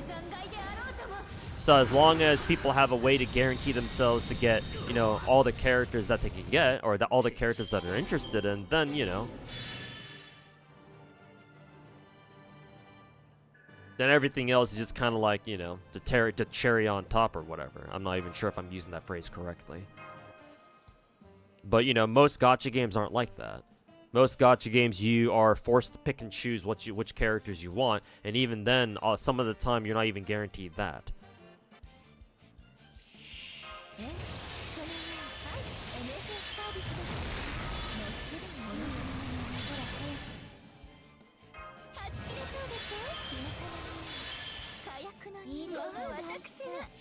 Free stuff was mainly in correlation to, like, other gacha games. Like, people are always, like, comparing or something like that. I mean, yeah, but if that's what you're referring to, I don't know if I'm quite understanding you properly.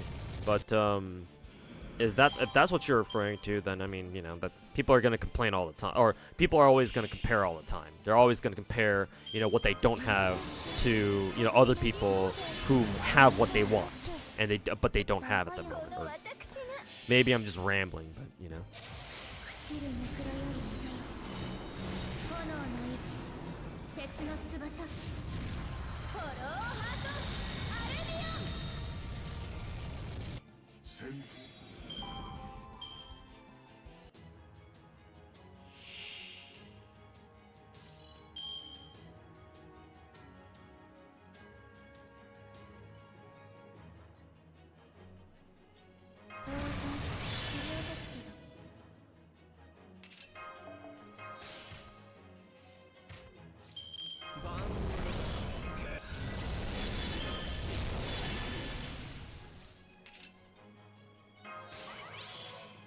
Is GFL 2 out? No, CBT is out. But yeah, they are running a lot of ads nowadays, yeah.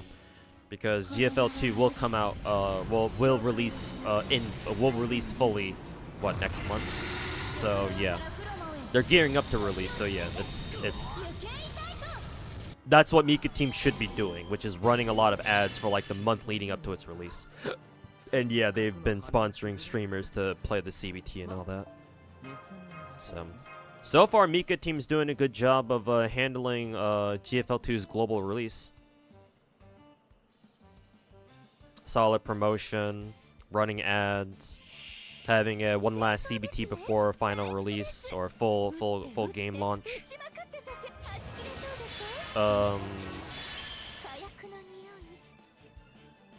You don't mind? You're saying that you don't mind if people who spent on gacha games are the ones complaining, but people who didn't spend anything are expecting to get everything. I get where you're coming from, but at the same time, it's like, like, my view on gacha games, the ideal gacha game, to me anyway, is one that allows all of its players, both whales and free-to-plays, to be able to acquire all the characters in the game just by playing.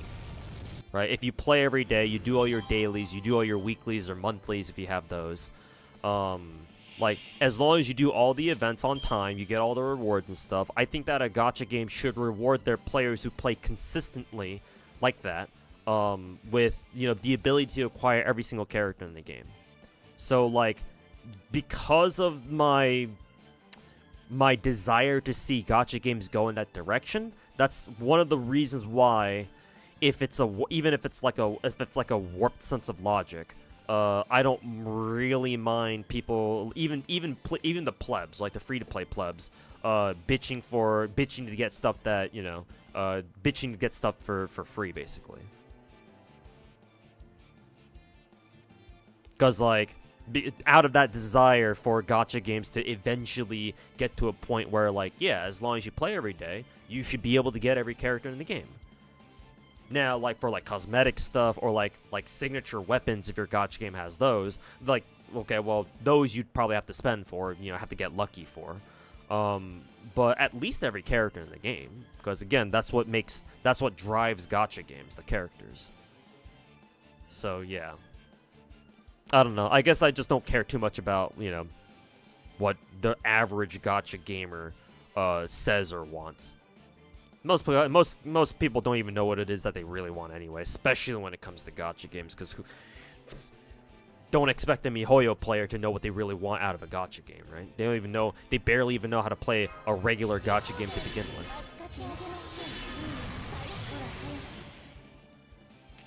That's only for the ones who actually, like, work for it. I mean, even people who are diligent with gacha games can be fucking stupid on the internet. Like, I would say be careful of who you criticize, because, you know, it's easy to demonize people on the internet for, like, as just, like, you know, mindless, you know, fucking retarded, fucking Twitter denizens who know nothing about gacha games, just complaining for the sake of complaining, and they don't know anything about, you know, blah blah blah. Hey, I'm guilty of doing that too. I like to generalize MiHoYo players as just you know, fucking gacha scrubs, gacha noobs who know nothing about what true gacha is really like. But even when I say that, everyone's got their own reasons for, like, wanting free shit. Like, sometimes, you know, sometimes there are people out there who are really diligent with gacha games. They play every day and whatnot, but they still want more, you know? But, yeah, I get where you're coming from, too, though. That, like, you know, like, if you're gonna bitch about, you know, a gacha game, you know, like, put your money where your mouth is first, right? But, you know, it's the internet, so everyone will make their opinion heard, whether it's good or not. So just gotta filter out the opinions that, you know, are actual trash and have no relevance to the conversation at hand, and try to pick out the ones that are actually important.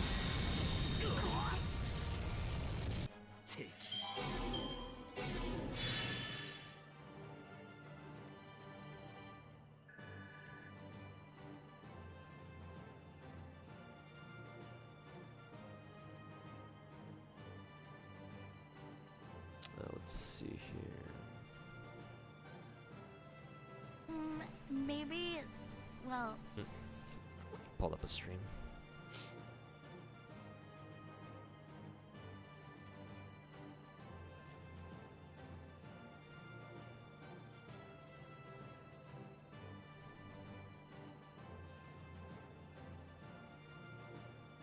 You're just annoyed how most people don't know how, like, statistics and probability works. Yeah, I know. Hey, I don't claim to know how statistics or, like, probability works either. I try not to comment on, like, stats and stuff like that, because, you know, who knows how they work, right? I'm not a fucking mathematician. I don't work with numbers for a living. I just play gacha games, and I think for me that's good enough. Daily reset's already here. Yep, because it's 8 o'clock now. Big thanks to DST.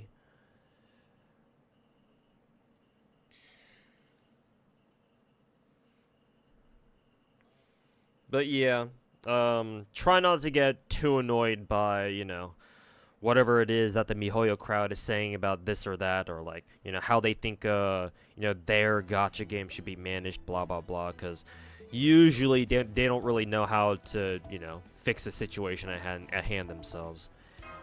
it's always very easy to criticize something for being something that you don't want it to be, but very few people have any idea about how to fucking fix it.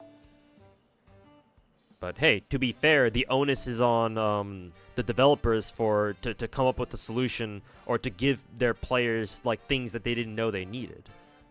So it's on the developers to fix it themselves, right? And all we players can do is just like complain about it on social media and pray that MiHoYo listens to us and does something about our grievances. Because if the players themselves could fix the issue, then I dare say a lot of us wouldn't bother wasting our time complaining at all, and some people still will, of course. So yeah, just try not to get too bothered by them. Like, personally, I still think it's important to keep an eye on, like, what the various MiHoYo communities or just gacha communities, the gacha community as a whole is, like, complaining about when it comes to gacha.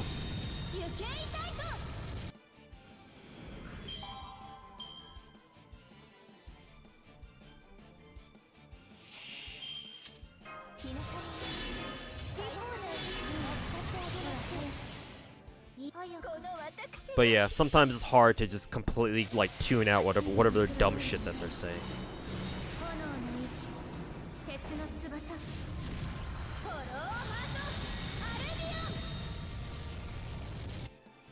To be fair, statistics and probability don't really work in gacha if you do the math. I mean, if we're specifically talking about like gacha pull statistics or whatnot, then yeah, of course.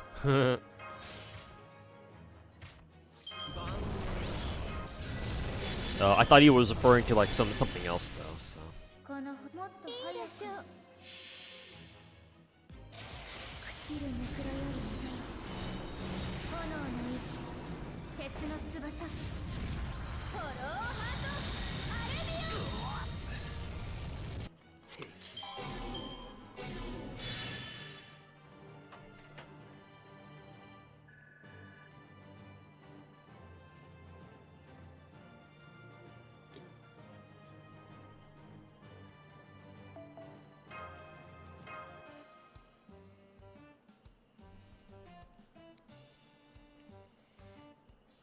Watch my Girls from Online 1 video? Really? Damn, yeah. I put that video out like 5-6 years ago at this point.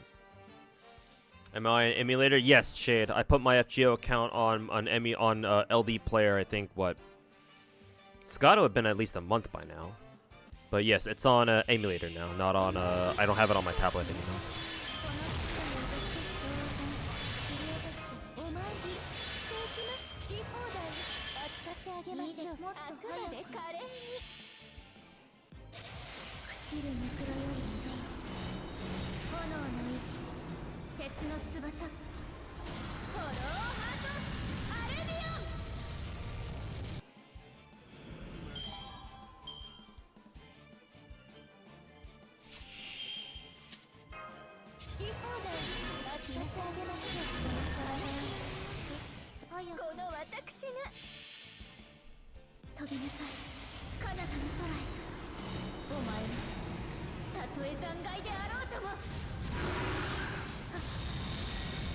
I scared you away from GFL 1 with their $400 to $500 live 2D skins. I mean, those are just cosmetics. So, what you should be scared of is GFL 1's gameplay. Holy shit!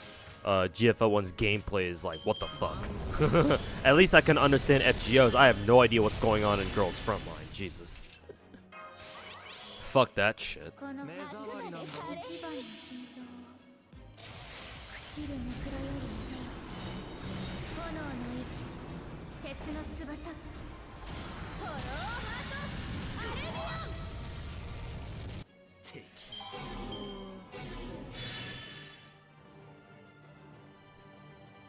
You wish Genshin had more costumes that have unique effects. So basically more 5-star skins like a Diluc skin, right?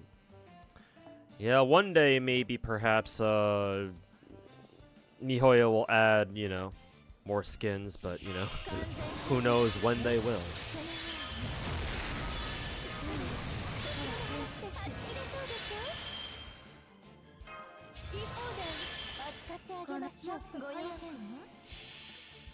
Somebody had a 10-4-10 Oberon.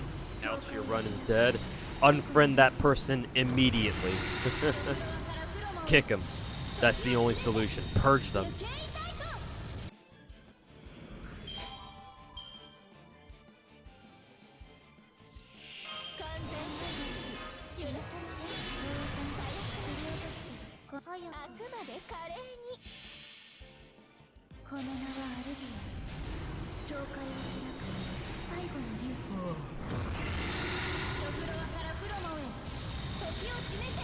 Ugh.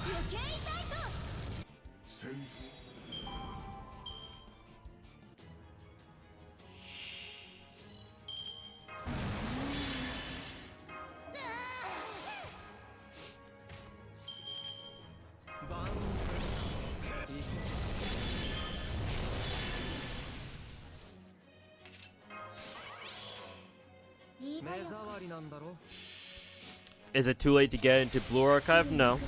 You can get into Blue Archive whenever you want. My only advice for you is just to play that game casually. Don't ever think about playing that game as a hardcore. It's not worth it. Like, especially nowadays, Jesus.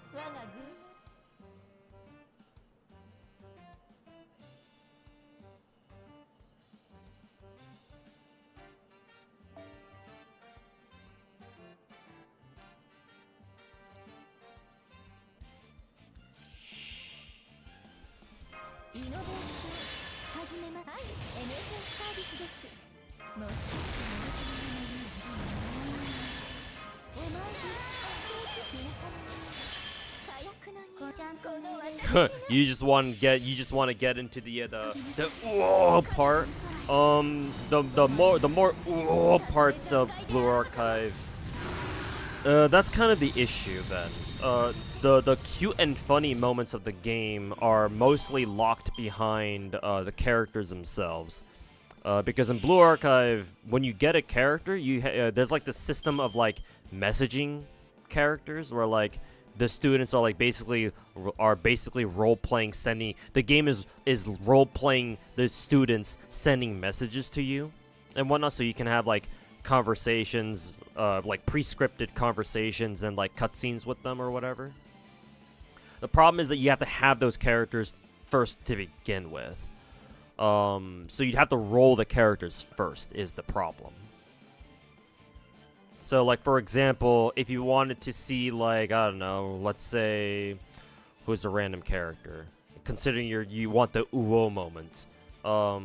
Let's say you want to read Iori's cutscenes where Sensei literally fucking sniffs her fucking feet or something, or Sensei literally licks her feet or some shit. Is that part of story? That might be part of story actually. But Iori's own, her own like personal like side story has some more cute and funny moments too.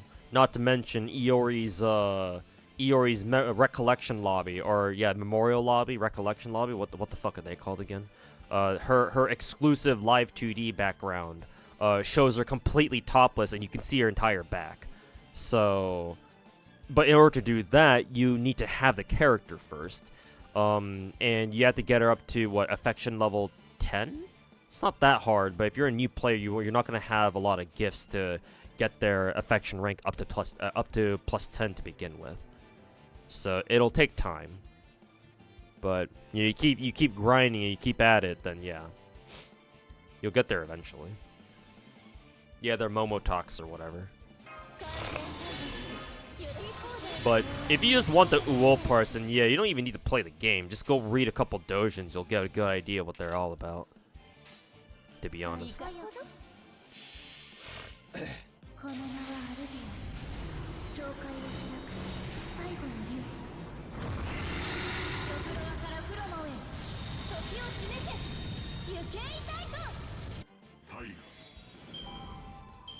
Heaven Burns Red basically looks like a visual novel. Yeah, it basically is, I think.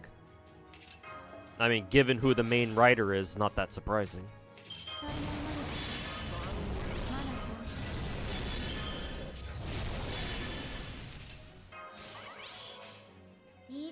触りなんだろ。ひれ伏しなさい。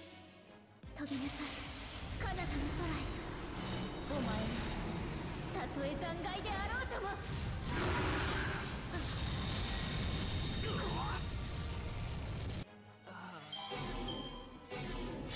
ひどい目にあった。せっかくの羽に傷がつく。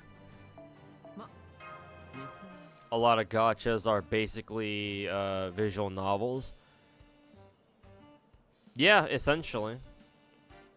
Any gacha game that isn't 3D like the MiHoYo games are. And even then, Zenless has its own like visual novel style story format.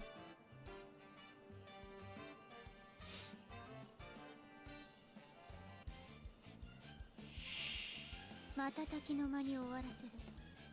私に任せて。そうでしょ。皆様にいいわ。お前にして好き放題扱ってあげましょう。いいでしょう。朽ちるぬくろより似てよ。炎の息、鉄の翼、フォローハートアルビオン。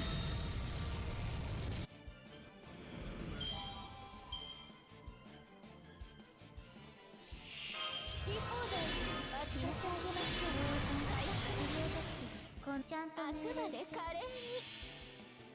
この名はアルビオン。教会を開く最後の竜。ジョフロアからフロモへ時を示せ。行けいたいと。戦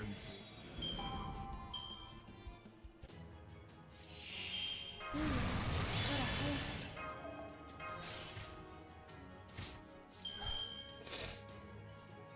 Yeah.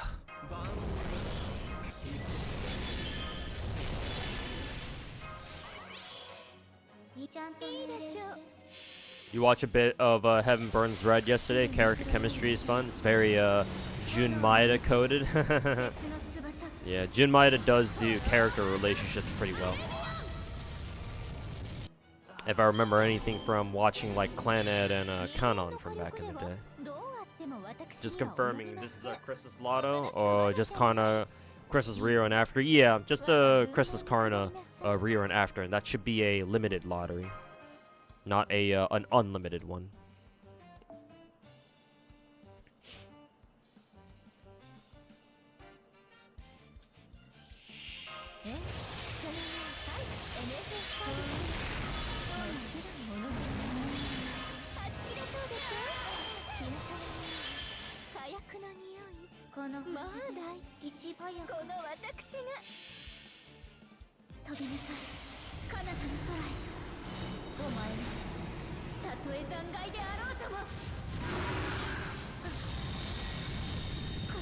You can go through all your apples now. Yep, that's exactly what I'm doing right now, trying to go through all my apples tonight, or at least as many of them as I can, so I can finish them up easily, like tomorrow or on Monday or something. So yeah, I would suggest you use all your apples now. So you mean all the characters are accidentally autistic or autism coded or are accidentally autistic? I mean, like they say, you know, don't you enjoy it when girls are almost retarded? Or how did the exact meme go? Aren't girls the cutest when they're almost retarded?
ちゃんと命令して Give me 1 second, chat. 朽ちるネクロよりも炎の息鉄の翼フォローハートアルビオン。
Cookies.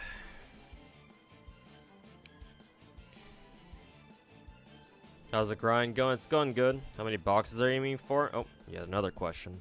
I don't care how many boxes I'm going for.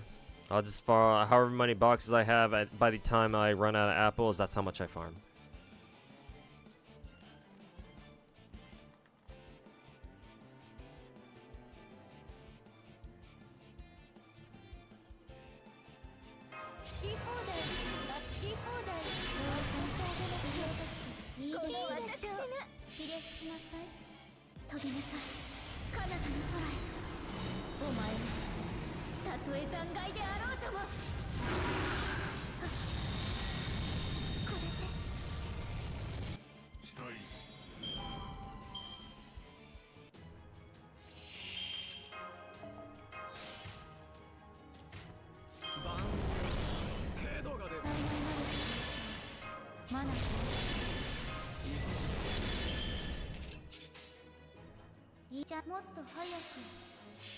Who's the character on the bottom right? That's Tamacaster from FGO.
ちゃんと命令して。朽ちるムクロよりも炎の息、鉄の翼、フォローハートアルビオン。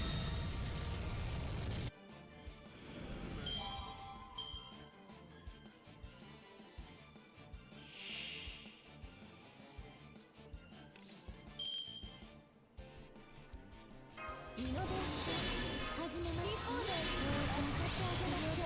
この星ご用件は朽ちるムクロより What are you eating? 炎の They're called Biscoff cookies.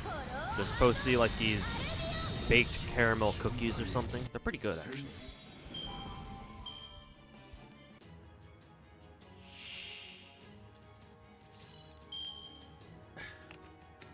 Got a whole like pack of them from Costco because I think my local Costco is selling those, right? Because they have them in stock, and like the whole thing was only like $8, and there's like 4 individual like pouches inside of them. It's like the whole thing's $8. And I think at other supermarkets, just regular supermarkets, like they sell each individual pouch, and that pack from Costco had like 4 of those. Other supermarkets sold like the individual pouches for like $5 each or something, so pretty good deal, I dare say.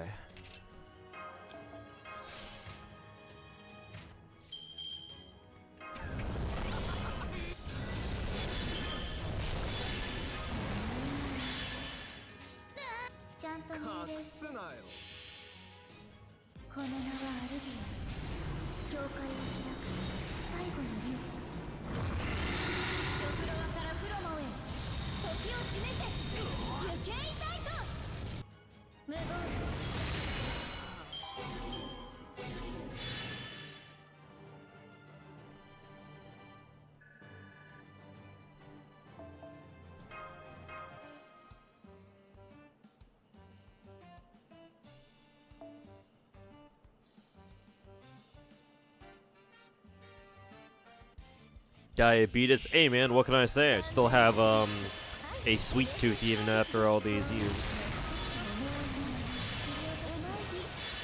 I like my sugar, man. And yes, that includes high fructose corn syrup, even though I know it's bad for me. You used to like those Milano cookies? I love Milano cookies, actually. The problem is that they're fucking expensive.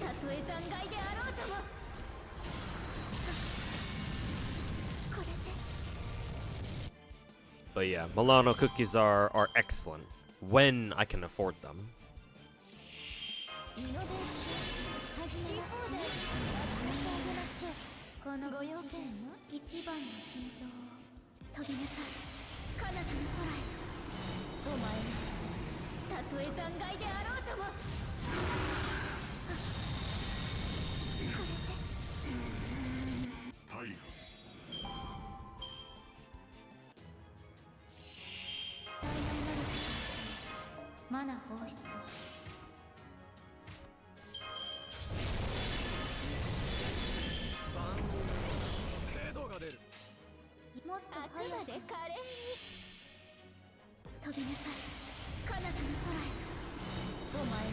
Hey Tokung over on YouTube chat.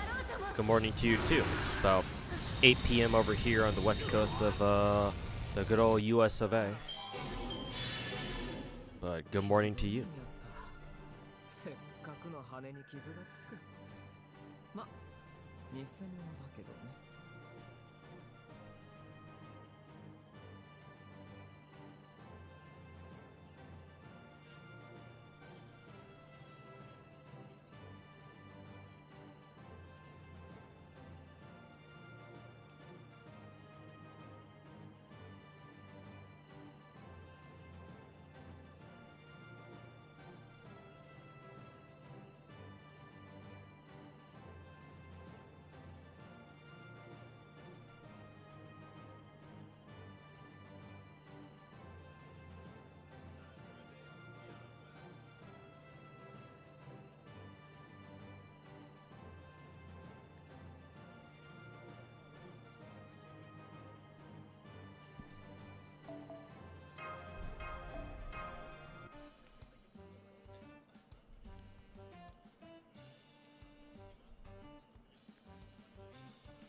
crackers and chips are your weakness. Hey man, I'll admit I've got a thing for chips too. Yeah.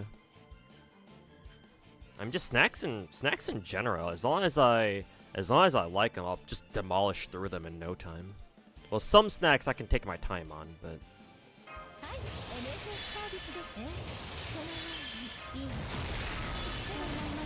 yeah, just snacks in general.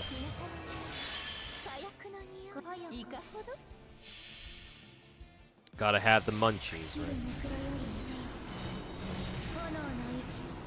鉄の翼フォローハートアレビオン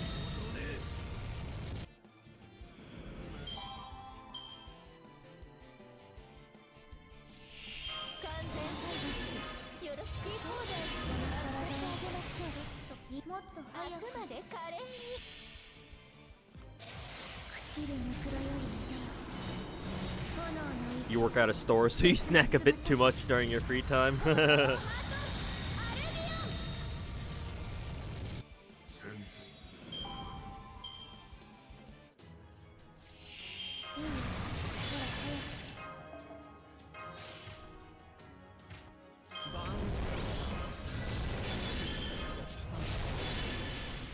いいでしょういいでしょうひれ伏しなさい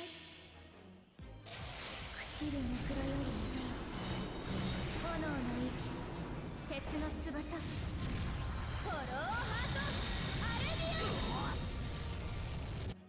ひょんひょん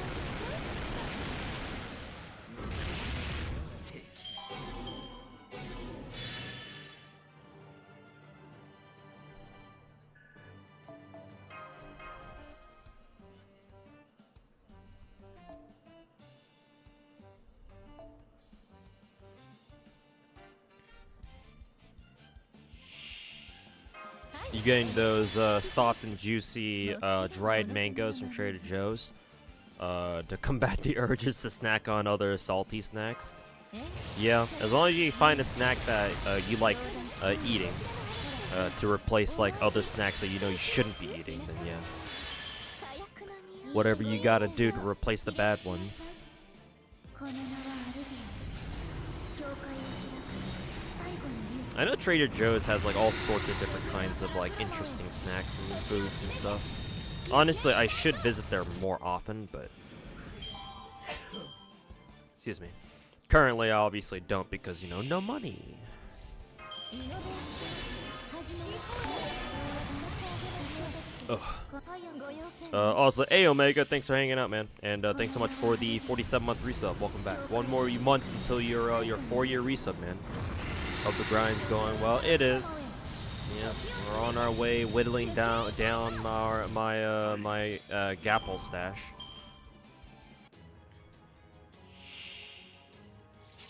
Slowly but surely, we're getting there.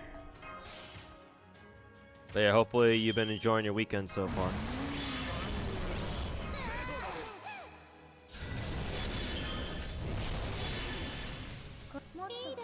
Four years, yep, going on 4 years, one more month.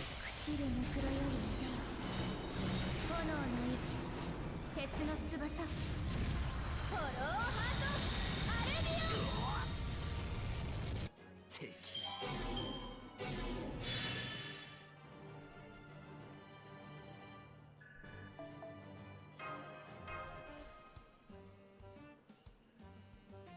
Could have sworn it was just 2. Oh, yeah. Time flies real fast now, doesn't it?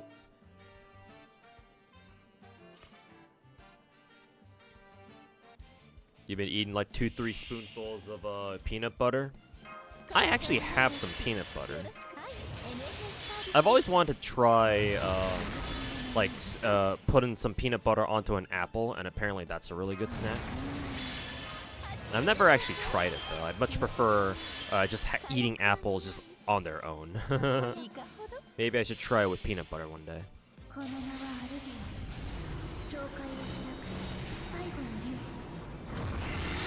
ドフロアからフロモへ時を示せ行けいたいと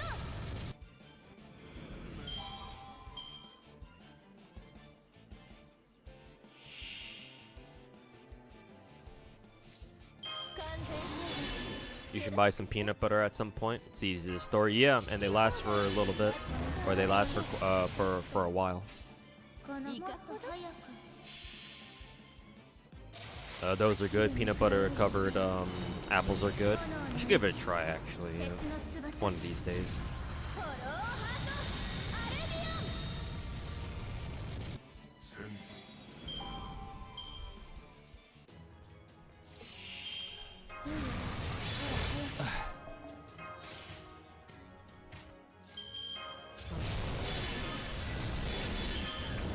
戦 いいね、最高だ。いいでしょう朽ちるネクロよりも炎の息鉄の翼フォローハートアレビアン弱い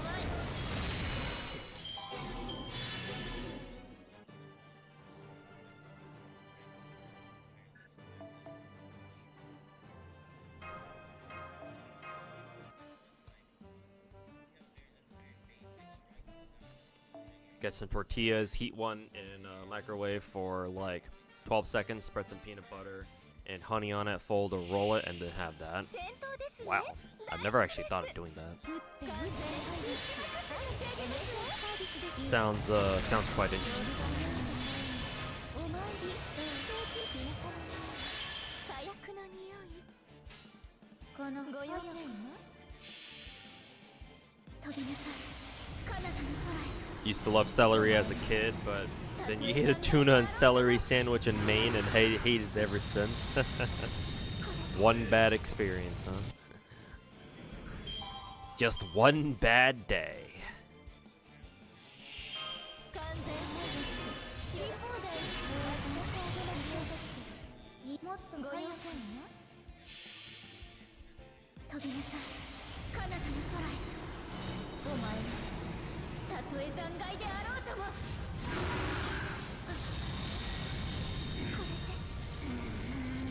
戦 You just put cinnamon and butter on tortilla, and for a cinnamon toast tortilla.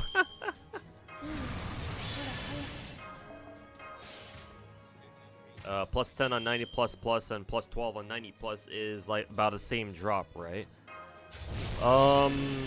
Maybe? I don't know for rotation 3. ヘドが出る。さ早く隠すなよ。 It probably is, considering that's how it was for the last two rotations. So I don't know why this one wouldn't be any different. プロモへ時を示せ行けいたいと弱い次の戦場に案内してくださいまだまだ打ち足りません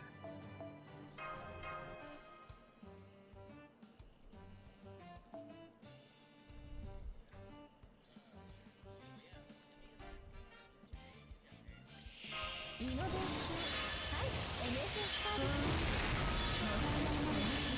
お前にマナ火薬の匂いいいでしょう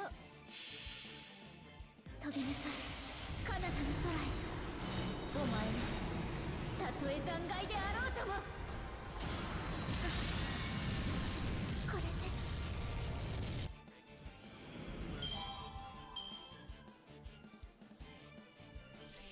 完全配慮よろしくお願いしますいいでしょういいでしょうひれ伏しなさいこの名はアルビア教会を開く最後の竜ドフロワからプロモへ時を示せ行けいたいと戦 い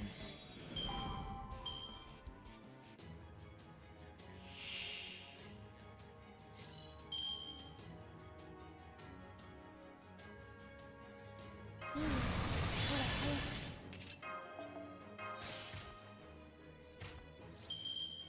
万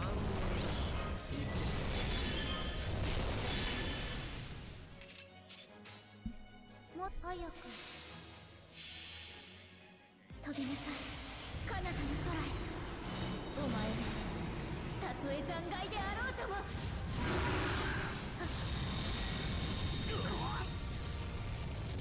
敵。ひどい目にあった。悪の羽に傷がつく。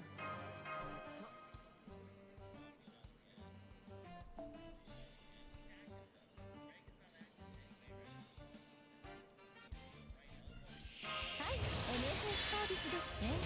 そのようにこの服を汚してしまうこの体をお参りして皆さん火薬のいかほど Hey yo, Warsaw, welcome back, man. How's it going? 炎の息鉄の翼フォローハートアルビオン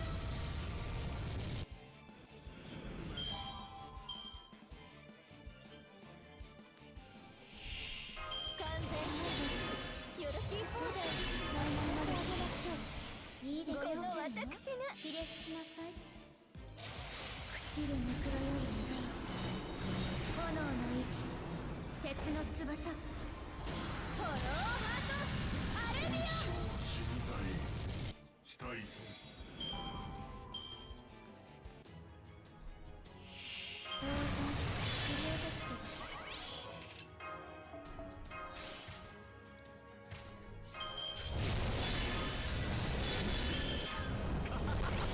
いいね。いいです。もっと早く朽ちるぬくろより願い炎の息鉄の翼フォローハートアルビオン次の戦場に案内してください。まだまだ打ち足りません。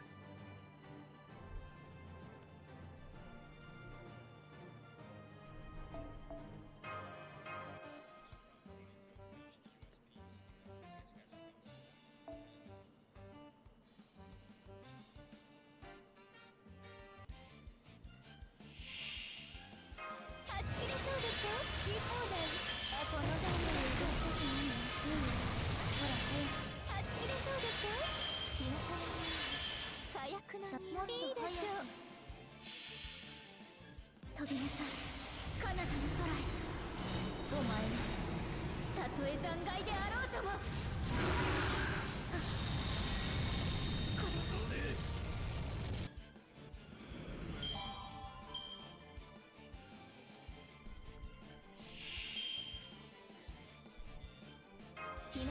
Hey, Emery Pop, how's it going, man? Welcome back. Good to see you back, my dude. いいでしょう。この名はアルビオン。教会を開く最後の竜。ドクロワからフロモへ時を締めて行けい太鼓。期待する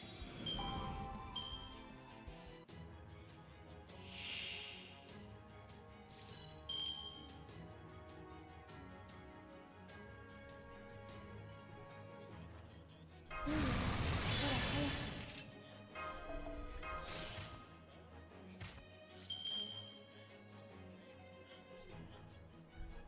バン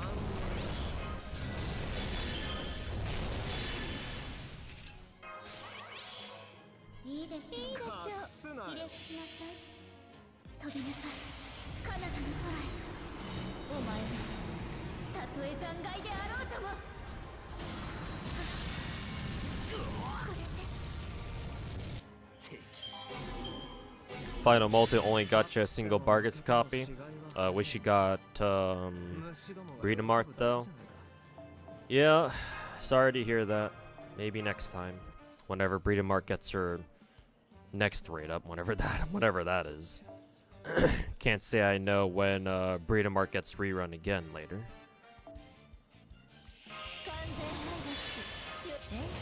But yeah, better luck next time is all we can really say. いいもっと早く飛びなさい彼方の空へ。お前がたとえ残骸であろうともこれで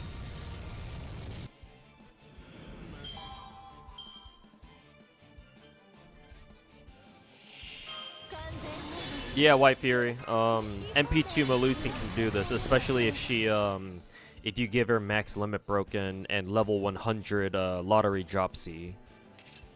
Yeah, she should be able to do it even with that. Otherwise, if you don't have a max level one, you're looking at needing an MP3 Melusian, I think. お前はたとえ残骸であろうとも損傷人体戦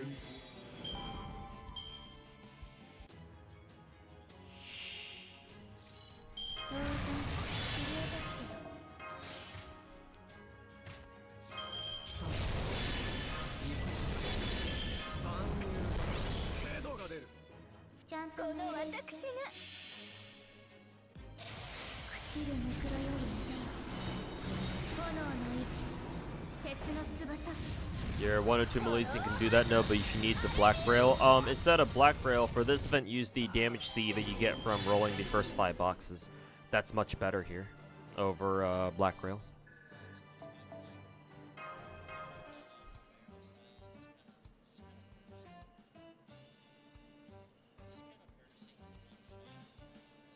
If you're interested in still doing a 5-slot team, that is.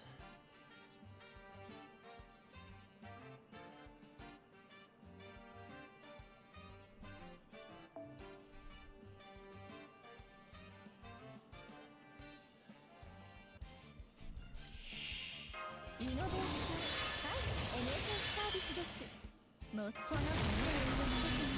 体ちょっとはち切れそうでしょ好き放題扱ってあげましょうもっといい早でしょうく飛びなさい彼方の空へお前はたとえ残骸であろうともこれで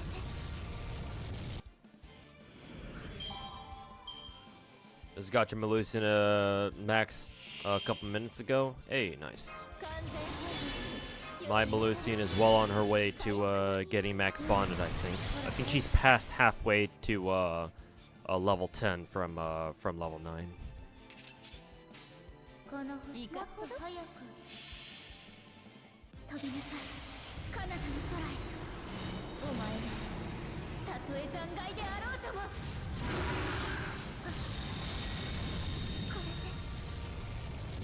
戦闘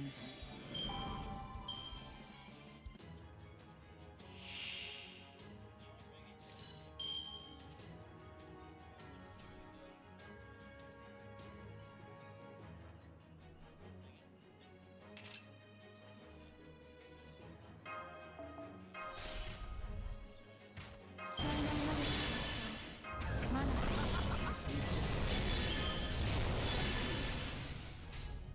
もっとこの早く私が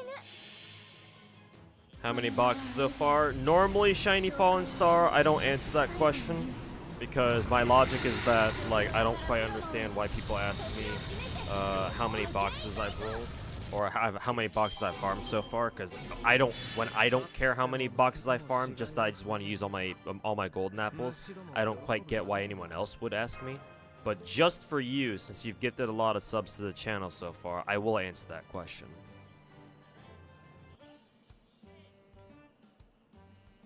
You are special. I make an exception for you. Let's see, what was that? 96,000 currency. So what is that? 96,000 divided by 96,000 divided by 900 or 600 or whatever. That's 160 boxes plus 10 that I already rolled. So we should be at around 170 boxes. So yeah. Maybe at this rate we can perhaps reach 200 boxes. In which case, if we do reach 200, that's actually a lot better than I was expecting, to be honest. はち切れそうでしょ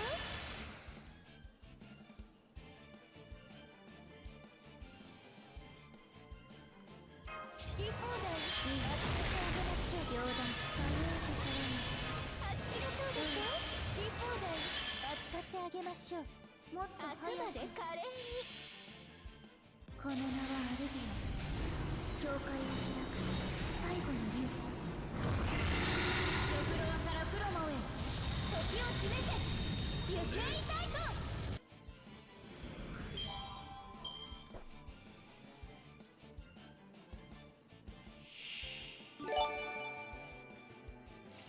I Hey, Shiny, thanks for the 10 gifted subs, man. And you didn't have to do that, just because you asked me a question that I didn't particularly like.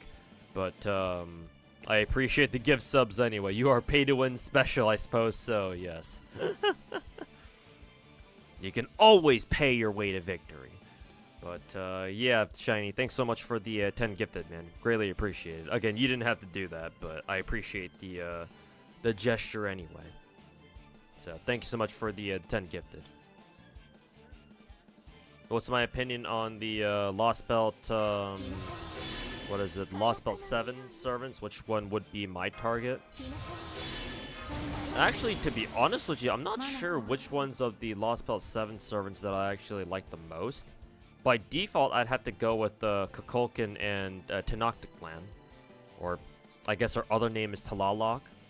Why did they change her name on the wiki from Talalok to a Tenoctic Clan? Is Tenoctic Clan her technically her more proper name?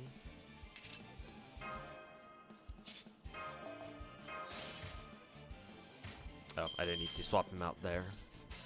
I can just send Melissa right now. 私にそれ言う飛びなさい彼方の空へお前がたとえ残骸 Hoping to hit 100 tonight. Best of luck, Omega. Hopefully, we can help you get you there. It's a real name? Okay. She only pretended to be Tialok, or Talalok, or Tialok, or whichever name she is. But Tenoctic Land's her actual identity? Alright. Because I know Tenoctic Land is the ancient Aztec capital IRL.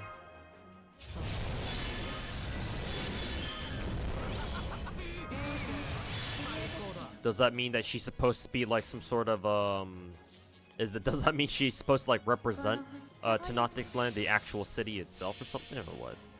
飛びなさい彼方の空へお前が More complicated than that? Yeah, of course. It's fate after all. Everything's got an asterisk next to it.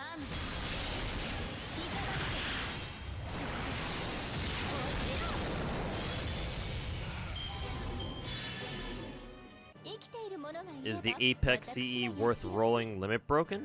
Which CE are you talking about? Are you talking about the gacha, the current events gacha CE?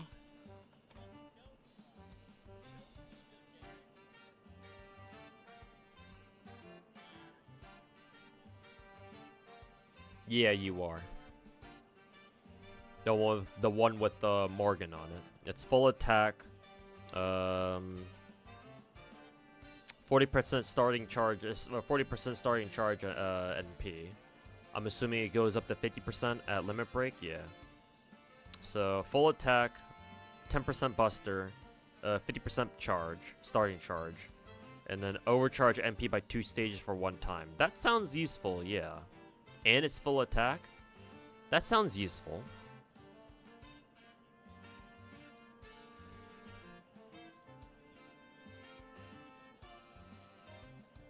Now, is it useful after Lost Belt 7? I would imagine so.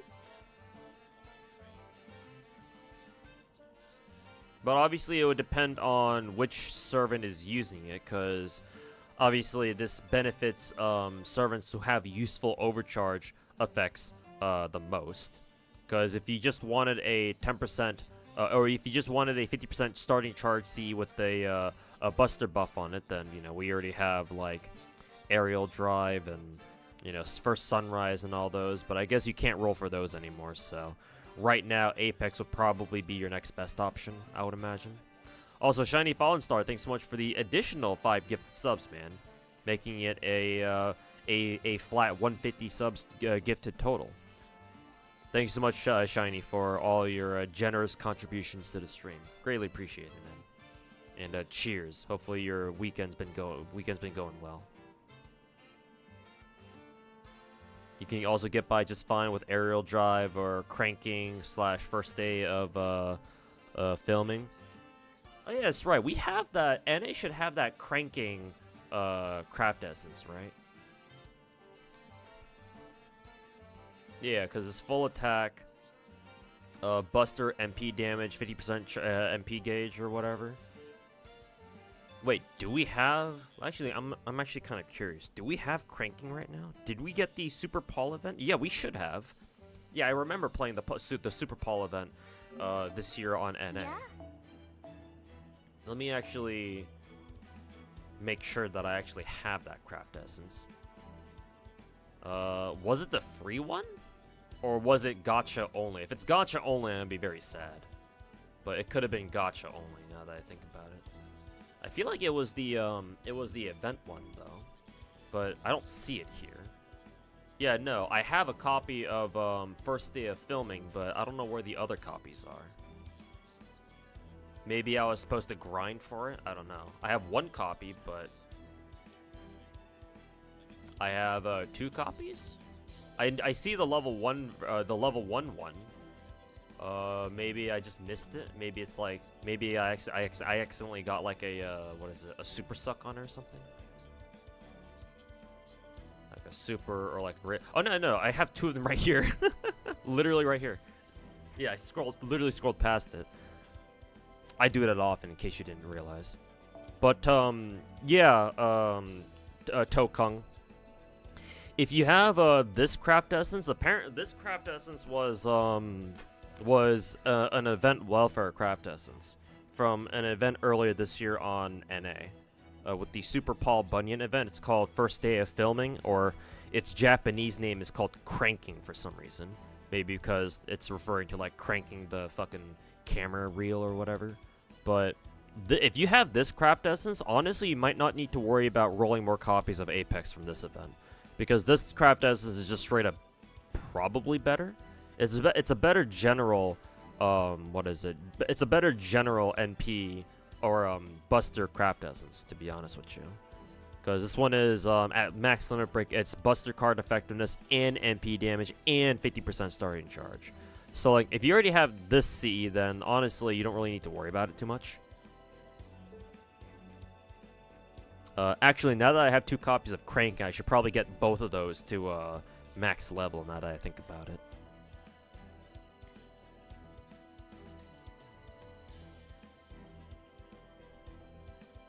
And start using those over, what is it, aerial drive. So yeah, check if you have a limit broken copy of Cranking, or First Day of Filming as it's called on NA. If you don't have a limit broken copy of that, then I suppose you can roll for Apex. I guess it'd be your next best option nowadays.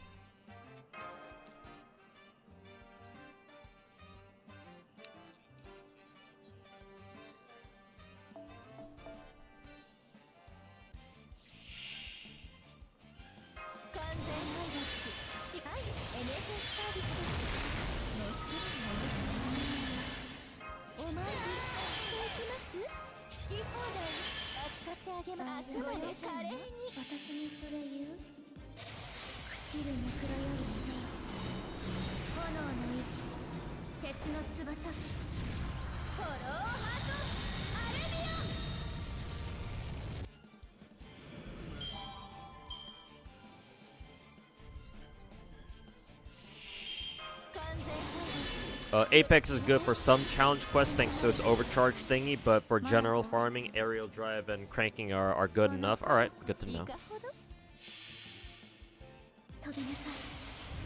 Luckily you do have that cranking C. Yeah, if it's limit broken, then yeah, you're good enough. You should be good on just that, so you don't have to roll for limit broken Apex.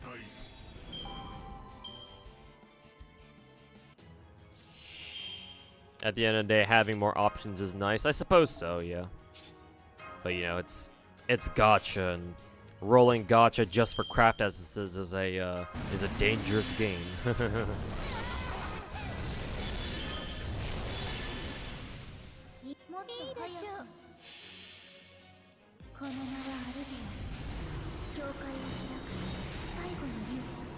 First Day of Filming is more compatible with Oberon.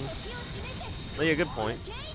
Whereas aerial drive is better for overall damage.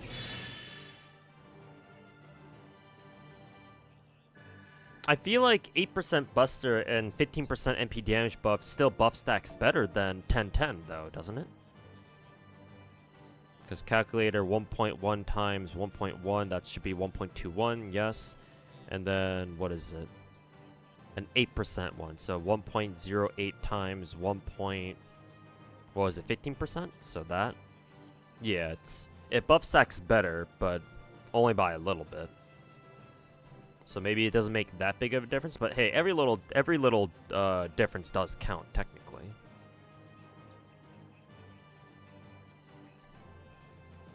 Oh, you meant for like face carding with the buster cards? I guess so. But, you know, we mainly care about MP damage though, so.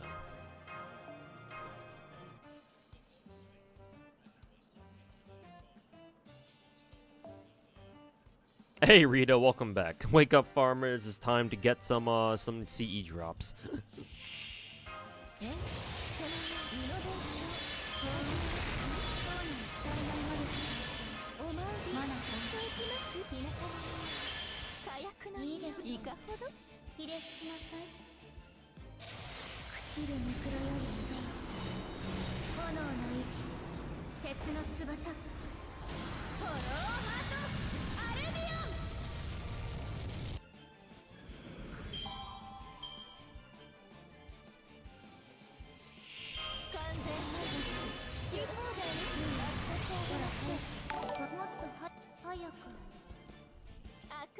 And hey Masamune, welcome back, man. Thanks so much for the 45-month resub. Welcome back. Yeah, how you doing, man? And hopefully you've been enjoying your Saturday so far. How's the subathon? Still going. Still going. Actually, let me check how many subs we're at right now. Now that Shiny's gifted a handful of subs now. Let's see. Ooh, looks like we dropped down to 214 subs. So I must have lost a lot of subs over the past couple of days. I don't know if that takes into account Shiny's subs that he just gifted in the past 15 minutes. Hopefully it's not. I'll check again tomorrow to see if that number adjusts. But currently we're at 214 subs.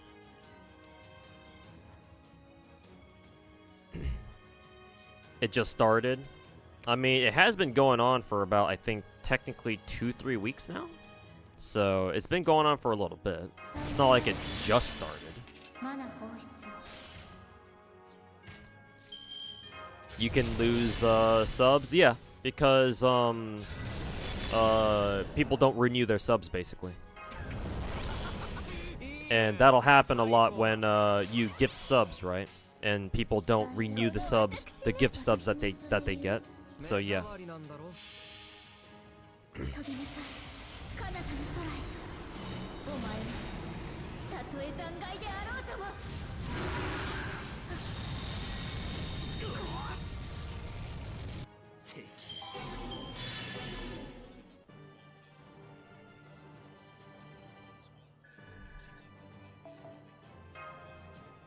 Yep. Such is the quote-unquote struggle of a streamer, right?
Don't think you can get 7,000 bronze bells? Yeah, not in a single lottery event. Hell no.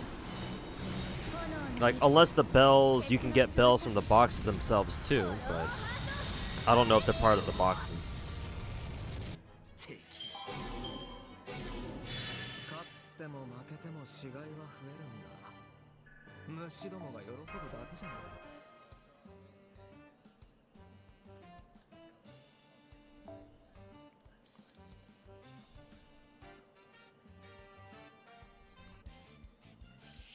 はい、NSS サーチね。その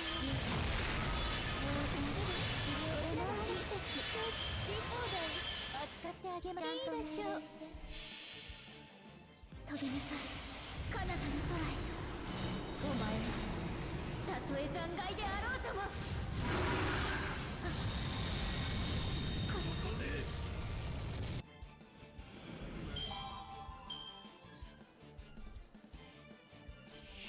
イノベーション始めません。最初からさばやかいいでしょう。この名はアルビア教会を開く最後の竜玉露からプロモへ時を示せ。行けいたいと。したいぞ。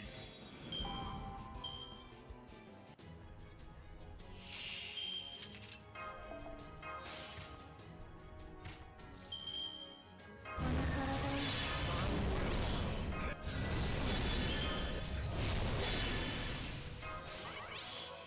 このこの私が飛びなさい彼方の空へ I wish it was bones instead of steaks. たとえ残骸であろうとも。Boxes give steaks and the soaps. Been a while since I last saw somebody refer to the Lost Belt 2 steel items as soaps. 虫どもが喜ぶだけじゃないか。 Kind of a name is soap anyway.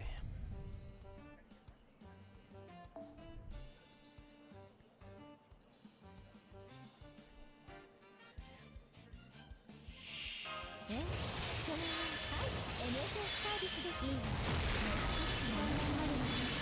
お前にしていきます。皆様火薬なこののにいいちゃんとでしょう。命令して朽ちるムクロより Nemo Christmas Lotto next year offers bullets. 翼 So not this year, but next year. I see. So just gotta wait a year, I guess. イノベーション始めます。早くいかほど。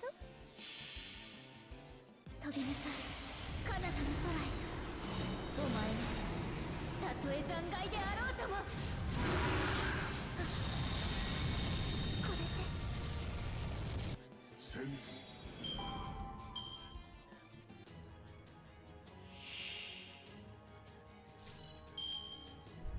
当然必要だけど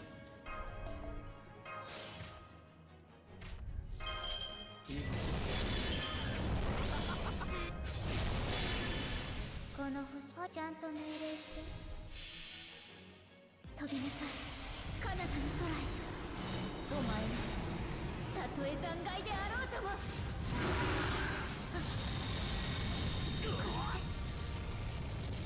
敵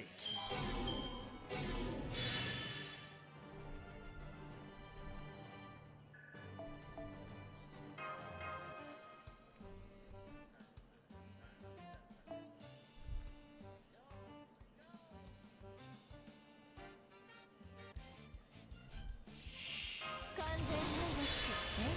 そのいいわ。話してそうでしょ。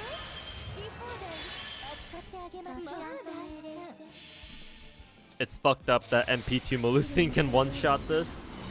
炎の息鉄の翼 フォローハートアレビアン。 The true Malusian privilege. Absolute fucking privileged ass character. イノベーション始めます。さ早くいかほど。飛びなさい彼方の空へお前はたとえ残骸であろうとも損傷しぶたい戦闘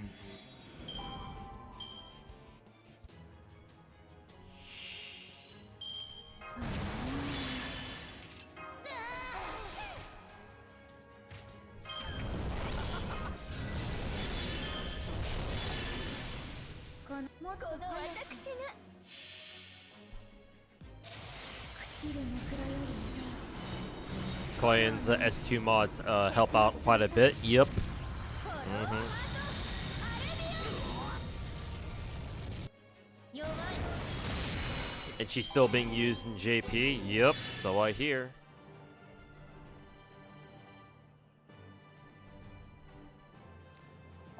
Let's see. Ooh, yeah. Look at that. We're making good progress on our I'm making good progress on Plucksuit too. Just got 7.3 million XP left to go. Though I'm not sure if I'm going to be able to get it done with the amount of gold apples I have left. Probably not. I think I'll need more than 20 golden apples to finish the job. イノベーションえそのいいわ両断使い回りマナーそうでしょ好き放題扱ってあげましょういいでしょう この名はアルビオン Got an MP3 from the Destiny order. It's very comfy. Nice. ドフロアからプロモへ時を締めて行けいたいと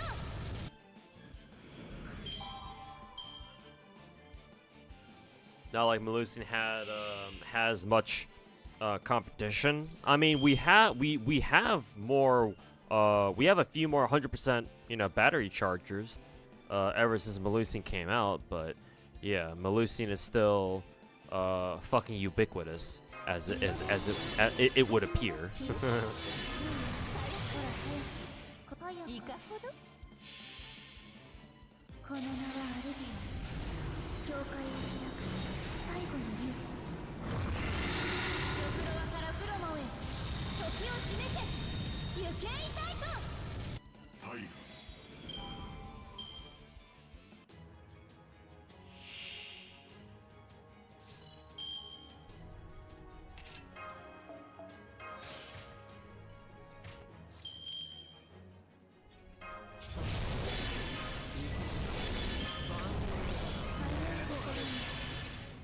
どう早くいいでしょう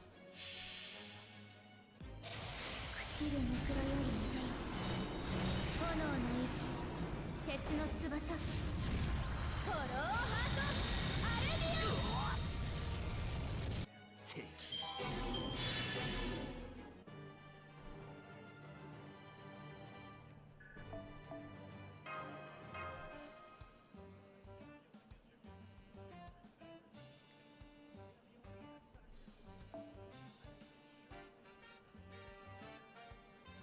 Hey Tanu, welcome to the stream. And yeah, enjoy the gift sub there. Enjoy the cute emotes for a month.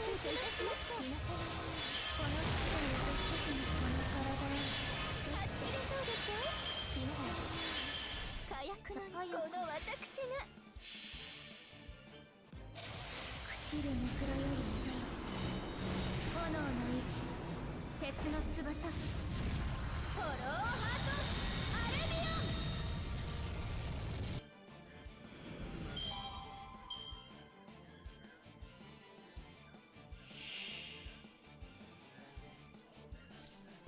好き放題扱って好き放題渡してあげましょうどうこの星いいでしょう一番の心臓を朽ちる枕より In terms of farming, Melusian isn't very contested.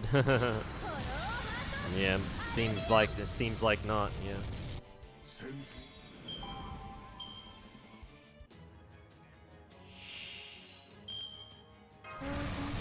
Subscription gotcha.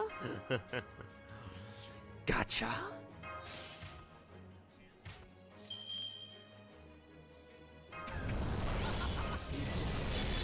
Gotcha. Gotcha. Gotcha. Gotcha. ちゃんとあく命令してまで華麗にこ Do I hold off on reading FGO's story that's already been released in JP for its global release? Yes, Ababa. That's typically what I do. Though, I haven't really been paying attention to FGO's story ever since I finished Lost Belt 6, to be fair. Like, I didn't read any of Traum's story, and I just kind of rushed through it, skipping everything. I'm not too sure what I want to do for Lost Belt 7 when it drops. I'm not too sure if I want to just skip it, or if I'll take the time to read it. If I do, it's probably just going to be off-stream, honestly. Any other land that can 3-turn this with 6-turn? The only other 6-slot team that I'm aware of, other than the Melusian double KOL and Oberon team, the classic, is there is a double Oberon, Maeve, and Morgan team that is a 6-slot and 3 turns. And I believe that is the only other 6-slot team in the game, I want to say, yeah. So, you either go with Melusian, double KOL, and Oberon, or you go Maeve, Morgan, double Oberon.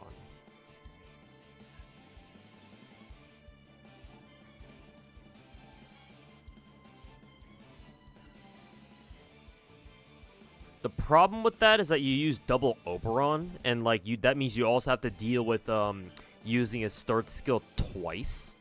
And I don't know, man. Just watching your characters get fucking put to sleep, you know, 2 of them anyway, is kind of a bro moment for me.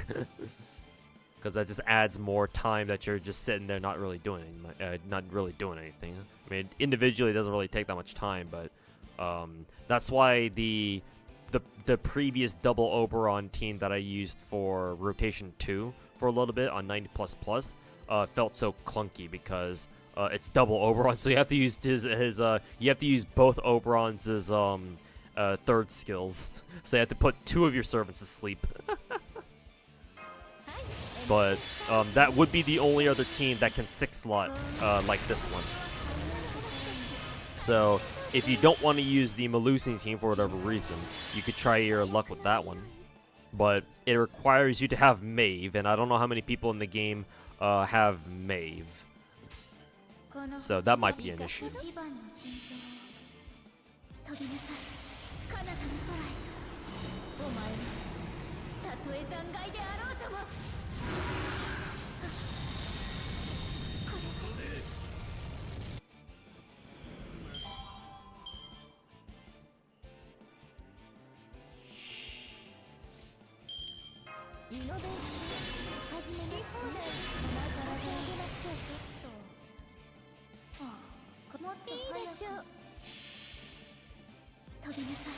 Can an Uber arc kill Kintoki? Yes, but that would be a 5-slot setup, I think. Yeah, I'm fairly certain if you want to use Archetype Earth at all, even my 120 perfect arc probably wouldn't be able to one-shot him. Without the damage C anyway. If Kintoki was chaotic, then she'd have a chance, because remember Archetype Earth has a super effective mod against chaotic enemies. But I believe Kintoki is lawful. I want to say he's lawful. So yeah, that means obviously Arc's super effective mod doesn't work against him, and so she loses out on a ton of damage there. So she has to use damage C, which means no drop C, and so therefore no 6-slot.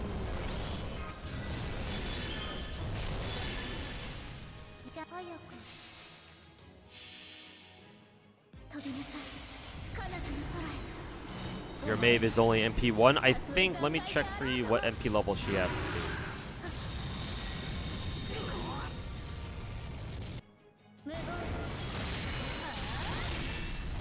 Let's see.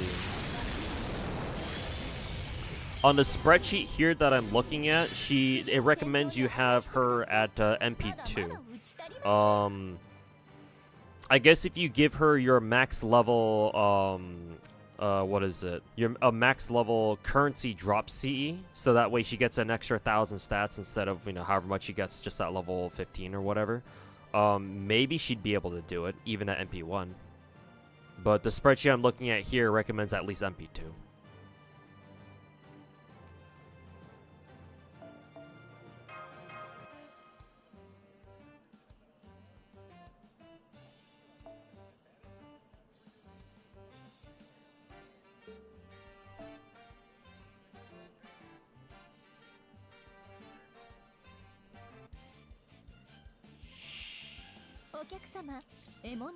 MP1 can do it if you're fine risking it with the face cards, and yeah, there you go then.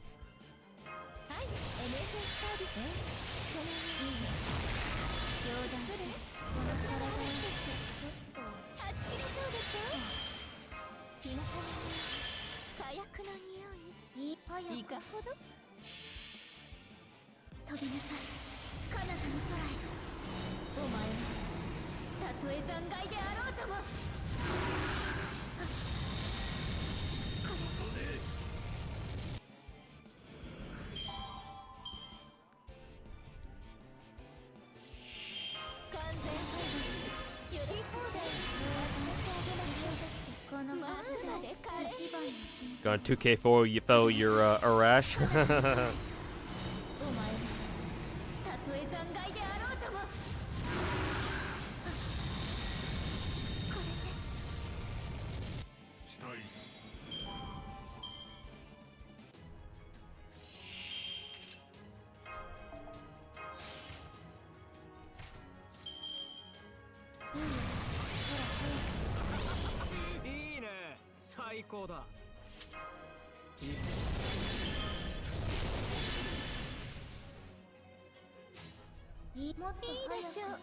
Laslones, thanks so much for redeeming comfy vibes. Hopefully everybody in chat's feeling comfy this weekend.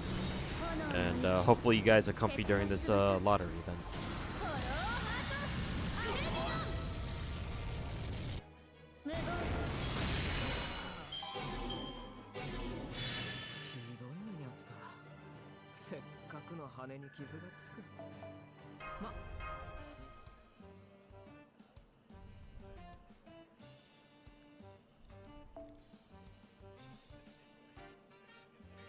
Is it alright for you to call King Tut a 5-star Arash wannabe?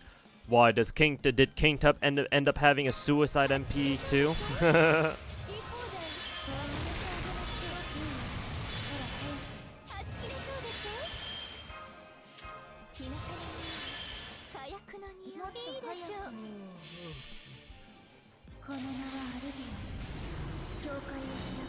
Yeah. Yeah, but if he's single target, then yeah, technically Arash is still better. Arash, both him and who was the midget 4-star rider? What's her name again? Habittrot. Yeah, those two are still technically better because they're AOE, or they have AOE MPs.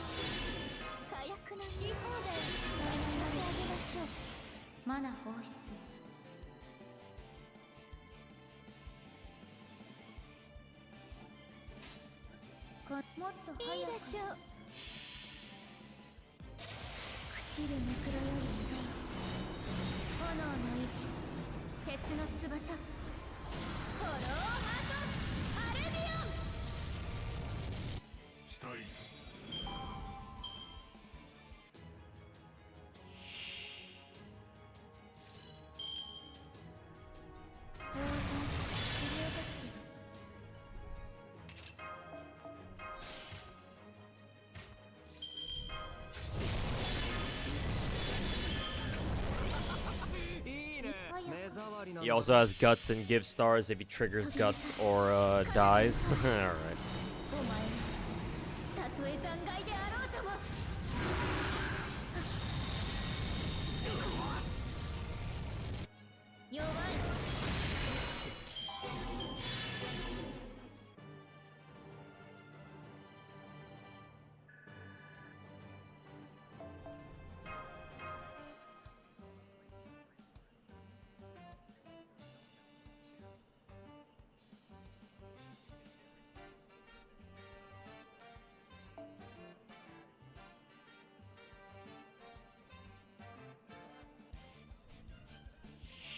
He's got an 80% battery too. Sounds pretty nice. マ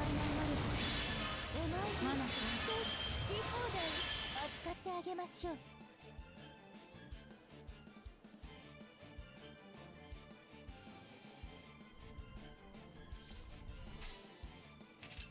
もっとまあ早く大変。朽ちるムクロより見てよ。炎の息、鉄の翼、フォローハートアルビオン。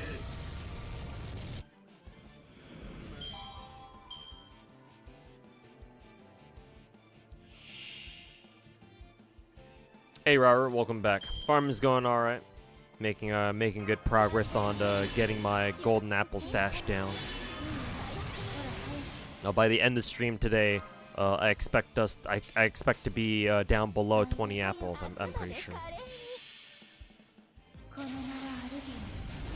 教会を開く最後の竜。ドクロワからフロモへ時を示せ。行けいたいと。戦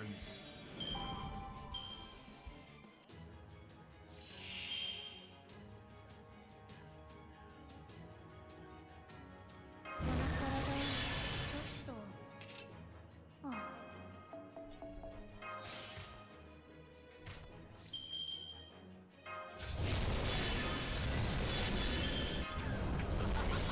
いいね、最高だ。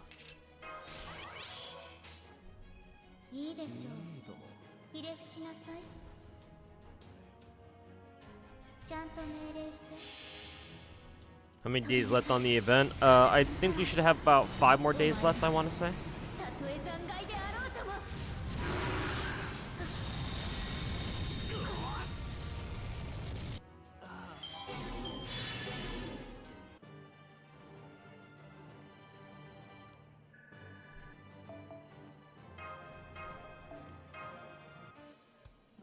Do I have a gotcha schedule for streams, or do I make it up as I go?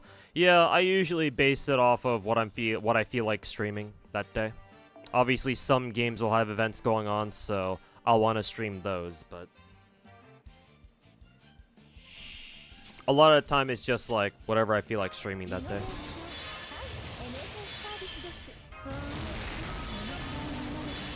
5 more days, including today, yeah. So, checks out. いかほど。私にそれ言う？飛びなさい。彼方の空へ。お前たとえ残骸であろうとも。これで。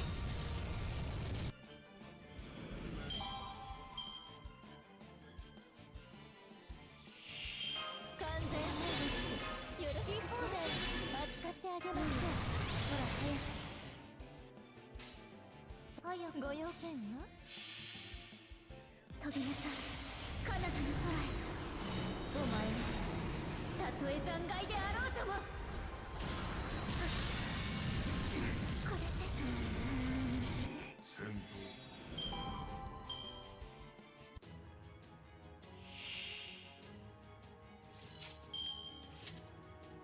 当然切り落として。万有だ。結構が出る。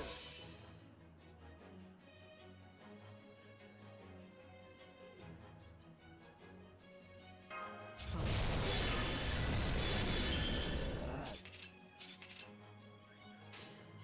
さっちゃんもっと早く。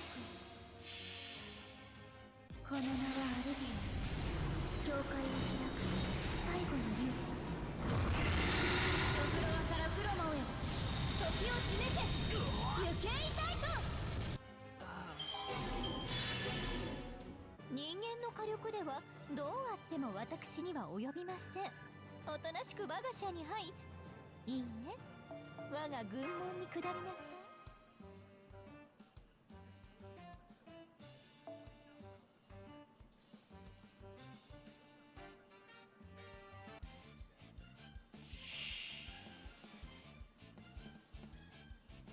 はち切れそうでしょ。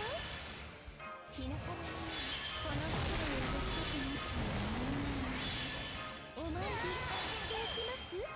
日向の火薬の匂い好き放題あげましょう。早くいいでしょう。飛びなさい彼方の空へお前はたとえ残骸であろうとも。これで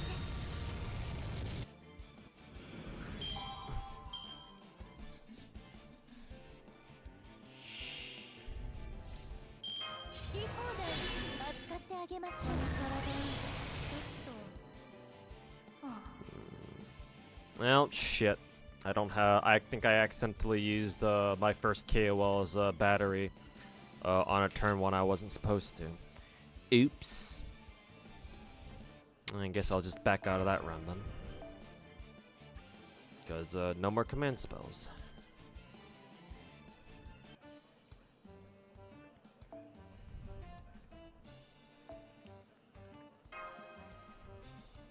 Command spell time. I already used all of them. How's your grind? AKS Lord. It's going alright. As long as they don't keep making mistakes like what I just did last. Should we magically get Ark's sister Altruge? I'll be honest with you, I didn't even know Ark even had a sister. 早く ご用件。 But now that I have this critical piece of information, I'd like to see what she looks like. 最後の竜玉露からプロモへ。時を決めて。行けいたいと。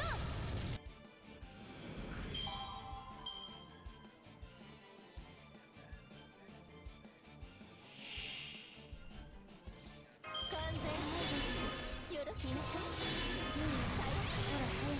最後も早く We don't know. That's the neat part. We don't know. Yeah, I figured, cause if we did, I would kind of expect that like people would have already made fan art of her by now. 行けいたいと。 And I haven't seen any such fan art, so yeah, I would have to imagine we don't know what she looks like yet. マナ放出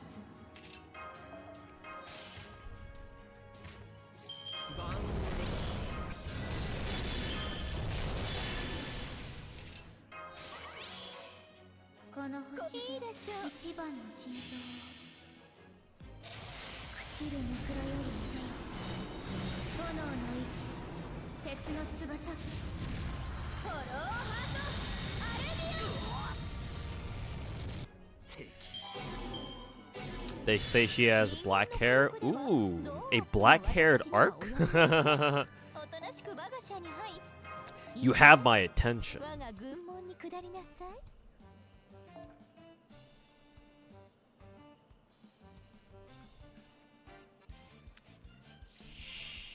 イノベーション。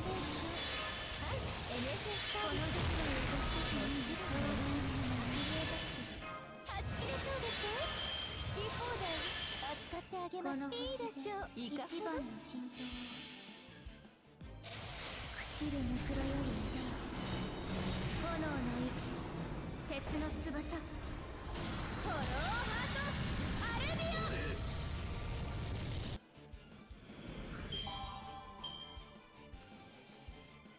Ark with black hair seems good, I guess. Yeah.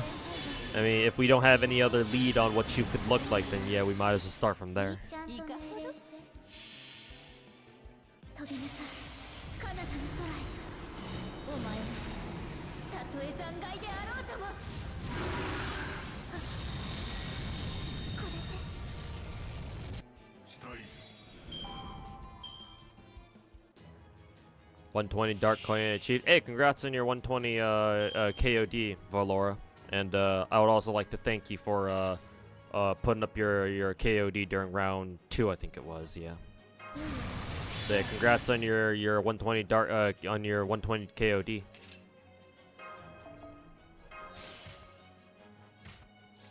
Does she even have an image yet? Who Altruge or Ark's sister? Yeah, apparently she doesn't yet, according to my Twitch chat. We don't know what she looks like yet. このこの私が一番の心臓 What does FGO's revenue go towards? Obviously, you know, to the owner, but you need to put in story development and art and other IPs. Well, first of all, Sony and Aniplex have to take their cut, I would imagine. Or I guess Aniplex takes their cut and gives most of that to Sony, which is their parent company, I'm pretty sure. And then whatever's left would go into just, you know, game development and paying their fucking employees, I think.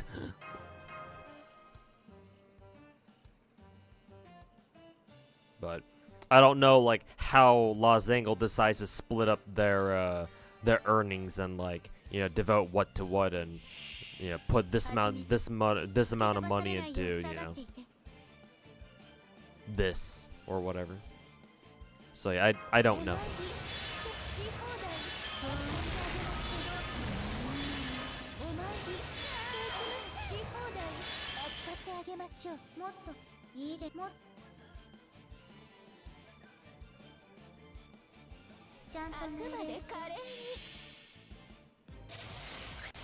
Sony probably used up a lot of FGO's profits to make Concord. Actually, you're probably not wrong.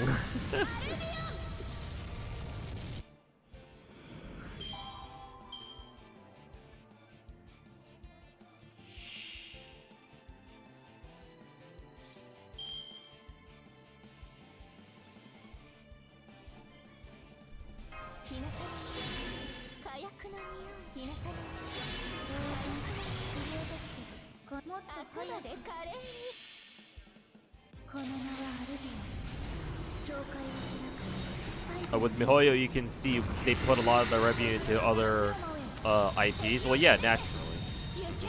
But with FGO, which makes a good bit of money, you don't know where it goes. Again, most of their money goes to Sony, because Sony owns Aniplex, which then owns FGO.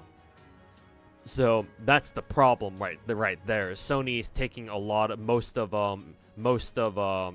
FGO's profits.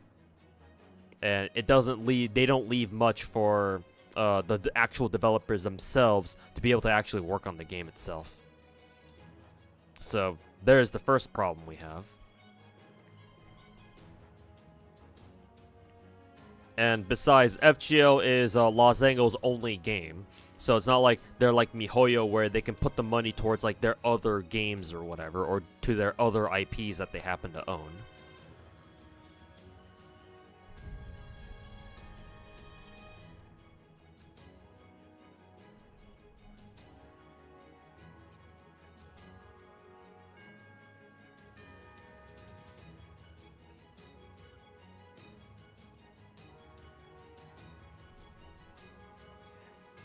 Kind of sad. FGO has a lot of potential, yep, but because they don't have the money, Losangle can't ever expand on that potential or turn that potential into, you know, reality.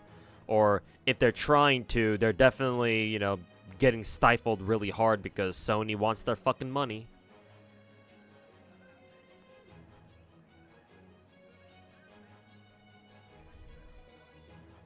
And yeah, that's one of the reasons why. That's one of the many reasons why I don't think FGO has a particularly bright future ahead of it.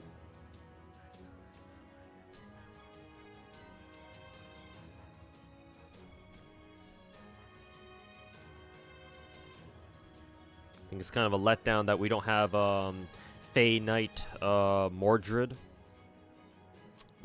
I guess not. Oh, I guess it'd be cool, yeah, but.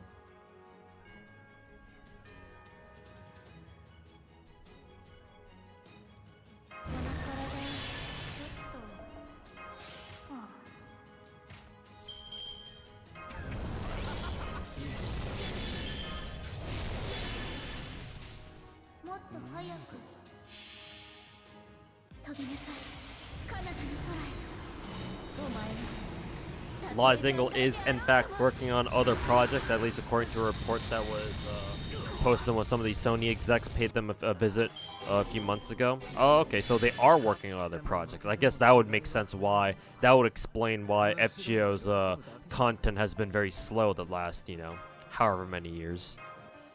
But I suppose I should ask, the question then becomes, what the fuck are they even working on then?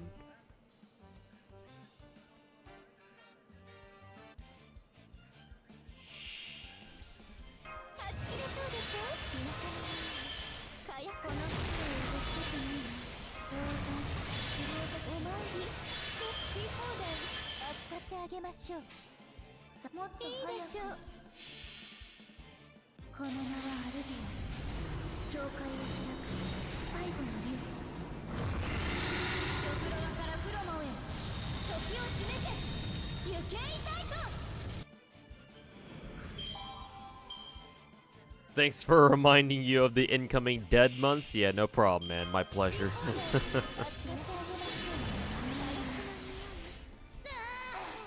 もっといい早くでしょう。 Do you think now is a good time to get back into 最後の FGO? Because you spent some money on your account just to leave it.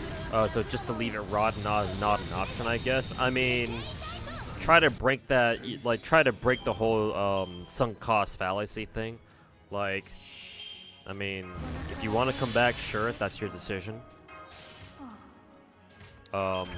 Just for the sake of answering your question, like you can come back to a gacha game at any time, my dude.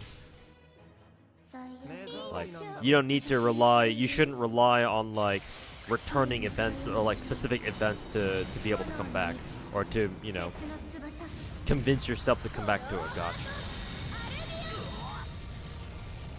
And again, technically speaking, the earlier you come back, the better, because you have more time. You give yourself more time to stock up on free saint quartz and shit like that.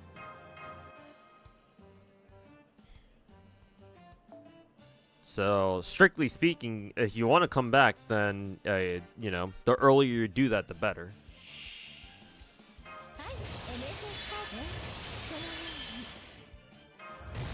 Everything's still in pre-alpha states from what you've seen, so we're not gonna know what they're working on exactly for a while. Honestly, it's probably gonna be a long while before we figure out what it is exactly that they're working on then. Because like, unless Los Angeles made moves to like significantly expand their capabilities, like hire more fucking people and shit like that, then like, well, like, how much work are they really gonna get done? You know? いいでしょ ご う 用件は I guess we'll find out. Do you think the Jujutsu Kaisen Phantom Parade is gacha is similar to this game? I think I've heard of it. I don't know what its gameplay looks like, so I don't know.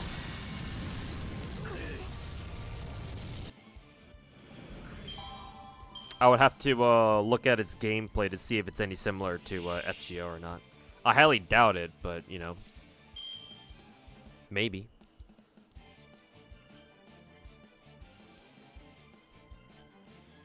Yeah, they're working on FGO 2, surely. Surely.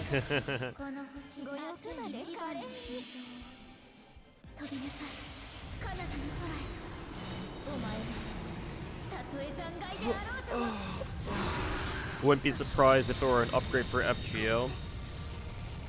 If it were, then they have to go all out on it, is the problem. Like, it has to be, if they want a possible FGO 2 to pop off, then they have to go the Genshin route, in my opinion. Because again, like, I keep saying this over and over when I have the chance, but FGO could have easily been in, like, a Genshin-like position. Not, of course, it wouldn't have been able to, like, pop off as hard as Genshin did back during 2020. Like, I don't think it would have been able to do that, but, like, FGO had the opportunity to like really put its like get a firm grip on the Western gacha market back when it first came out, because back in 2017 there weren't a lot of other gacha games that were, you know, localized for an English audience back then.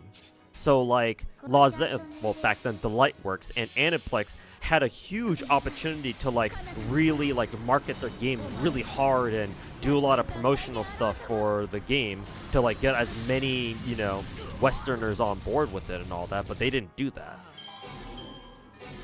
When I feel like they could have easily done something like that. They just didn't want to because they're Japanese and, you know, ooh, we don't want to go too hard on this game because we don't know how successful it'll be. Like they didn't take a risk, or they didn't take enough of a risk. I mean, they probably thought that making a dedicated global server or an NA server for FGO was already a big enough risk already.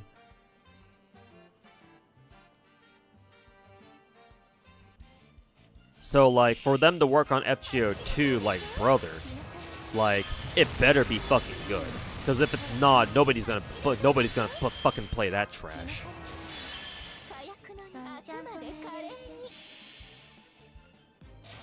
朽ちるムクロより出よ炎の息鉄の翼フォローハートアルビオン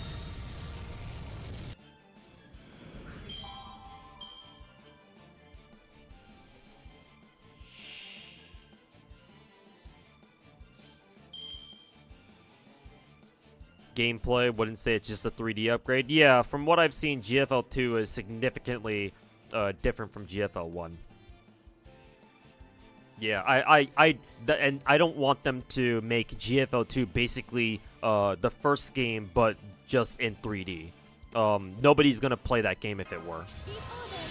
Like, there's a reason why there's not a lot of Westerners play Girls Frontline 1 anymore. There's a very good reason why. もっと早く Because GFL 1 is complicated as fuck. 彼方の空へお前はたとえ残骸であろうとも損傷人体大フ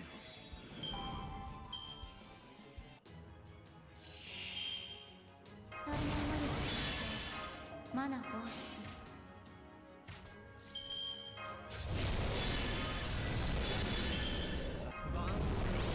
軽度が出る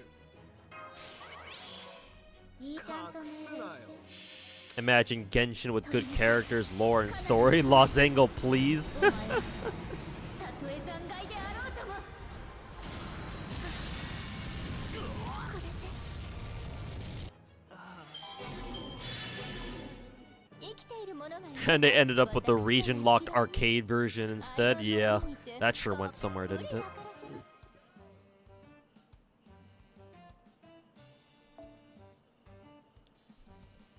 But yeah, like, if they really are working on FGO 2, then, like, I fear for its development. I fear for its, you know, no pun intended, I fear for its fate. お参りしていきます好き放題扱ってあげましょういかほど 朽ちるムクロより出よ Wish we could get an open world FGO though. They need to cook so fucking hard for that. Yeah, man.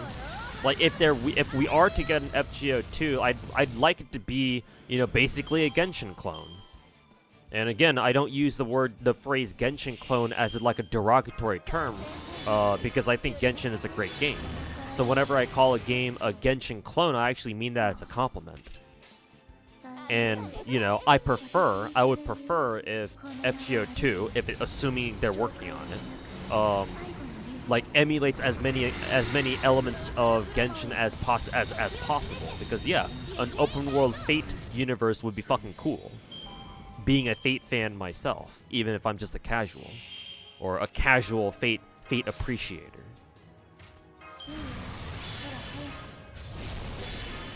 But like, they really need to put, you know, some fucking effort into it, because if they don't, then, you know, the fuck's the point of playing that FGO 2 game anyway?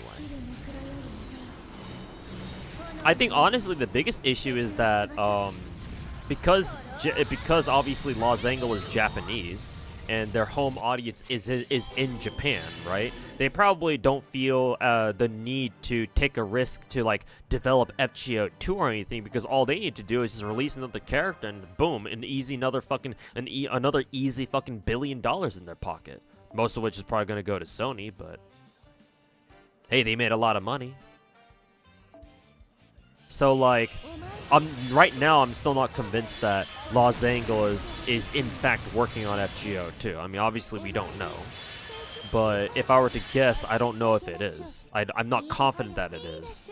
Because like, what honestly makes Los Angeles, or hell even Sony, like worry about, oh my god, you know, we need to take a risk and have Los Angeles develop FGO 2 or something like that.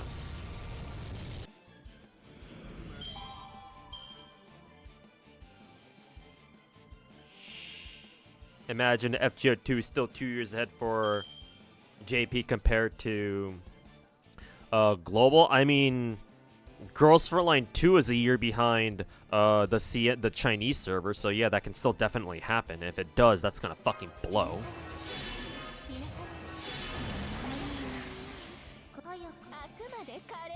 Like, I'm just not confident in Los Angeles slash Aniplex in handling an FGO2 situation, man. I'm just worried, man. I don't know if they're gonna be able to handle it well at all. And most likely they won't. You know, most likely they just won't. いいね最高だちゃんと命令して朽ちるぬくらより炎の息鉄の翼フォローハートアルビオン FGO2 just needs to hire MTash as a consultant. Yeah. That way I can make another video blasting his ass again for having no idea what the fuck he's working on.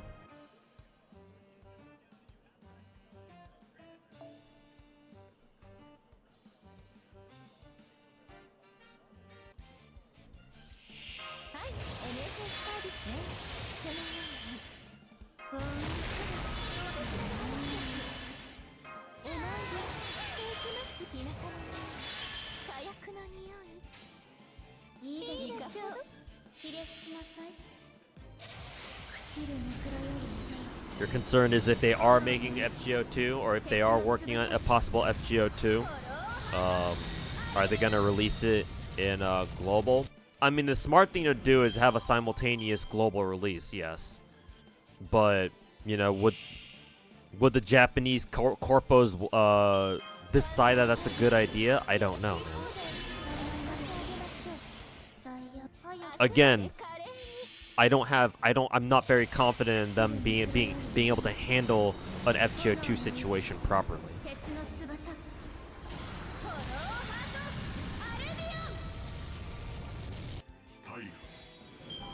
Can you imagine FGO2 having the same pity in the banner? Yeah, that wouldn't fly nowadays, would it?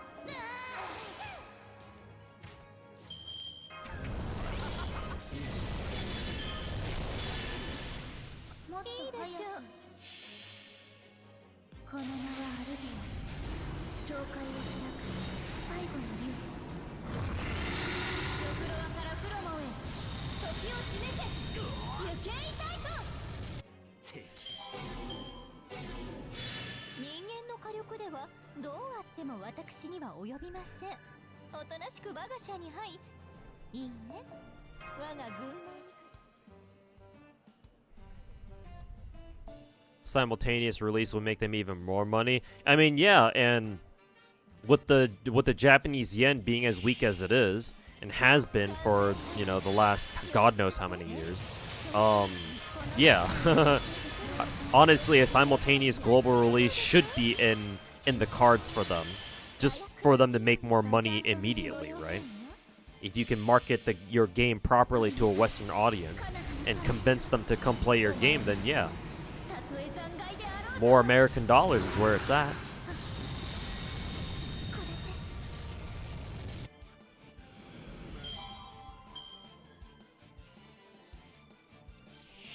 JP devs and corpos playing it too safe loses their global potential. Yeah, exactly. Kantai is a great example of that. Yeah.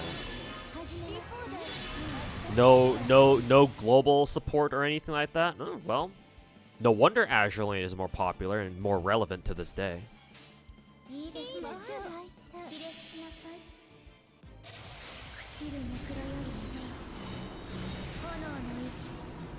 Yeah. JP Corpo's playing it safe and not taking risks. You know, a tale as old as Japan's history itself. Because it really is a cultural thing. If I got summoned into a Holy Grail War, which server would I like to summon? Tamacaster?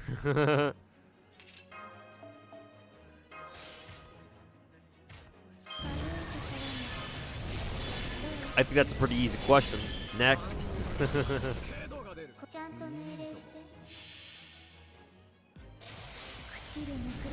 Japan's never recovered since their collapse at the end of the 80s. Yeah, ever since their financial bubble burst. Yeah, they haven't really. They had like basically 0% economic growth ever since then, and they're only now just finally, only just now, finally starting to get out of it.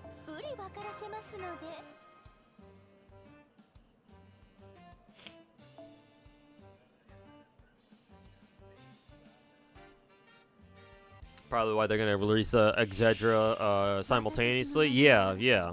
I mean, even if money wasn't a driving factor, I would hope that Magia Record EN's failure would have taught them that, yeah, next time the next time we make a fucking Magia Record game, maybe next time, you know, make sure to release it across all servers simultaneously. That'd be nice.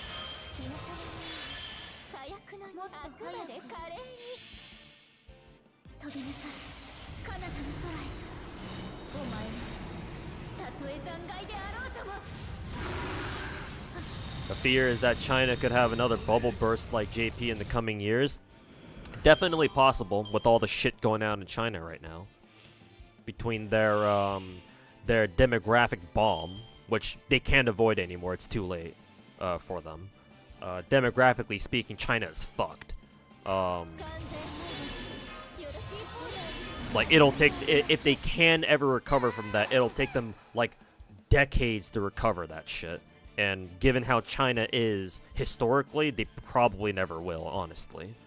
And then you've got the fucking real estate crisis. You've got the youth unemployment crisis. Yeah, China's got a lot of shit going on right now. Yeah, not a great idea to invest into China at the moment.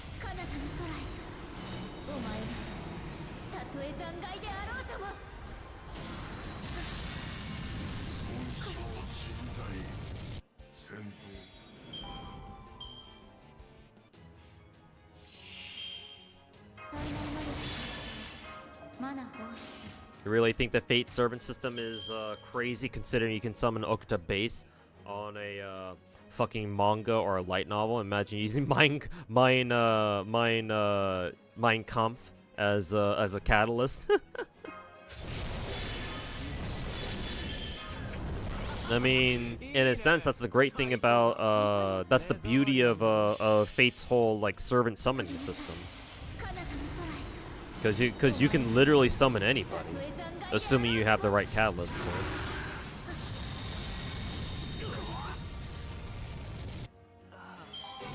And Trump coming with tariffs for China as well. Yeah, his re-election really spooked a lot of people in China. Yeah, that's for sure. Like a lot of factories in China just pumping out orders as fast as they can before the inevitable tariffs start slapping them in the face.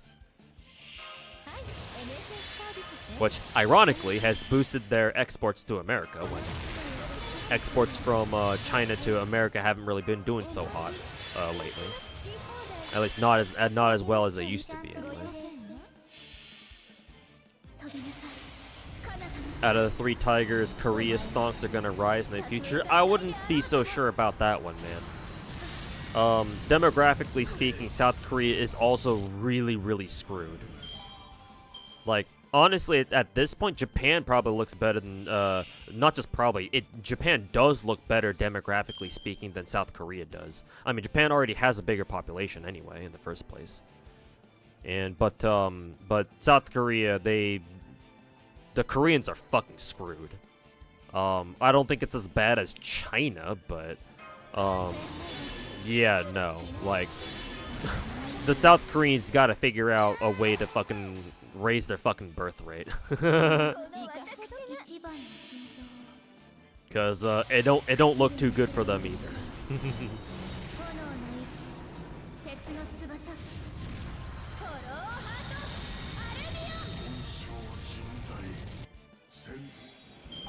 Like, I think in the short term, South Korea will probably do well.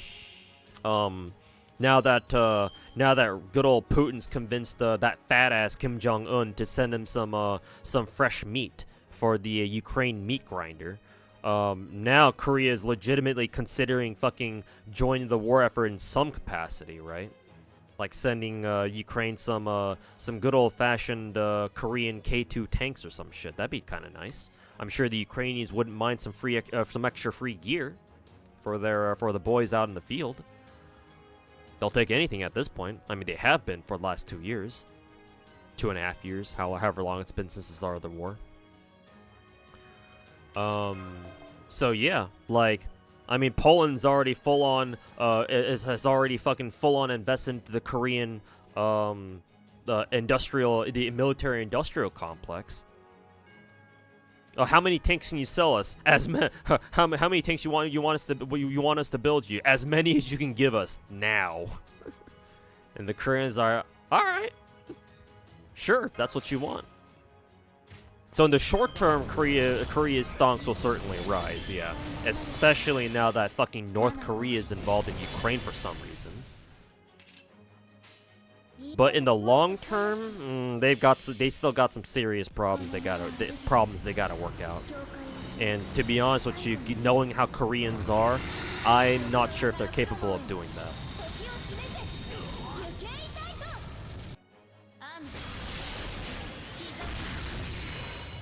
Do you agree that the Novelette drama nearly sunk Hoyo's reputation to the ground because it could reach headlines and massive reduction in social credits? I don't know if it would have been that bad. Yeah, I'm not sure if it would have been that bad, to be honest.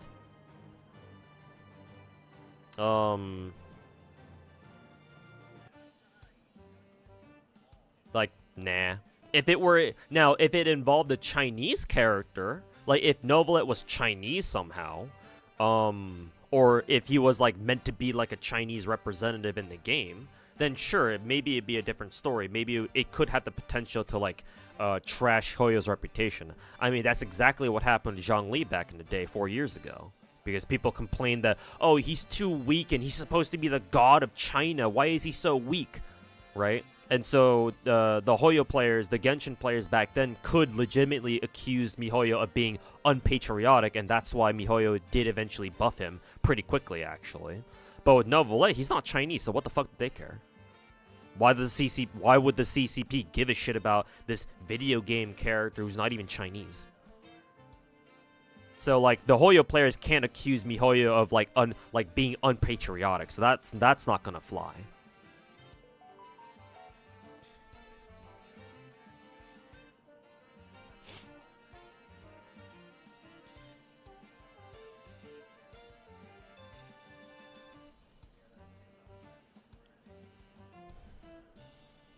If Mitsubishi rockets exist, you wouldn't be surprised if there are Samsung tanks. The Koreans already have conglomerates, the family-run conglomerates that handle that stuff.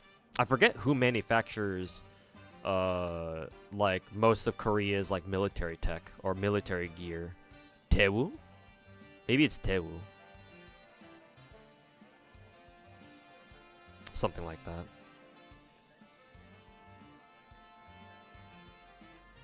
But yeah, I mean, if you're surprised that Mitsubishi manufactures military gear, like they also make tanks and stuff. Wait till you find out that General Electric builds fucking miniguns for the American military.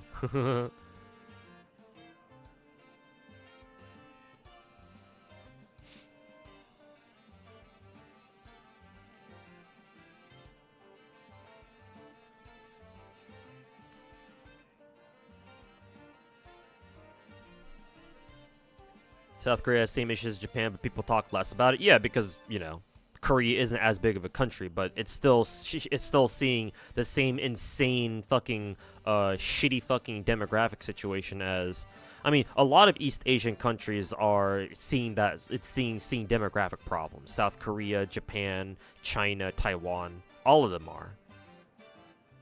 High cost of living makes for excellent birth control. In the case of China, they got hit by two major developments in their history at the same time.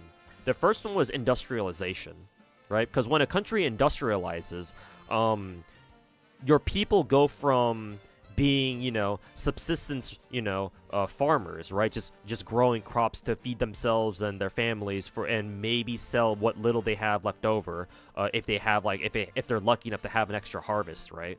Every now and then, for a little bit of cash, right? Like at like the market or something. But when your country industrializes, all of a sudden you move your people forcefully or not. In China's case, probably forcefully.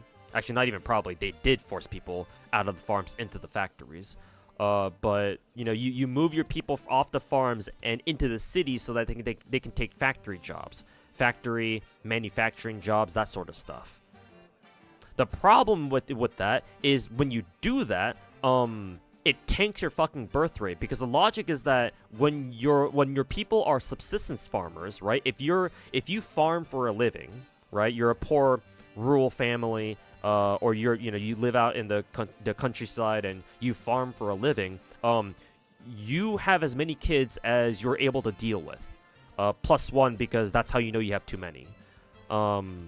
And so you have a lot of kids because more kids just means more free labor, right? And so with the more kids you have, the easier it is to grow crops, because you can have the entire family out there fucking helping you out, growing shit and just farming in general. But when you industrialize, when you take people off the farms and you shove them in fucking condos and apartments so that they can work manufacturing jobs in like the fucking factories, obviously people stop having as many kids. Because obviously you no longer have the space to have, you know, fucking 5, 6, 7, 8, 9 double-digit kids. Now all of a sudden, if you even have any kids at all, you're only gonna have like maybe one. You're gonna have only 1, maybe 2, 3 if you're fucking out of your mind. So that happened. Another layer to the whole industrialization story is that China, compared to the Western countries, industrialized pretty late, right? They only really started industrializing during the Mao era, specifically when after Nixon came to visit Mao in China to convince the Chinese to be on our side against the Soviets.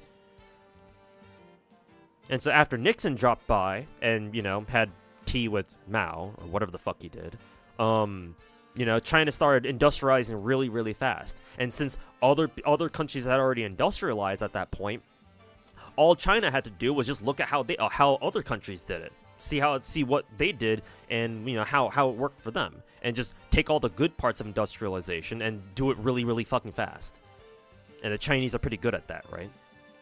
So industrialization, the whole industrialization process went by extremely fast for the Chinese, which was great for their economic model. You know, their economy started fucking taking off at, you know, light speeds, but that also meant that their birth rate got fucking murdered, fucking shot in the head, because of how fast they industrialized. Countries like the US, the good old US of A, we industrialized pretty slowly in comparison, because we industrialized over like several stages. And not to mention, you know, over the course of the of our history, we also expanded westwards, right? And we got more room for our people to, like, you know, for people to go out there and settle and expand to, right? And make homes for themselves and make new lives for themselves and all that. So the industrialization process for America was a lot smoother. It wasn't as fast, but it was a lot smoother. So that's a big part of the reason why America, while yes, we are getting older as a society or just as a country, we're not facing fucking Chinese levels of fucking demographic bombs right now. Maybe later, but right now, no. So that's the industrialization side. But then China, being the CCP, they also implemented this one policy called the one-child policy. I'm sure some of you guys have heard of that. So that just made everything worse. So not only did they move all their people, most of the people, or a lot of their people, off of the farms and into the factories, and now everyone's living in fucking tiny-ass apartments, where they can't really have a lot of kids, if at all. Not to mention, now people are fucking working 12-hour shifts now. So God knows if they have even have enough time to, you know, just go chill and go meet with other people in general, just spend time for themselves. But also, for whatever reason, or not for whatever reason, I actually do know the reason, the CCP implements a one-child policy. And so now, even if you want to have more kids, you can't. It's against the law. You can only have one kid. Great. Alright, well. 60 years later, the Chinese Communist Party is wondering, scratching their heads, why don't we have enough people? Why are we running out of people under the age of 30? Where did all our young people go? Gee, I wonder where they all went to.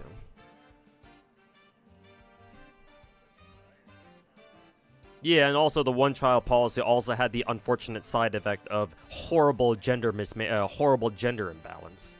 Yeah, a lot more fucking guys than gals out there because, you know, being an East Asian society, obviously parents want boys more than girls, so.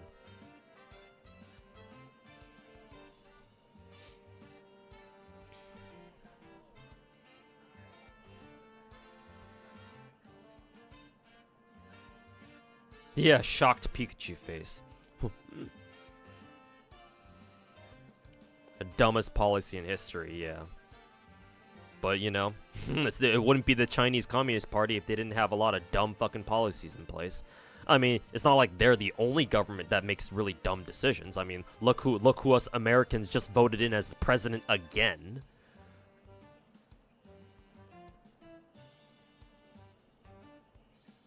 A massive sausage fest, yeah. And, the commies, they'll have only themselves to blame, to be honest. They were the ones who caused that.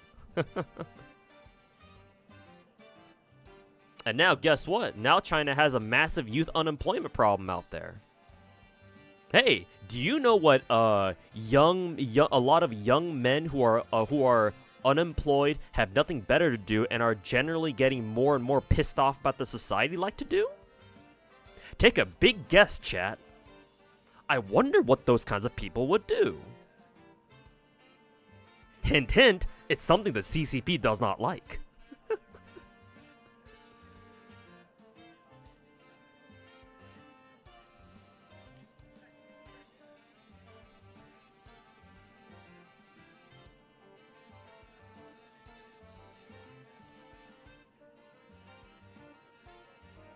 Riot. Yeah, they like to take long walks together. Maybe ride a couple of bikes over to this one part of Beijing called Tiananmen Square.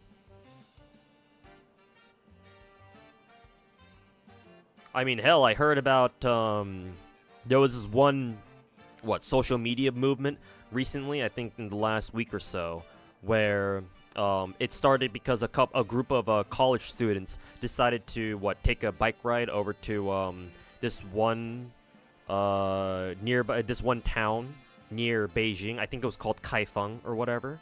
And so once that video was posted, it went viral, and all of a sudden you now have tens of thousands, even hundreds of thousands of young college students, or just young kids or young people in general, like doing the bike ride pilgrimage over to Kaifeng or whatever.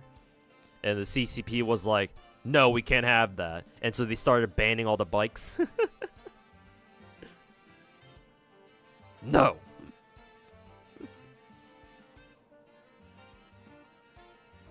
Even the CCP would like it when their youth is kicking back and relaxing. Yeah, no, of course not. The CCP wants to raise their younger generation so that they can just so that they can harvest them later. Chives, as they say in Chinese. Yeah. The Commie Party wants you to fucking work 996 and fucking invest in the stock market just for you to lose all your fucking stock money.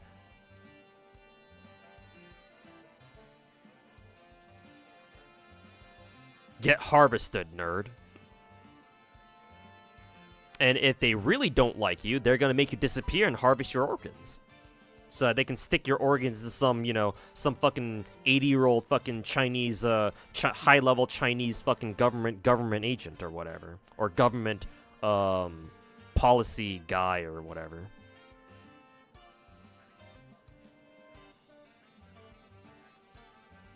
Some fucking high-ranking CCP official.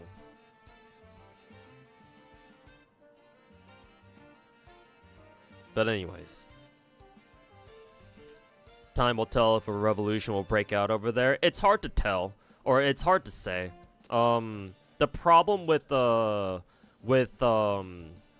possibility of seeing like another revolution over in China is that the CCP has near perfect control over information flows. If you want to have a revolution, one of the most important ways to do so is just the easy access of information. The problem is that in China, the CCP controls everything, right? What with their whole Great Firewall and all that. So as soon if CCP officials detect any hint of dissent or like people trying to organize like any sort of movement, like political movement or anything like that, they're really quick on acting on it. They watch everything. So it's just hard for the Chinese people in this current day to like try to even just get anything to just organize anything. Sometimes they can pull something off, like the whole I think they called it the white paper revolution or the white paper movement back like last year or something. Last year or 2 years ago, however back, whenever that was. So they can do it, but like it's gonna be hard for them to like organize anything really big, because most likely it's just gonna get stamped out before it can even get started, or before it can gain any traction. But then again, that bike ride, that one social media bike ride to Kaifeng, got a lot of people involved, so there's still hope that maybe the Chinese people can put something together. I don't know, but it's gonna be rough for them. That's for sure. That's even before the CCP feels the need to fucking pull out the tanks again, like it did before. Keep the popcorn on standby, I guess. I suppose so. I mean, obviously, I would prefer a peaceful transfer of governments, but yeah, that's obviously not going to happen, most likely. Yeah, imagine Winnie the Pooh willingly turning his country into a fucking democracy. Yeah. Yeah, okay.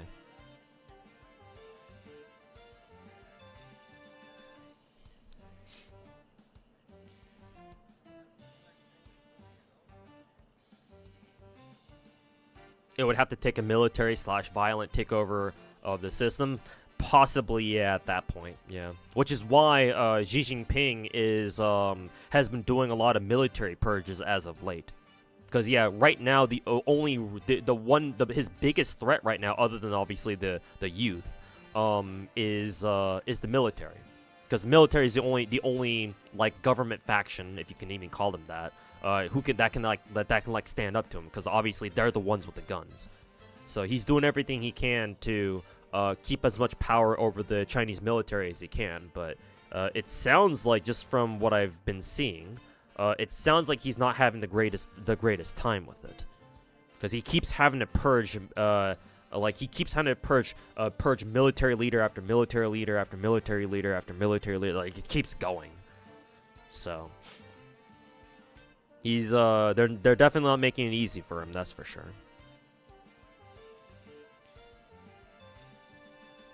The reality of Marxist people says that democracy has a system rotten to its core, while dreams of the communist world is akin to fantasy. I think I read on Twitter somewhere that Karl Marx's dad didn't really subscribe to his son's ideals or his ideas. Like, I think I saw that tweet put up a picture of like a letter that Karl Marx's dad sent to him, talking about how, like, by the way, you didn't really work a real job so far. Like, we've given you everything you wanted. So why the fuck are you still like this? I'm just paraphrasing.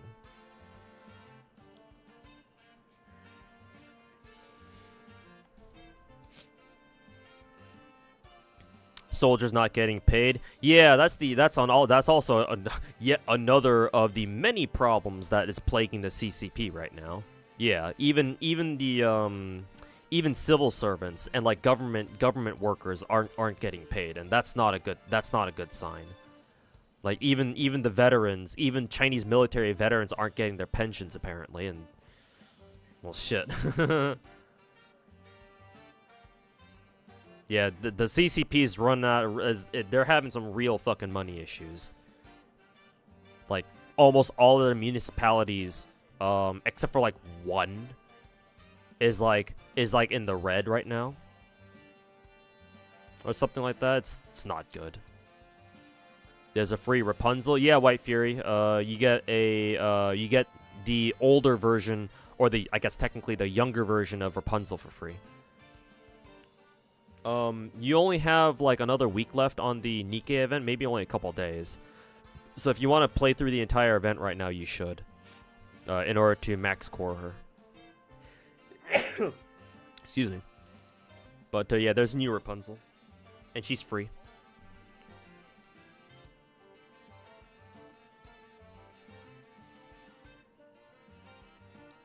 Didn't Xi reject the economic plan of the former leader because he hated him? Xi seems to have a personal vendetta against the CCP, I think, actually. Because, yeah, he's destroyed, because before Xi took power, yeah, before he became the de facto leader of the CCP, the CCP used to be made up of, well, I mean, they technically still are, but they used to be made up of, like, different factions. I think they were mainly, like, regional factions. So, for example, I think Jiang Zemin and Hu Jintao were both from different factions, but they both became, you know, the quote-unquote president. What the fuck is the CCP leader called again? I don't know. They both became the ruling leader at the request of Deng Xiaoping, whatever his name was, because Deng knew that given the way the CCP had developed during his tenure, that you know, he knew that in party rivalry and warring and internal problems would be a big threat to the CCP. So he made sure that the next two leaders after him, after he died or after he stepped down, would be a ruler from each of the opposing factions. So first after him was, I think, Jiang Zemin, and then after him was Hu Jintao. And then after Hu Jintao would be Xi Jinping. The problem is that Xi Jinping, when he came in, he started just ruining the entire system. Because he wanted all the power for himself. So he started going around systematically destroying all of the other political factions until they can't really do anything against them anymore.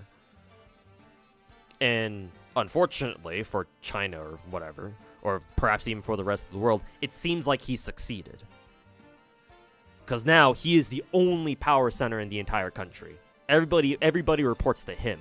He's the only one who's in real charge of the country. Everybody else just does what he says. But, you know, guess what? Reality check, one person can't lead an entire fucking country now, can he? Certainly not somebody as dumb as Xi Jinping. Never got into Nikkei, but you love Rapunzel's design. You're just a sucker for nuns in general. Hey, good time to come back to Nikkei to claim your free Rapunzel copy, at least. Chairman? Yeah, there you go. I guess they're called chairman. Yeah, the chairman of the Chinese Communist Party. Bit out of topic, but you remember the other single target servant that can 6-slot 90++, Ushi Avenger? Was that team able to 90++ or 6-slot round 3? Maybe, actually. Possibly. But hey, I wouldn't doubt it. She is an Avenger after all. But anyways, I've been yapping for long enough, and it's past my time to shut the fuck up and stop streaming. So, do you mind doing one exhibition quest before I end the stream? I mean, these exhibition quests are probably going to take a really long time, to be honest. If they're anything like the exhibition quests from before. So, I'd rather just take a full stream just to go through all of them. Is this all of them? I think they are, right? Should be, anyway. Excuse me. So, yeah, sorry about that, Power. Power Mega, but not tonight. I'll do a dedicated stream next week, where we go through all of the challenge quests. Any thoughts about Snowbreak nowadays? Can't call it Snow Peak anymore. I really don't like the whole censorship that they did. That decision to censor their skins again. That's kind of convinced me to stop spending more money on Snowbreak. I'd probably still buy their monthly passes, sure. But battle passes or like more extra skins, like I'm not too sure about those. Like, yeah, I know that Snowbreak has that easy uncensor method, but still. I don't like the fact that they've censored, they've had to censor their own game. Why they let that affect their American, their overseas players? I don't know why. Like, why do we have to suffer for whatever dumb bullshit that your government over in China has put on you? Like, leave us out of it. But they didn't. So Snowbreak devs can honestly can go fuck themselves. I don't really care if they didn't want to do it. Like, I appreciate the sentiment, but at the end of the day, our content is still censored, just like your other Chinese players. Like, why the fuck do we have to be affected too? No, go fuck yourself. So no, Snowbreak is no longer Snow Peak for me. Because if in the future we get another really hot skin, another sexy skin, then I'm not really going to be excited anymore because I'm just going to think to myself, oh, okay, well, here's another skin that they're going to probably censor in 3 weeks. So no, why would I want to buy a skin that I know is going to get fucking censored in just a few weeks? So I'll keep playing, but... you know, they're going to have to try a lot harder in order to get my money. And obviously, I don't have a lot of money these days. Thought they were South Korean? No, Snowbreak is Chinese. Given how many Chinese characters are in Snowbreak, shouldn't be that surprising.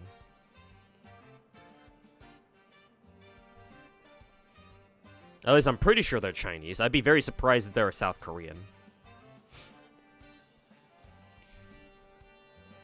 Last one's a marathon? Yeah, as usual. They usually put at least one marathon challenge quest in every single, like, festival-type lottery. Honestly, a fucking joke. Fucking hate those marathon-style challenge quests. So fucking stupid.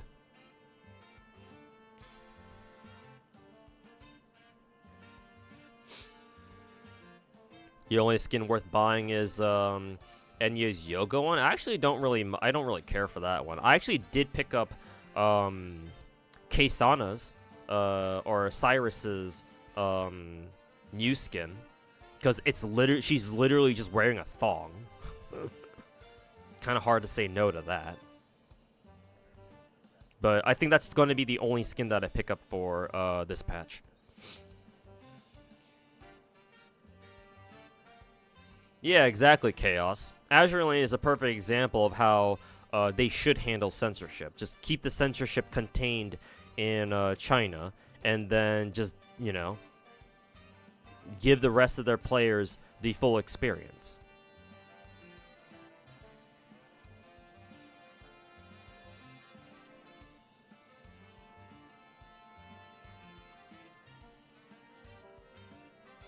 They need to learn about GFL Spaghetti decensor for their skins. They already have that in the game, KS Lord. It's very easy to do, actually. Just go to your files, your Snowbreak files, and then there's like this notepad where it says like translate in equals 0 or equals 1. It just changed the 0 to a 1, I think, and that it will immediately uncensor the entire game. But even despite that, though, I still don't like how they still censor their game anyway. So, no. Snowbreak devs can go fuck themselves. Even Genshin did it too. Yeah, exactly. Even Genshin did it better too. Or they handled it better too, yeah. So that's why in the West, we weren't, you know, we didn't really mind too much. Because, yeah, they were just, the censored skins were just additional outfits for us. So we can use those too whenever we want. But we didn't lose the original skins, so we don't care. For the most part. I mean, yeah, the characters in story do show up in their censored outfits, but hey, at least we can still play them uncensored. That's the most important part. Streaming tomorrow? Yes, AK. We're going to do our 2-hour viewer media share tomorrow, I think. But yes. If you want to participate in a viewer media share tomorrow, make sure to show up tomorrow. After Rosaria Bubo nerfs though, yeah. Yeah, some things I still won't forgive MiHoYo for. But hey, that's what we have mods for, right? But anyways, chat, thanks for hanging out. I went over by like 30 minutes. Didn't mean to keep yapping for that long. But appreciate everybody hanging out. We'll see you guys tomorrow. Tomorrow I probably won't be farming the lottery event itself. Maybe I will towards the end of the stream, but tomorrow is gonna be what, the 2-hour viewer media day. So yeah, looking forward to that. In any case, let me see who I can raid today. Let me go raid Ruby. I think she has a new model. Yeah, it looks like she debuted a new model like yesterday or today or so. I think it was earlier today actually. But yeah, go hang out with her. Say hello to her. Tell her I said what's up. And yeah, I'll see you guys tomorrow.